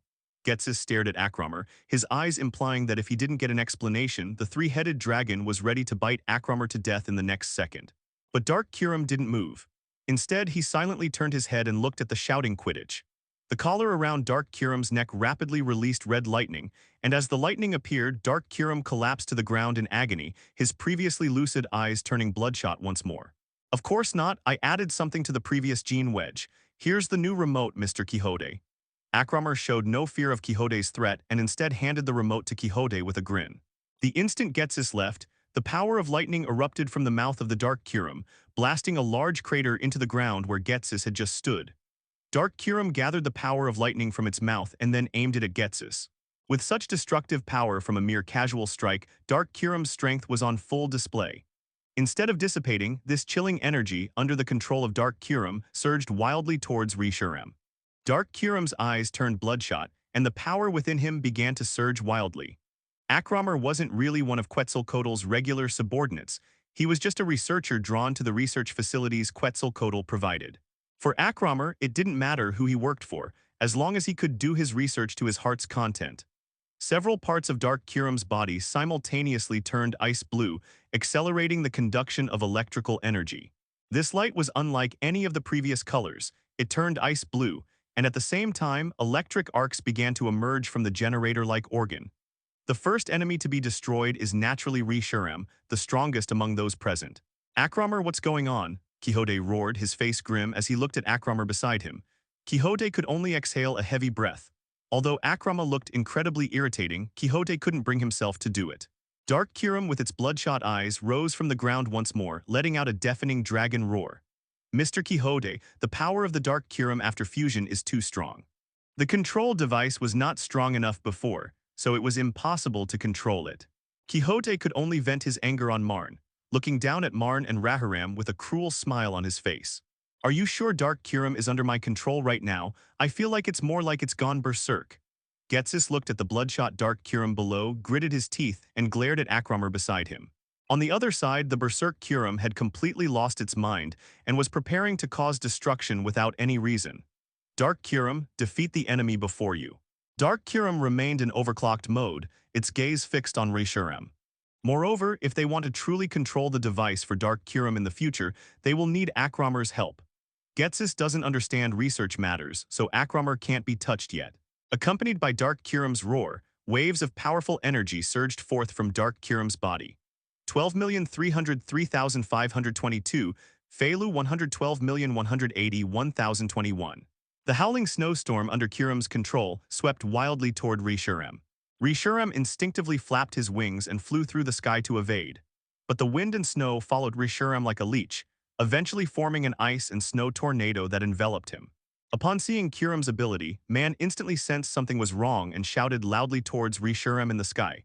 Reshiram quickly used the crossfire to break through this tornado. Reshiram's tail, with its generator-like organs, spun wildly, spewing out crimson flames that directly scorched the surrounding blizzard. But the flames that could previously suppress the wind and snow could no longer penetrate the tornado in front of them. The power of the Dark Kyurem fusion was far too great. At this moment, the Dark Kyurem on the ground also flapped its wings and flew into the sky, its body once again gathering the power of ice and lightning. Subsequently, Dark Kyurem's energy leaked out, forming several huge ice blocks in the air. But what was terrifying was that the ice blocks were also wrapped with bursts of electric arcs. Tornadoes blocked Reshiram's movements, while ice blocks were used as a means of attack. This skill set is none other than Dark Kyurem's exclusive skill, Freeze Volt. The massive ice block under Dark Kyurem's control flew towards Reshiram, then passed through the tornado and slammed into Reshiram. On the other side, Maen also came to Raharam's side. Dark Kyurem was launching a frenzied attack from the sky, while the Genesect Legion and Darkrai used their speed to dodge in all directions. At this moment, half of Reshiram's wings were charred black and the other half covered in frost, clearly indicating that Dark Kyurem's Freeze Volt had caused Reshiram too much damage. Amidst his fluctuating emotions, Maen involuntarily released dark energy, and wisps of smoke billowed from beneath his feet. Having been ambushed by the elves time and again, Dark Kyurem was now completely consumed by rage and roared towards the sky. Although Reshiram did not lose his ability to fight, he temporarily lost his ability to fly. Dark Kyurem, whose eyes had turned blood red from its frenzied redness, was suddenly attacked. Clearly, Darkrai's attack had enraged Dark Kyurem. The Dark Kyurem in the sky continued to gather lightning in its mouth, while the Reshiram on the ground prepared to launch an attack. Dark Kyurem shook his head and looked in the direction the laser cannon was fired. Maen, is this your ability? It's amazing and it has a feeling of Arceus. At that moment, a shadow ball flew towards Dark Kyurem and struck him hard in the face, causing Dark Kyurem's head to tilt to the side and interrupting the attack he was preparing. Dark clouds filled the sky, and then lightning struck Dark Kyurem directly. However, the shield cracked the moment it touched the lightning, while Dark Kyurem on the other side was increasing its power output. In a few more seconds, Darkrai would probably be hit by the intersecting lightning that broke through the shield. When the dark power came into contact with Reshiram, it was not absorbed by Reshiram due to its attribute, but instead flowed to Reshiram's back like liquid. Having recovered and been healed, the Genesect army returned to the battlefield and rescued Darkrai. Both Maen and Raharam were stunned by what they saw. Maen was also somewhat surprised by Raharam's words, then looked at the pendant around his neck that was emitting a faint glow. Maen had previously tried to enhance other elemental spirits with dark power, but failed. However, he never expected that he could actually fuse with Kyurem's body today. At this moment, Maen also regretted not going to find Giratina, but there was nothing Maen could do. Team Plasma's plan was executed too quickly this time, and Maen had no time to leave the Unova region. He could only passively follow Team Plasma in pursuit. Another explosion rang out in the sky, and Maen and Raharam looked up. The violent impact caused Reshiram's body to plummet from the sky. The cold and lightning power coursing through his body made it impossible for Reshiram's wings to flap.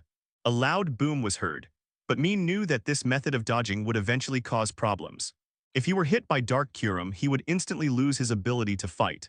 However, things finally took a turn for the better. The cross lightning struck Darkrai in an instant. Darkrai had no time to dodge and could only immediately use Protect to block the Cross Lightning's attack. Reshiram was covered in wounds, but he had not yet lost his ability to fight and struggled to his feet. The Arceus pendant around Maen's neck also shimmered faintly, while the smoke formed by the power of darkness became more solid, enveloping Reshiram's wings like liquid. At this moment, several laser cannons bombarded from a distance, all hitting Dark Kyurem's body, causing him to stagger. The interlaced lightning was interrupted again, allowing Darkrai to escape successfully. Maen breathed a sigh of relief when he saw that Reshiram had not lost his fighting ability, but then he saw the wings on Reshiram's back. With the help of lightning, the generator-like organs behind Dark Kyurem became even more dazzling, while emitting a huge roar. Maen hadn't expected his dark power to have such an effect, while Reshiram on the other side felt the numbness and coldness in his wings dissipate, replaced by a feeling of lightness and coolness. 2.3 Reshiram flapped his wings twice and found no discomfort whatsoever. In fact, he felt even lighter than before he was injured. Raharam's body fell next to Maen, who hurriedly ran towards Raharam. Intertwined lightning bolts erupted from Dark Kyurem's body, striking directly at the spot where Darkrai was standing. Faced with this situation, Maen was also somewhat bewildered, but in the end he could only attribute it to the fact that Arceus's stone tablet was too powerful, or perhaps it was because Reshiram had the physique of a divine beast that it could withstand Maen's dark power. It was Darkrai that launched the Shadow Ball. Although it couldn't defeat Dark Kyurem, it could still disrupt things. At this moment in the sky, Dark Kyurem was still venting his anger without restraint, and streaks of lightning shot towards the leader of Genesect. The leader of Genesect maintained high-speed flight mode because it knew that it was no match for the Dark Kyurem in front of it, so it just needed to buy enough time for Maen and Reshiram. Faced with the incoming, intersecting lightning bolts, the leader of Genesect instinctively turned to dodge, but suddenly felt his body stiffen, and a look of panic instantly appeared on his face. Although Genesect returned to the battlefield after treatment, the injuries it sustained still affected its movement, especially now that the ground was at extremely low temperatures due to Dark Kyurem's frenzied attacks, which further hampered its movement. The stiffness of his body prevented Genesect from dodging immediately, forcing him to stare intently at the approaching lightning. At that moment, Darkrai's body transformed into a shadow and stood in front of Genesect, his hands forming a black shield that firmly blocked the intersecting lightning. Unharmed as expected, the Genesect leader opened his eyes and saw Darkrai struggling to defend against the attack. A strange emotion welled up in Genesect's heart. This unusual emotion flashed by, and then Genesect raised the turret on his back and fired a laser to help Darkrai withstand the attack of the interlaced lightning. The other 4 Genesects quickly gathered behind Clay and then unleashed their lasers at full power. Even so, it only pushed the cross lightning backward a few meters. As Dark Kyurem increased its power output, the cross lightning gradually suppressed Darkrai's attacks and slowly moved closer to Darkrai. Reshiram Darkflame, Maen's angry shout rang out as well. Then we saw Maen riding on the back of Raharam, flying down from the sky. The dragon's roar echoed from the ground once more. Dark Kyurem shook his head and stood up, his crimson eyes fixed on Reshiram's direction. Just then, a confident smile appeared on Maen's face, and he unzipped the jacket on his chest. The current King Marks and King Angels is not only a white hero, but also a black hero. He is using his abilities to fight. A massive block of lightning-infused ice hurtled towards Reshiram in front of Dark Kyurem. Then Reshiram spewed out black flames from the air and blasted them directly at the flying lightning ice block. Reshiram and Dark Kyurem's powers were simultaneously unleashed. At this moment, Marks and Angels became a combination of black and white heroes. The reporter's excited voice was broadcast live to everyone. Whether it's the hero Maen, a combination of black and white, or the plasma team who will win, all depends on this one strike. As the flames continued to rotate, Maen released all his dark power. On the other side, the organs at Reshiram's tail also emitted a huge roar, and red flames kept spinning at the tail. This unexpected rescue relieved Darkrai and the onlookers, who then looked in the direction from which the flames were coming from. Dark flames and ice meteorites encased in lightning were locked in a stalemate in midair. At this moment, Akroma was also staring intently in the direction of Maen, his excitement undisguised. He had been dedicated to studying the hidden power of elves, and now he saw a new direction in Maen. He couldn't wait to study Maen's abilities. With a flap of its wings, Dark Kyurem took flight once more, standing opposite Reshiram in the air. Maen was well aware that his hidden abilities would be exposed, but he would not regret doing so. A block of ice resembling a small meteorite condensed in midair, its surface crackling with azure lightning under the energy of Kyurem. Quixote's expression turned incredibly grim. He never expected that even now Maen would still be able to fight back. However, when he looked in the direction of Dark Kyurem, Quixote's smile returned. In his view, Maen's resistance was futile, and no one could defeat Dark Kyurem in its current state. The crimson flames at Reshurem's tail gradually changed color, and to everyone's astonishment, the flames eventually turned black. Everyone watched the clash between fire and ice in the sky, the outcome of which would determine the final result. Reshurem's originally white fur turned black and white, especially the wings on Reshurem's back, which turned as black as water. But at this time, Rahuram's appearance had changed dramatically. At least it guarantees that you can escape. In the past, people hid to avoid being targeted and putting themselves in danger. Under the camera's view, everyone watching the live stream saw this scene and couldn't help but worry about Darkrai and Genesect.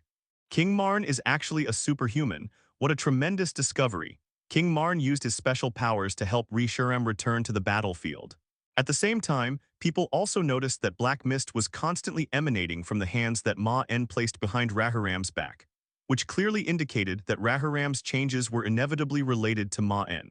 But now Maen is confident he can handle any attack, as long as the opponent doesn't send out a large force to encircle and annihilate him or deploy a divine beast. Since safety is not threatened, we might as well show it off to the fullest, and let those with ulterior motives think twice about whether they can defeat Marks and Angels. A black mist swirled around Reshurem, making him appear both holy and sinister. The organs at the tail of the Dark Kyurem began to spin at high speed again, with electricity and gas emanating from the generator at the tail. Just as Darkrai and Genesect were about to give up, a crimson pillar of fire came from afar and struck Dark Kyurem hard, knocking him down from the sky. Tinny. With a crisp, melodious sound, an orange head suddenly popped out from under Marks's coat. Victini's V-shaped fluffy ears twitched a few times, clearly indicating that being hidden inside Ma's coat had made the little guy a bit uncomfortable. Victini, it's all yours now. Maen patted Victini's head and then said to Victini with a smile. Upon hearing Maen's words, Victini revealed a confident smile, showing her two cute little fangs, and then gave Maen a victory V sign. Then, under everyone's gaze, Victini's two little fleshy breasts rested on Reshuram's back. The orange light instantly illuminated the entire sky, and Victini unleashed an astonishing burst of energy. Legend has it that Victini is a Pokémon that brings victory, and trainers who have Victini will win any battle. The reason is that Victini's body can generate infinite energy, which it can distribute to anything it touches. If one obtains the infinitely generated energy shared by Victini, then you will be filled with energy. As powerful energy was channeled into Reshurem, a dazzling orange light also erupted from his body. While Twin Dragon City was frozen, Aldeck was traveling in the mountains. He didn't expect Team Plasma to be so crazy. After receiving the news, he rushed over at full speed. He finally caught up with Ghetsis and Agatha, who were trying to escape. On the other side, Maen, exhausted, collapsed onto Reshurem. The dark power within Reshurem dissipated completely, and the engine at the rear stopped spinning, extinguishing its flames. Dark Kyurem roared, its overclocking mode fully activated, continuing to unleash its power in resistance. A fire moth appeared before Ghetsis and Akramer, unleashing a vortex of scorching flames that engulfed them in flames. Quetz glared fiercely at Maen, as if trying to imprint Maen's image in his mind. Then he summoned the three-headed dragon behind him and carried Quetz's body, intending to leave. Meanwhile, Akroma stood on the flying vehicle, ready to leave with Quetz. The powerful dark flames even burned away the clouds in the sky, turning the previously stalemate into a one-sided battle. At this moment, the body of Dark King Kyurem once again shone with white light, and this time it flashed by. Dark Kyurem's body lay quietly in the pit. If it weren't for the rise and fall of his breath, one might have thought Dark Kyurem was dead. Maen's appearance reminded Victini of the old king's death, and tears welled up in her eyes. Victini didn't want to be alone again. Quetz also looked in the direction of the male voice. A man dressed in ancient clothing similar to that of the Earth People was hanging on the talons of the warrior eagle, blocking Quetz and his companion from leaving. The newcomer was none other than Adej, the champion of the Unova region. Victini looked worriedly at Maen, who was clinging to Reshurem's back, and gently pushed Maen's body, her azure eyes beginning to moisten. This terrifying scene was reflected in everyone's eyes, and it will perhaps become the most profound memory in everyone's heart in the future. The bond between Maen and the elves truly made En understand the power of bonds, and made En's future path clearer. At this moment, Maen, who was lying on Rahuram's back, slightly raised his hand and made a V sign towards Victini. Dark Kyurem disappeared, while Kyurem and Zekrom lay quietly on the ground. Clearly, Dark Kyurem, having lost its ability to fight, could no longer maintain its fused form and automatically dissolved the fusion. The dark flames, which were originally only the size of a tree trunk, became much thicker under the power of Victini, turning from a tree trunk into something as thick as a bundle of large trees tied together. A black pillar of flame shot into the sky, crackling with electricity, and an astonishing chill erupted from its center. You guys from Team Plasma, you've destroyed my beautiful Unova homeland like this. You don't think you can just leave, do you? You'd better come with me to jail. Aldec's eyes flashed with rage. Quetz stared at Maen, who was clinging to Reshiram's back, his teeth grinding together. But Quetz knew that Team Plasma's plan had completely failed, ruined by Maen on Reshiram's back. Reshiram also looked exhausted, and his body fell uncontrollably from the sky. At that moment, a small, chubby black hand reached out from the ground, grabbed the gene wedge, and then disappeared into the shadows. On the other side, Ghetsis looked at the still-burning black pillar of fire before him, his eyes filled with panic. He refused to believe that the Dark Kyurem, on which he had placed his hopes, would be defeated. With the enhancement of Victini, the dark flames spewed from Reshiram's mouth instantly increased in power. Seeing Maen's gesture, Victini burst into laughter through her tears and hugged Maen's head tightly. Maen also reached out and gently rubbed Victini's soft head. Just then, the Genesect Legion and Darkrai appeared beneath Reshiram, using their bodies to catch the falling Reshiram and gently placing him on the ground. And then slowly walked to Zekram's side, gently stroking Zekram's body, and then looked in the direction of Maen. Vulcan Moth Flame Vortex. At that moment, a rough male voice rang out. But even Ghetsis himself didn't believe that Dark Kyurem could really withstand such a terrifying attack. Finally, under Ghetsis' horrified gaze, the black flames, along with Kyurem's lightning ice, struck Dark Kyurem. But no matter how hard Dark Kyurem tries, he still can't stop the advancement of his skills. Maen, you are the true hero, the hero who saved the United States. The pillar of fire that shot into the sky on the other side finally dissipated, leaving charred marks on the ground and a huge crater. The ice blocks formed by Dark Kyurem, propelled by the black flames, hurled rapidly toward Dark Kyurem. The gene wedge also fell to the ground with a clanging sound. United States, Ripple Town. 3 days have passed since the great battle between Reshiram and Dark Kyurem ended, and the Unova region has gradually calmed down. Team Plasma's leader, Ghetsis, and Dr. Akrama were eventually captured by Unova champion Alder and failed to escape. Following the capture of the two, members of Team Plasma were successively apprehended by Interpol. Most of them left Team Plasma to seek refuge, with only a few members with fanatical beliefs choosing to lie low, waiting for the opportunity to rescue Quidditch and bring him back. After Ghetsis was captured, the so-called 7 sages naturally disbanded. The remaining 6 sages were originally from old families in the Unova region. They became the 7 sages in the hope of seizing greater benefits after Ghetsis established the New World, but now they have long given up on that idea and just want to live peacefully. Meanwhile, En, the apparent leader of Team Plasma, also left after the war along with Zekrom. Before leaving, En and Maen solemnly thanked him, expressing gratitude that Maen had helped him find his direction for the future. Now En plans to travel the world to protect and rescue the elves, bringing smiles back to their faces. Excuse me, are you the white hero King Marks and Angels? Kujai Kujai. The chosen location was chosen because powerful water-type spirits occasionally appear there, so few people would pass by, which provided Maen with a safe place to rest. After leaving, Maen and the elves unanimously decided to go to the beach to sunbathe and relax. Maen, who was hailed as a hero, did not disappear, but instead came to Ripple Town for a vacation. Although it cared a lot about the red shovel on Sand Eater's head, it didn't care if its own members took it, since they would come back sooner or later anyway. Victini, Jirachi, Zorork, Alchemy, and the youngest Genesect are happily building sandcastles on the beach with red shovels. As for where the red shovels came from, just look at Sand Eater's bald head. Maen was speechless after Jengar stopped making excuses. How could a ghost-type Pokémon possibly change its weight? Besides, its weight is determined by itself. After all, the low temperatures in Kyurem were making Maen and his companions feel terrible, and they wanted to recover their tired bodies and minds with the warmth of the sun. After a while, the camera started clicking. After defeating Dark Kyurem, Maen collapsed from exhaustion. Fortunately, with the help of AI Gwandai, Maen and the exhausted Reshiram recovered a little strength and eventually left the scene. Fortunately, Maen told the 3 girls not to make a fuss, and the 3 girls knew that Maen had just experienced a major battle and was on vacation, so they left after taking the photos. The other elves have become quite picky about food thanks to Maen's daily cooking, but these Genesects, who have only recently been revived, are different. As long as the food served by the attendant isn't bad, it's delicious to them. Upon hearing the pleasant female voice, Maen, wearing sunglasses, turned his head slightly and saw three lovely girls blushing as they looked at him. At this moment, Maen was wearing beach shorts and a short-sleeved shirt with sunglasses on, lying on a deck chair on the beach, drinking a beverage and enjoying the summer time. Laplace was singing and splashing in the water. Above its head, three Hydreigon were flying in the sky with Dreo, partly to practice flying and partly to better protect Laplace from attacks by other water-type Pokémon. Even on vacation, Maen specifically chose places with fewer people. Jengar, who was stuffing snacks into its belly, was stunned, then waved its little arms and loudly defended itself to Maen. The man known as the hero of white and black seemed to have disappeared, but this did not stop the enthusiasm of the people in the Pokémon world. Various posts were posted online like crazy. In particular, the latest monthly most popular trainer ranking in the Unova region was not a trainer from Unova, but a trainer from the Kanto region named Maen.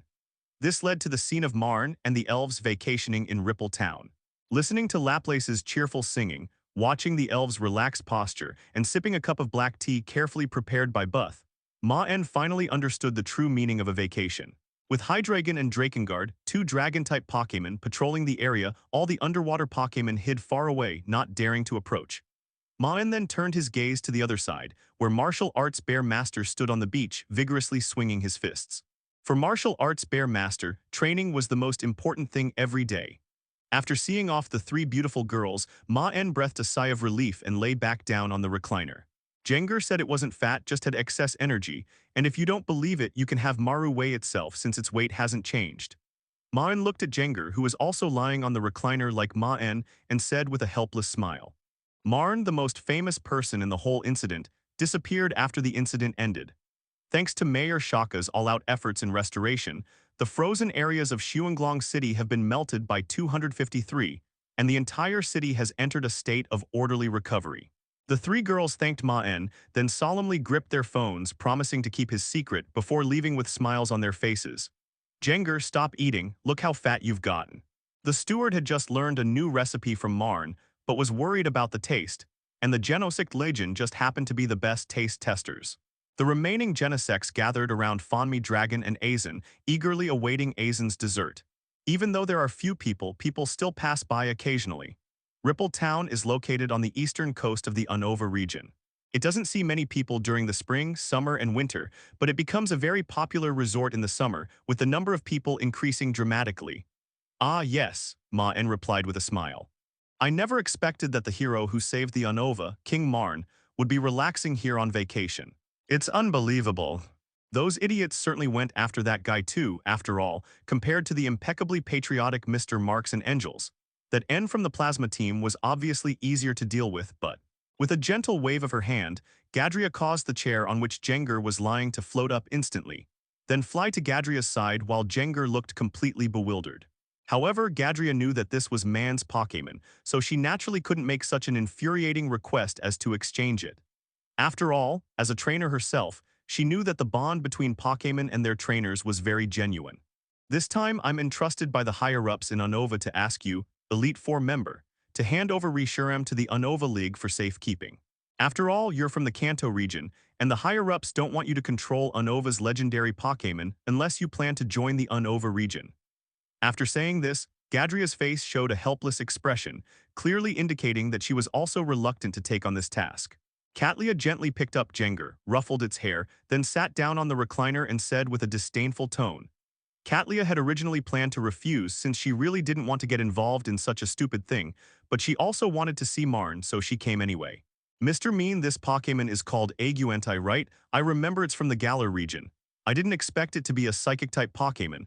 I'd like to catch one sometime. Could you tell me where I caught one? Asterisk.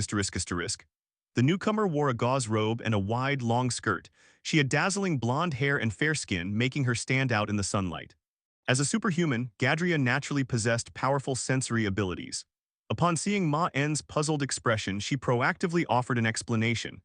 At this moment, attendant AI brought the dessert she had made to Castelia and handed it to her, while Bose, on the other side, also brewed a cup of black tea. I never expected that Miss Castelia, one of the Elite Four of the Unova region, would come to see me.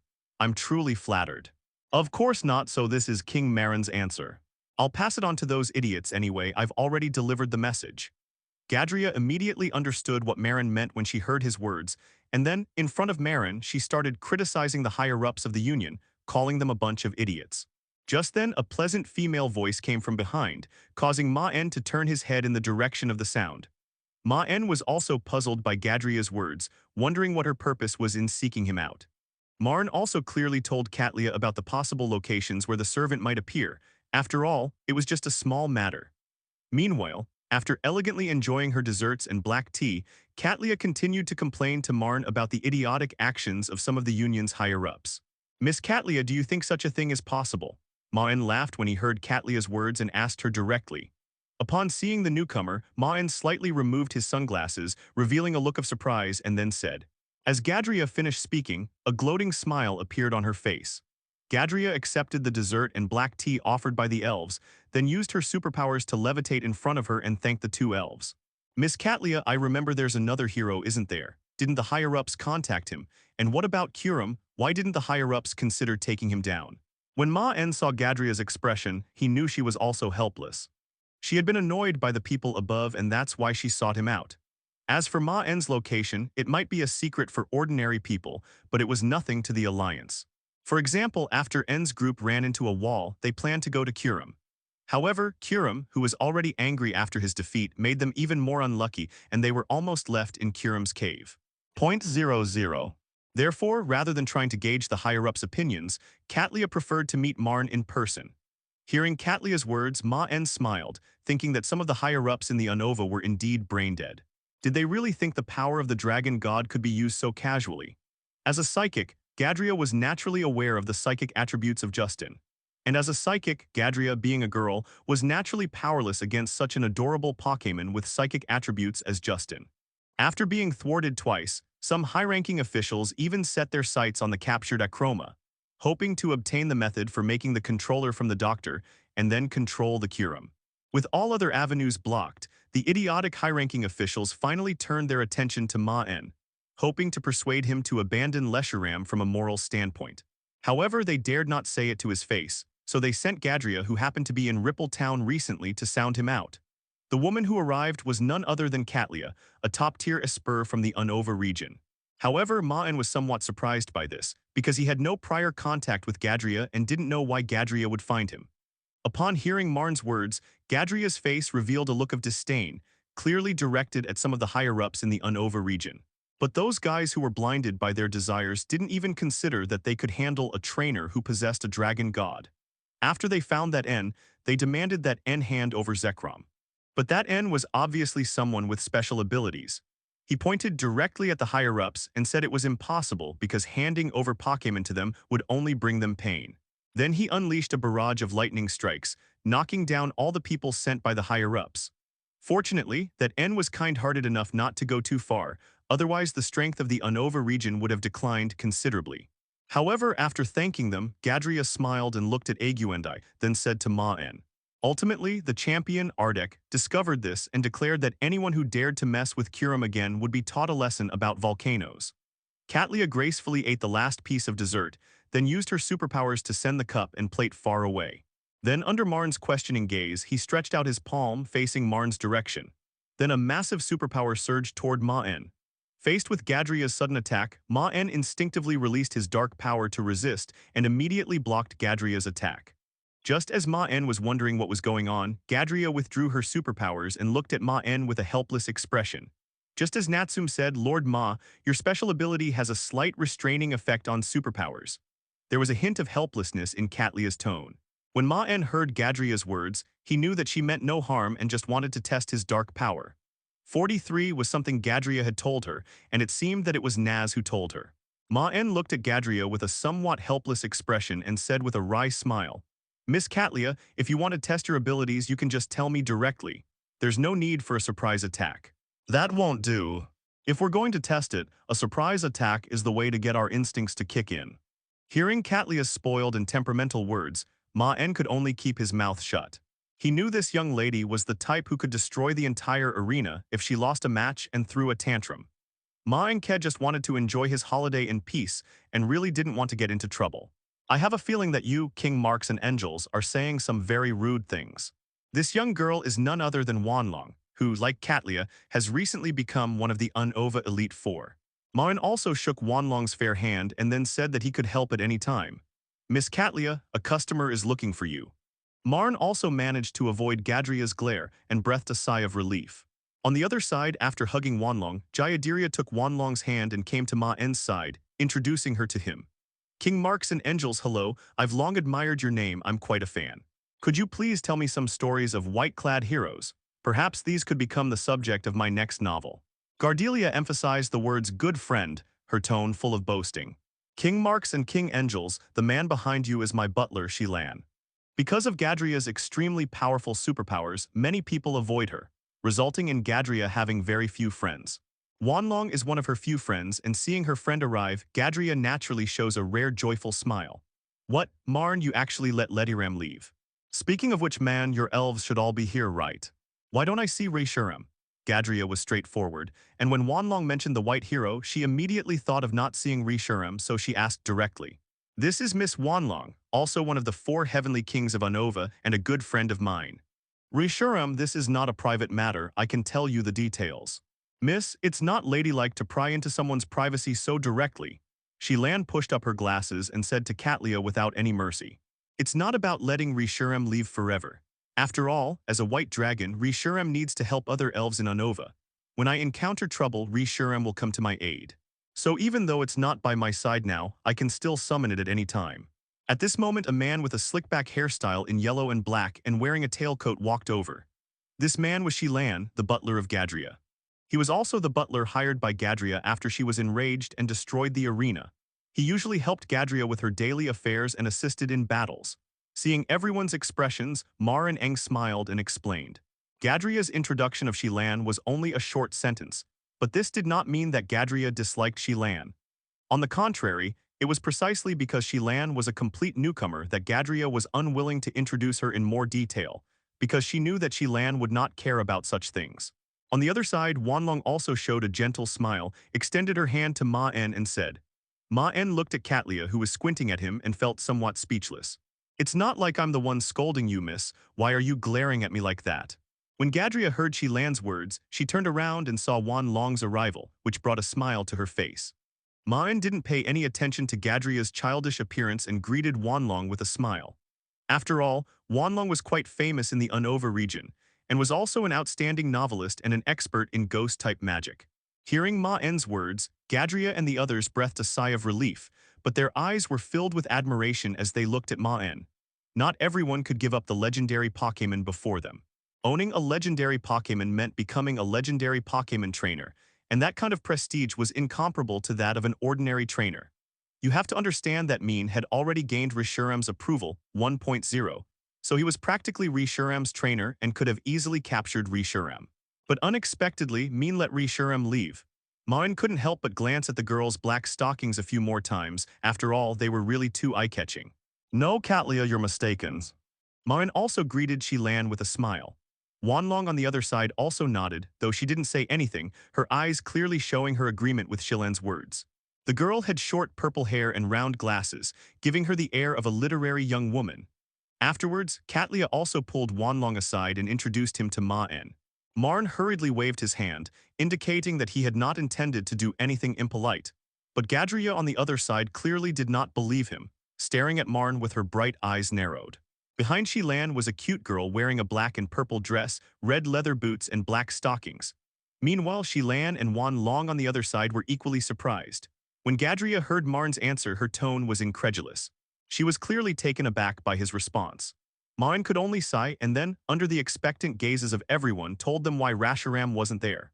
Looking at the strange yet admiring gazes of the 3 women, Maen knew they had misunderstood, but he didn't explain since such things were hard to explain anyway. The reason why Maen left Kyurem in Unova was simple. He didn't want to rely too much on Kyurem's performance, and most importantly, Maen needed a Pokémon to stay in Unova to help him observe Kyurem's condition. Thinking this, Genesect and his men exchanged glances, then extended their arms to Maen, indicating their agreement with Maen's suggestion. The Jenger, which was closest to Maen, couldn't help but laugh when it heard Maen's words. Then, under Maen's death stare, it made a spectacular dive and plunged directly into the shadows. Maen's words echoed in Genesect's ears like the whispers of a demon. Maen smiled and grasped Genesect's arm, saying that he would make sure it saw the Horda's flowers tomorrow so that they could see Maen's sincerity. Other humans might become greedy for you again and try to capture you. Although I have great faith in your strength, you've seen the extent of human intelligence in this great war. Even an elf like Kyurem can be controlled by devices. If you're not careful, 557 they could easily succeed in capturing you, and your homeland would be ravaged by war again. That wouldn't be good, would it? Furthermore, Maen didn't let Reshiram leave for nothing. He still left Reshiram an elf to keep her company. When Reshiram left, Maen temporarily entrusted Molters to Reshiram, hoping that Reshiram could help train Molters. Upon hearing Genesect's words, Maen's smile widened, and his tone became even more amiable. Don't worry, I'll take you to find the Horda's flower tomorrow. But before that, Genesect, have you considered what kind of living environment you'd like?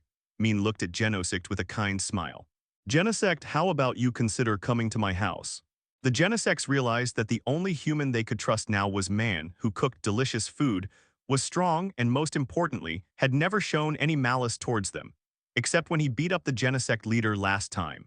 At this moment, on a high mountain in the Unova region, Reshiram stood quietly at the summit, while a Molter's radiating dark-type energy followed silently behind him. Maen's idea was simple. When he was strong enough, he would defeat Kyurem head-on without relying on Reshiram and Victini's power, and then subdue it. With Reshiram and the Gene Wedge, Maen would have a chance to successfully fuse with the flame-white Kyurem. As the leader of Genesect listened to Maen's words, he thought of his encounter in the Plasma Team laboratory and how Kyurem was helpless when he was controlled. He increasingly felt that what Maen said made a lot of sense.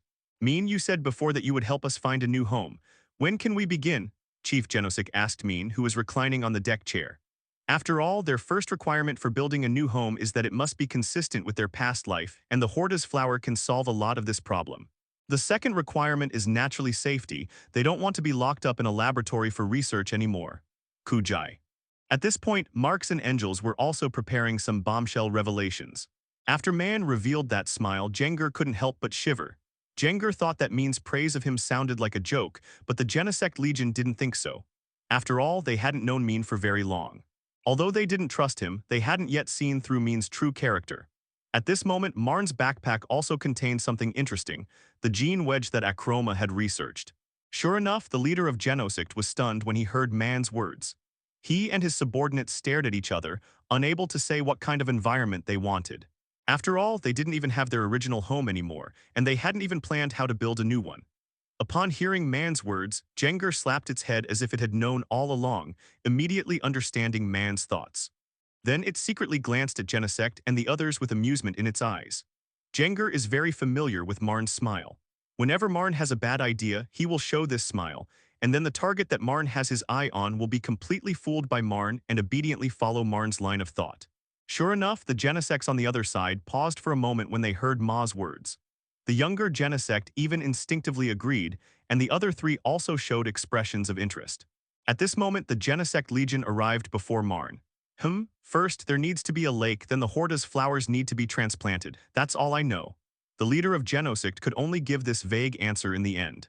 Meanwhile, after seeing off Gadria and the others, Maen continued to relax on his deck chair and begin his vacation.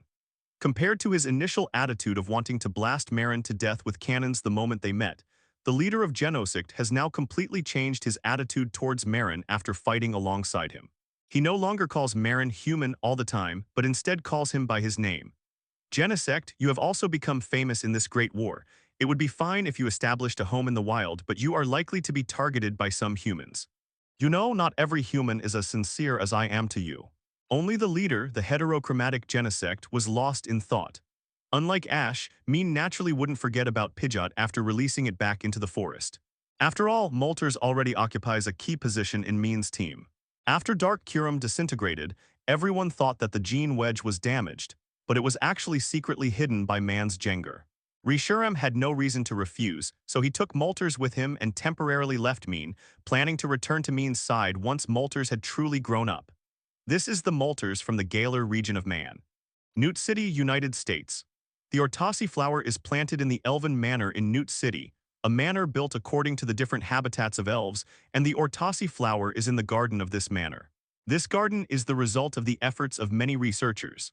It is said that all kinds of flowers in the current elven world are planted in this garden, which is why the Orda's flower exists here. Even plants from 300 million years ago have been successfully revived and planted by these doctors. After finding the owner of the manor and explaining his purpose, the owner agreed to Maen's request without hesitation. After all, Maen only wanted a portion of the Horda's flowers, and he also told the owner that the manor owner needed them to help Genesect build a home. Leveraging his fame in the Unova region, after taking a photo with the manor owner and signing his name, Maen successfully took the Horda's flower and boarded the plane back to Kanto. After returning to the research institute in Kanto, Maen quickly selected a place for the Genesects to live. After all, the Alliance had expanded the research institute so that Maen could work in the Galar region, so finding a place to live for the Genesects was not a problem at all. The Genesects were very satisfied with their new home, and Maen also planted the Horda's flowers for them as promised. Seeing the Genesects joyfully welcoming their new home, Maen also showed a happy expression. The Genesects living here can help Maen protect the research institute, which will further increase our family's security. Kidnapping is definitely the way to go. Just after the Genesects moved in, Marshadow, who was always hidden in Maen's shadow, suddenly appeared and officially informed Maen that he had passed the trial and was now qualified to challenge Ho-Oh. Maen was also confused by what Marshall said. He remembered that he hadn't completed the Thunder God's trial yet, so how could it have been completed all of a sudden? Marshall looked at Maen with a strange expression, as if to say, "You've passed the trial of the Twin Dragons and even beat up Kyurem. Do you really think the trial of Reiku can stump you?" Most importantly, Reiku's trial is similar to Rishurem's, testing whether the trainer has the courage to face the crisis. Maen's act of daring to face Dark Kyurem naturally counts as completing the trial. However, Maen was always surrounded by people and the two dragons before, so Reiku did not show up. Now that he has returned to Kanto, he naturally tells Maen the news of passing the trial through Marshadow. At this moment, Maen also felt that the phoenix feather he always carried had become somewhat warm and took it out of the pocket in his arms. The feathers dyed black by Maen shimmered, signifying that Maen had passed all the trials and was qualified to meet Ho-Oh. Kanto region, Ama-Aoyama. Tianqingshan is located in the Yunying Mountains of Kanto, and Tianqingshan is the highest point of the Yunying Mountains. It is also the legendary residence of the Phoenix King. Countless people come here hoping to see the legendary Phoenix King, but none of them succeed. Over time, the story of Ho-Oh living here became a legend. Apart from a few people who still believed in the legend, the rest of the people had completely given up exploring this place. Therefore, Tianqingshan became deserted again. But the legend is true, Ho-Oh does indeed reside here. However, more than a residence, this place is the final testing ground for Ho-Oh. Those who are not qualified will not allow Ho-Oh to appear, which is why those who come here have never seen Ho-Oh. Following Ma Xiaoju's guidance, Maen finally arrived at the foot of Tianqing Mountain. When Marks and Angels arrived at Tianqingshan, an old man with a huge travel bag and a gray beard appeared beside them at some point. As soon as the old man appeared, he leaned close to Marks and Angels, then sniffed carefully and said, "There's no mistake, this is Ho-Oh's scent, although it's a bit faint." No, there are other scents mixed in with Ho-Oh's scent, but I can barely detect them. 2. If an ordinary person saw this old man, they would definitely think he was crazy. But Maen happened to know this old man, nicknamed Fan Yi, who was a fanatical pursuer of Phoenix King and had been searching for Phoenix King's whereabouts for almost 20 years. For this reason, the old man in front of me even wrote a book called Ho-Oh, My Life. It has to be said that Maen really admires this old man in this respect. Not everyone has the perseverance and willpower to find a vague goal, let alone spend more than 10 years on it. Maen naturally knew what the old man meant by the taste of Phoenix King and reached into his chest pocket to rummage around. Seeing Maen's actions, Fan Yi's face showed excitement, and then his eyes shone as he waited for Maen's next move, muttering to himself. "Could it be the rainbow feather? I've finally been fortunate enough to see it." "Old man, you really are an expert. Look." Maen smiled and took out a black-dyed phoenix feather from his pocket. When Fan Yi saw the rainbow feather turn black, he was so frightened that he almost fainted. Fortunately, Maen Qian Zhao quickly supported him. Otherwise, he might not have been able to see the Phoenix King, but could have easily gone straight to the King of Hell. After catching his breath, Fan Yi immediately looked nervously at Maen, then distanced himself and angrily said, "Tiger. Evil person." Maen was stunned by Fan Yi's angry words. Then he remembered the legend that the rainbow feather would turn black if it were obtained by an evil person. Clearly, the old man in front of him regarded him as an evil person. "Well, old man, you've misunderstood. These feathers were given to me by the Phoenix King, but they turned black when they got into my hands. I'm really not a bad person. Haven't you been watching the news lately? I haven't seen it. I've been on this mountain for almost a year now. Hearing Fan's words, Maen helplessly slapped his forehead, then summoned the Rotom Dex and played Maen's previous video for Fan. After watching the video, Fan finally believed that Maen was a good person, and that he was the hero who saved Unova and the new Kanto 4 Heavenly Kings. He also showed an embarrassed smile. However, King Maen, why did this feather turn black in your hands? This will anger the Shadow Guide Marshadow and there will be serious consequences. Master Fan looked at the black feather in Maen's hand with a serious expression, and it seemed that he also intended to stop Maen from going up the mountain. It's probably because of my special ability, just like those superpowered individuals. As for Marshadow, which you mentioned, well. As Maen finished speaking, he squatted down on the ground and under Fan Yi's puzzled gaze, inserted his hands into his shadow. This sight startled Fan Yi so much that he jumped up on the spot. Then, in front of Fan Yi, Maen groped around in the shadows for a while, and then, to Fan Yi's astonishment, he pulled out an elf directly from the shadows. This elf was none other than the terrifying Shadow Guide Marshadow that Fan Yi had mentioned. Abba. Fan Yi pointed at Marshall in Maen's hand, his face showing the same surprise as when he saw Ho-Oh, and he couldn't say a word. Marcia looked completely bewildered. She was flashing her energy cube in Marn's shadow since she might have to part ways with Marn after the trial. She was planning to have a good meal while she had the chance. Then Marshall was pulled out of the shadows by Maen, still holding the unfinished energy cube in his hand, looking around in confusion. Maen demonstrated this to Fan Yi by holding Marshall between his hands, then smiled and said, "Grandpa, look, Marcia is so cute. I know her very well, there won't be any problems." Upon hearing Maen's words and looking at the stranger Fan Yi, whom he had never seen before, Machado instantly understood the situation. His originally dark face turned red in an instant. Marshall quickly broke free from Maen's grasp, and then, to Fan Yi's astonishment, delivered a powerful punch to Maen's chest before disappearing back into the shadows. Fan Yi hadn't closed his mouth since earlier, and finally reacted when he saw Maen clutching his stomach and squatting on the ground. He helped Maen up, who was trembling with pain. But Maen's feathers have changed, so for Maen, the three mythical beasts have other ways to summon Ho-Oh. The three Pokémon, Entei, Reiku, and Suicune, had somehow ended up standing on the rocks above the platform. At the same time, Marshall emerged from Maen's shadow, stood on the crystal of the platform, and burst forth with a black beam of light. As the clouds dissipated, a bright rainbow appeared in the sky. In the thick fog, Maen and Fan Yi walked up the mountain path. The higher they went, the less fog there was. Finally, when they were almost at the top of the mountain, the fog had completely dissipated. "These restless Pokémon have all been drawn here by Ho-Oh's power," Fan Yi said with a sigh as he looked at the Pokémon around him. Meanwhile, many elves living in this area appeared on both sides of the mountain road. A few rays of sunlight pierced through the clouds and fell on Marn's face, while also faintly illuminating a huge platform at the top of the mountain. "Please give me flowers." Suijun represents the rain that extinguishes the bell tower, and its energy pillar is the blue color of the rain. As the three divine beasts arrived, they naturally saw Maen standing in the center. Meanwhile, Fan Yi stood on the outer edge of the platform, excitedly awaiting the arrival of Phoenix King. Lei Gong represents the lightning that struck the bell tower, and the energy pillar is the gold color of lightning. Legend has it that Suicune and the other two legendary Pokémon were created by Ho-Oh, using energy from the burned-out bell tower to revive three dead Pokémon. However, before Ho-Oh arrived, three powerful forces emerged. As the four beams of light converged, the clouds in the sky were dispersed, and the sunlight finally shone freely onto the platform without any obstruction. With the appearance of Ho-Oh, it also signifies the start of Ho-Oh's final trial. Three beams of light of different colors converged in the sky. As Marks and Angels entered Tankingshan, the entire mountain was suddenly shrouded in thick fog. In the shadows, Marshadow could only blush and channel his embarrassment and anger into his appetite, eating more frequently. He had completely lost face as the Shadow Guide today, and he had to get his revenge from Maen. Meanwhile, Maen also looked at Ho-Oh. Although it was their second meeting, Maen was still shocked by Ho-Oh's figure and power. "That platform is the training ground." Fan Yi laughed when he saw Maen's expression.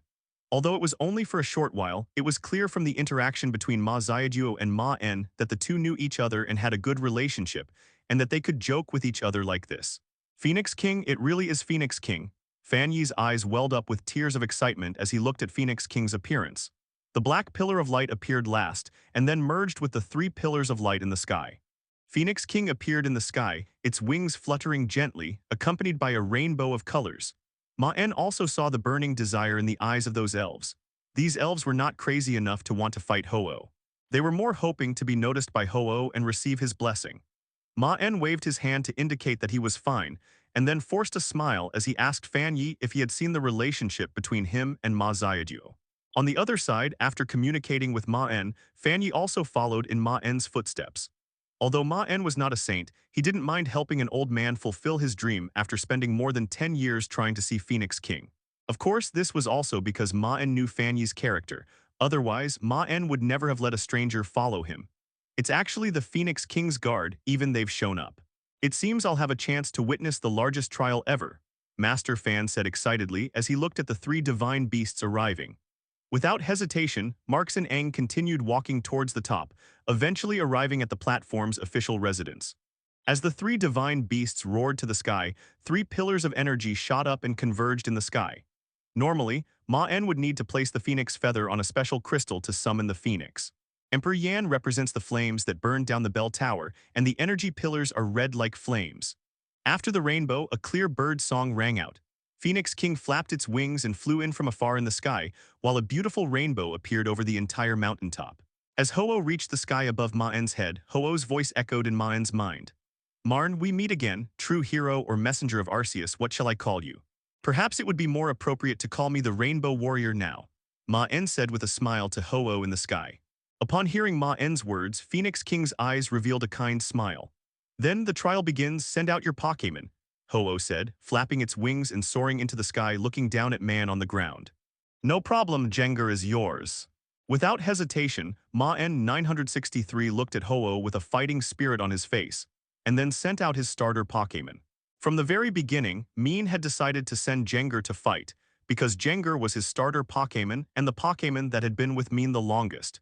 Maen had already decided to send Jengar to fight this battle. Jengar Shadow Ball Kujai. Upon hearing Maen's command, Jengar did not hesitate. It clenched its hands in front of it and fired a black shadow ball, which went straight towards Ho-Oh in the sky. Ho-Oh didn't dodge the incoming shadow ball at all. Instead, an orange light emanated from its body, and the shadow ball dissipated upon contact with the light on Ho-Oh. Jengar's shadow ball couldn't even break Ho-Oh's defense. The Phoenix King in the sky also let out a cry, and then orange flames burned on its body. What was most surprising was that there were even some rainbow lights in the flames. Ho-Oh flapped its wings, and flames descended like a lid directly towards Jengar. Faced with flames that seemed capable of burning the sky, Jengar knew there was nowhere to hide. These powerful flames seemed capable of melting even shadows on the ground. Jengar raised its hands towards the sky, and black mist surged forth, transforming into a shield of black mist that blocked the flames. However, the shield formed by the black mist cracked upon contact with the flames and was subsequently burned and melted. The flames completely engulfed Jengar's figure, but Marn showed no panic and extended the keystone from his wrist. Jengar Mega Evolve. Amidst the flames, rainbow-colored light shone, and then a dark shadow shot into the sky from the flames.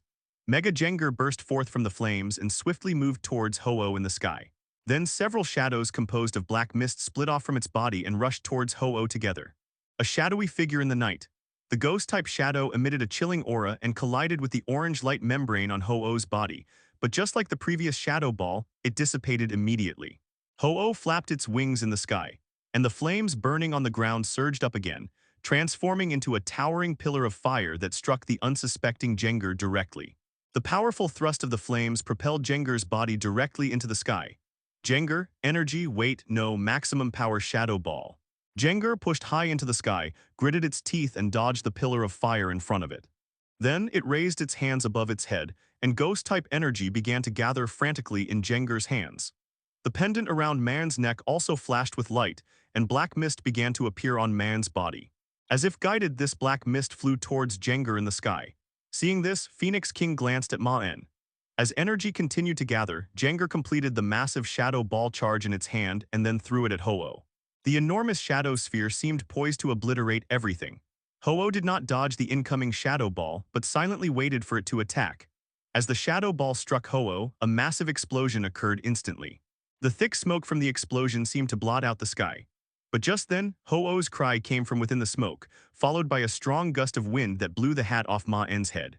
Phoenix King flicked its wings amidst the smoke, and the smoke dissipated, revealing it still safely soaring through the sky. At that moment, a cracking sound rang out. A visible crack appeared in the orange light membrane in front of Phoenix King. 012303522 Chinese letter 112,211,301. However, the crack only appeared for a short while before it was instantly filled by the energy released by Phoenix King and quickly repaired itself. Maen was not surprised by this scene at all, and the fighting spirit on his face had not faded. However, the eyes of the Ent Emperor and the other divine beasts showed surprise. They did not expect that Jenger would be able to break a crack in Ho-Oh's shield. Even though it looked very small, it proved that Jenger had indeed made it possible to break through Ho-Oh's defense. Ho-Oh's eyes showed a moment of surprise, but it quickly returned to normal, though a hint of admiration appeared in its gaze as it looked at Jenger. In retaliation against Jenger, Ho-Oh cried out again, then slightly opened its beak, spewing out orange flames with a glint of light from its mouth. But what Ho-Oh spewed from its tiny beak was not a pillar of fire, but a sea of flames. To Jenger's astonishment, the sea of fire engulfed Jenger, turning the sky red and setting the entire sky ablaze. At this moment, the elves on Tanking Mountain couldn't help but raise their heads and look at the crimson sky in version 3.0, their eyes filled with shock. At the foot of Tanking Mountain. Well then, King Ma, I'll take my leave now. My dream has been fulfilled and I look forward to our next meeting. Brahma was still carrying his huge travel bag, but the spirit in his eyes was undisguised. For him, witnessing the birth of Ho-Oh and a legendary trainer was something that truly made him happy. Goodbye, Master Fan. I hope to have the opportunity to read your books again someday. Ha ha ha, I won't let you down, Marks. The next book will definitely be even more exciting. After finishing speaking, Fan waved goodbye to Maen at the intersection, carrying his travel bag and walking further and further away until he disappeared from Maen's sight. Watching Master Fan leave, Maen turned back to look at Tanking Mountain once more. The sky above Tanking Mountain was still clear, but Maen would never forget everything that had happened there today. With his eyes closed, Maen recalled the battle that had just taken place. The outcome of this battle was predetermined from the start. Although Maen possessed the strength of a celestial king, it was impossible for him to defeat Ho-Oh with only the strength of a celestial king. So from the beginning, Ho-Oh said it was a battle trial, but it was actually a training battle. This is why Jenger's moves could hit Ho-Oh. Even when Jenger was accumulating energy to release a giant shadow ball, Ho-Oh did not stop it. Otherwise, with Ho-Oh's strength, Jenger would not have even had a chance to release its move. Although it suffered a crushing defeat to Ho-Oh, Maen had no regrets. The outcome of such a battle with such a huge power gap was already predetermined. More than the victory or defeat, what Maen gained was Jenger. It was just that Ho-Oh was a bit stingy at the end, refusing to agree to the 22 small requests. Although Maen thought this way, he couldn't hide the excited smile on his face and left Tankingshan with energetic steps. On the other side, Ho-Oh seemed to sense Maren's bad intentions, turned its head in Maren's direction, and then showed a helpless expression in its eyes. Ho-Oh's teasing voice rang in Marshadow's ears, and then Marshadow shyly looked down at its belly. At the same time, Suicune and the others also looked at Marshadow with teasing eyes. After that, Maen retrieved the sleeping Jenger and left Tankingshan, parting ways with Fan Yi. Seeing the flickering red light within Jenger's black body, Maen knew this was a blessing bestowed upon Jenger by Ho-Oh. Under this blessing, Jenger's strength instantly surged to the level of Elite Four. On the other side, after leaving Tankingshan, Maen stood still. Victini and Jirachi were also in low spirits and sat on Maen's shoulders, seemingly trying to comfort him. Marshadow's body trembled upon hearing Ho-Oh's voice. She then turned to look at Ho-Oh, her eyes filled with doubt and conflict. 473. But then Ho-Oh looked at Jenger lying on the ground and flapped its wings again. The flames that had just been glowing with rainbow light quickly turned towards Jenger and then surged towards Jenger, burning fiercely. Looking at Maru squatting on the ground, Ho-Oh's eyes returned to normal. As a legendary Pokémon of Ho-Oh's level, it should be calm and composed. But for some reason, when Ho-Oh saw Maru squatting on the ground and making a painful sound, a hint of pleasure couldn't help but appear in its eyes. Then it gave Maru an approving look. Marshall's eyes remained unmoved. He simply stood there, staring blankly at Maren's departing figure. The holy fire healed Jenger's injuries, and then, to Maren's astonishment, the holy fire gradually condensed, eventually forming a flame orb on Jenger's body. Lord Ho-Oh, do you think highly of that human? Suicune's questioning voice rang out. Ho-Oh, can we battle a few more times, or could you give me another feather? Sacred Flame is the exclusive skill of Entei and Ho-Oh, but the power they wield is completely different. After all, Entei's power was given to him by Ho-Oh, and the true Sacred Flame must come from the legendary Ho-Oh, the Pokémon who controls the life of Pokémon. Time rewinds to the moment when Ho-Oh spewed out a sea of fire. Fanyu was so frightened by the scene that he almost screamed, but Maen showed no sign of panic. Sacred fire. Marshall quickly moved in front of Maen, following the shadow, and then delivered a powerful punch to Maen's chest, knocking him to the ground. Recalling the year-long trip with Marn, Machado touched his chest, feeling for the first time a strange emotion gathering in his heart. It's only one step away from the championship, and even Jenger's potential has been raised, potentially reaching a position above the championship and the level of some ordinary legendary Pokémon. Because Maru knew that Ho-Oh was not an evil Pokémon, it was impossible for it to attack Jenger Tadu, who was unable to battle without a reason. Maen's words stunned Ho-Oh, and even Suikyun and the others were dumbfounded. It was the first time they had ever seen someone dare to make such an unreasonable request to Ho-Oh. Sure enough, when the flames touched Jenger, Jenger's injuries began to heal rapidly, as if the red substance was not flames but a healing spray. However, to the surprise of Victini and Karachi, Maen did not show any sadness on his face. He simply stood there looking in the direction of Tanking Mountain, waiting for something. Upon hearing Ho-Oh's words, the three legendary Pokémon, including Suikyun, were taken aback, and then showed strange expressions. After all, they had also heard what Maru and Ho-Oh said at the end, and they also thought that Maru was a bit interesting. "It's nothing, I just remembered Marn again, what a greedy little fellow." Seeing the mocking looks in the eyes of the big shots, Marshall could no longer stand, and his body sank into the shadows and disappeared. The flames instantly engulfed Jenger, and the immense power rendered Jenger unable to battle, causing it to revert from its mega evolution state and fall from the sky to the ground. Then the flame orb slowly merged into Jenger's body, and Jenger fell into a deep sleep. Jenger has lost its ability to battle, and Marn's trial has ended. Just come back and help out during the next trial, but be careful not to eat so much anymore. Your belly has started to show lately. Lord Ho-Oh, what's wrong? Suikyun, seeing Ho-Oh's strange expression, became curious and asked in confusion. Phoenix King did not answer, but simply flapped its wings and flew into the sky with rainbow light, then disappeared into the horizon. Looking at the sleeping Jenger lying on the ground, Maen suddenly and instinctively said something to Ho-Oh for some reason. After watching Marn leave, Ho-Oh turned its head slightly and looked at Marshall, who was still standing on the edge of the mountaintop watching Marn leave.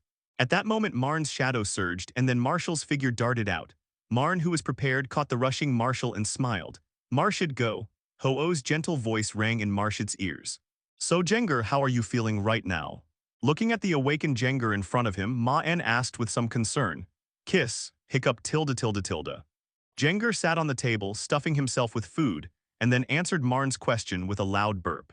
Maen's face instantly darkened, because Jenger actually told him that he was still feeling unwell and needed to eat something. Then, amidst the snickers of the other Pokémon, Maen pulled Jenger's face to both sides, finally stopping Jenger from eating. After becoming a researcher, the first skill Maen mastered was using instruments to examine the bodies of Pokémon. Subsequently, the first thing Maen did upon returning to the Research Institute was to examine the sleeping Jenger. The results showed no changes beyond the detection of Jenger's improved strength and talent. Not long after Maen finished his examination, Jenger woke up. Upon waking up, Jenger immediately expressed that it was a little hungry, which led to the scene of it gorging itself on food just now. Jenger patted its belly and stood on the open ground amidst the expectant gazes of all the Pokémon. Jenger condensed a shadow ball once again, but this time the shadow ball was strange. It was not only a pitch-black sphere, but also had black flames burning on it. Marn quickly jotted down everything that happened, a thoughtful expression on his face. After testing Jenger's power, Marn received a call from Professor Oak, who asked him to help escort something to Azalea Town in Johto and deliver it to Steel, the expert who makes piquet balls. At the same time, Marks and Angels started a new line in their notebook and wrote down the shortcomings. After seeing Marn, the rabbi quickly disappeared into the air. After the ball flew over the forest, they didn't notice the GS ball in the middle pocket wobbling slightly twice. Jenger gave an OK sign to the group of Pokémon, and then began to demonstrate the abilities it had received from Ho-Oh. Touching the piquet ball in his pocket, Marn, sitting on the back of Hydreigon, sighed helplessly. "Don't come any closer." When Maen saw Celebi appear, his mind immediately went into overdrive, knowing that getting involved with Celebi would definitely lead to big trouble. First of all, the most obvious thing is that the explosive power of Shadow Ball has increased compared to before, and it also has a burning effect. It seems that ghost-type attacks have been given a fire effect when used by Jenger. This is obviously a benefit brought to Jenger by Ho-Oh's blessing. Maen's choice was also very straightforward. Since he was unsure about the timeline, he would improve his own strength. As long as he was strong enough, he could overcome any problem he encountered. Sitting on the back of Hydreigon, Maen looked at the GS ball in his hand. Maen remembered that in the anime, the GS ball was originally a subplot, but it was cut off and not developed further because of the Celebi movie. The flaming shadow orb hurtled toward the dummy. This time, instead of exploding as before, the dummy burst into flames the instant it touched the shadow orb before exploding. While flying in the sky, Maen suddenly felt a chill, as if he were being targeted by some kind of gaze. He immediately stopped the three-headed dragon and looked around warily. But sometimes, things never go as smoothly as Marks and Angels about money had planned. At the same time, in the woods below Maen, a green elf with dark circles under its eyes looked in the direction Maen had flown and smiled. Overall, Jenger's gains this time clearly outweigh the losses. After all, according to Jenger, both the cost of skills and the speed of their release can be improved. As long as it eats more just kidding and trains more, Jenger can switch between two different attack forms on its own, while also increasing the release speed and reducing the cost. Maen pondered the benefits Jenger would gain after receiving the blessing. So in the end, Maen took on the task of escorting the GS ball. So why should Maen do this errand-running job? Maen rode the three-headed dragon, flying over the forest leading from the City Alliance to Azalea Town. Maen originally intended to refuse, but considering Professor Oak's usual help to him, he had no choice but to accept the escort job, treating it as a trip. Then, when Maen received the item that Professor Oak had asked him to escort, he was dumbfounded. According to Jenger, firstly, the skill with fire attack costs significantly more, and secondly, the casting speed is also slower. Seeing this, Maen's face showed a shocked expression, and then he signaled Jenger to attack the dummy in the distance. This spirit is the Celebi that Maen mentioned earlier. The problem is that in the anime, this Piquet ball should have been given to Ash to escort him when he went on a trip in the future. Why is the timeline so strange? The GS ball appeared so early, and the person escorting him has become Maen. But Maen didn't care about any of that anymore. All he wanted to do now was get the Piquet ball to steal and then continue his vacation. But both the animation and the game prove that this GS ball is definitely related to Celebi. In the end, Maen didn't want to pursue it any further. After all, his appearance had caused a huge butterfly effect. The early start of the Twin Dragons War, the release of Mega Evolution, and the reappearance of Pokémon in the Green region. The world had changed dramatically, and Maen was completely confused about the timeline. A Piquet ball with a gold top and a silver bottom and the letters GS are lightly engraved on the front of the Piquet ball. At that moment, the rabbi suddenly darted out from in front of Maen and made eye contact with him. Upon seeing the GS ball, Maen understood why he needed to escort it. The GS ball couldn't be teleported, and there was currently no way to open it. Thinking about this, Maen wondered if he should have been more shameless and asked Ho-Oh for a few more blessings. However, upon thinking about this, Maen instinctively touched his stomach, remembering Marshall's heartwarming punch, and then showed a look of lingering fear. Marks closed his notebook, and after a moment of thought, a smile appeared on his face. When Maen saw the Piquet ball, he was dumbfounded because he recognized it as the GS ball that had appeared in the game.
Hello, everyone!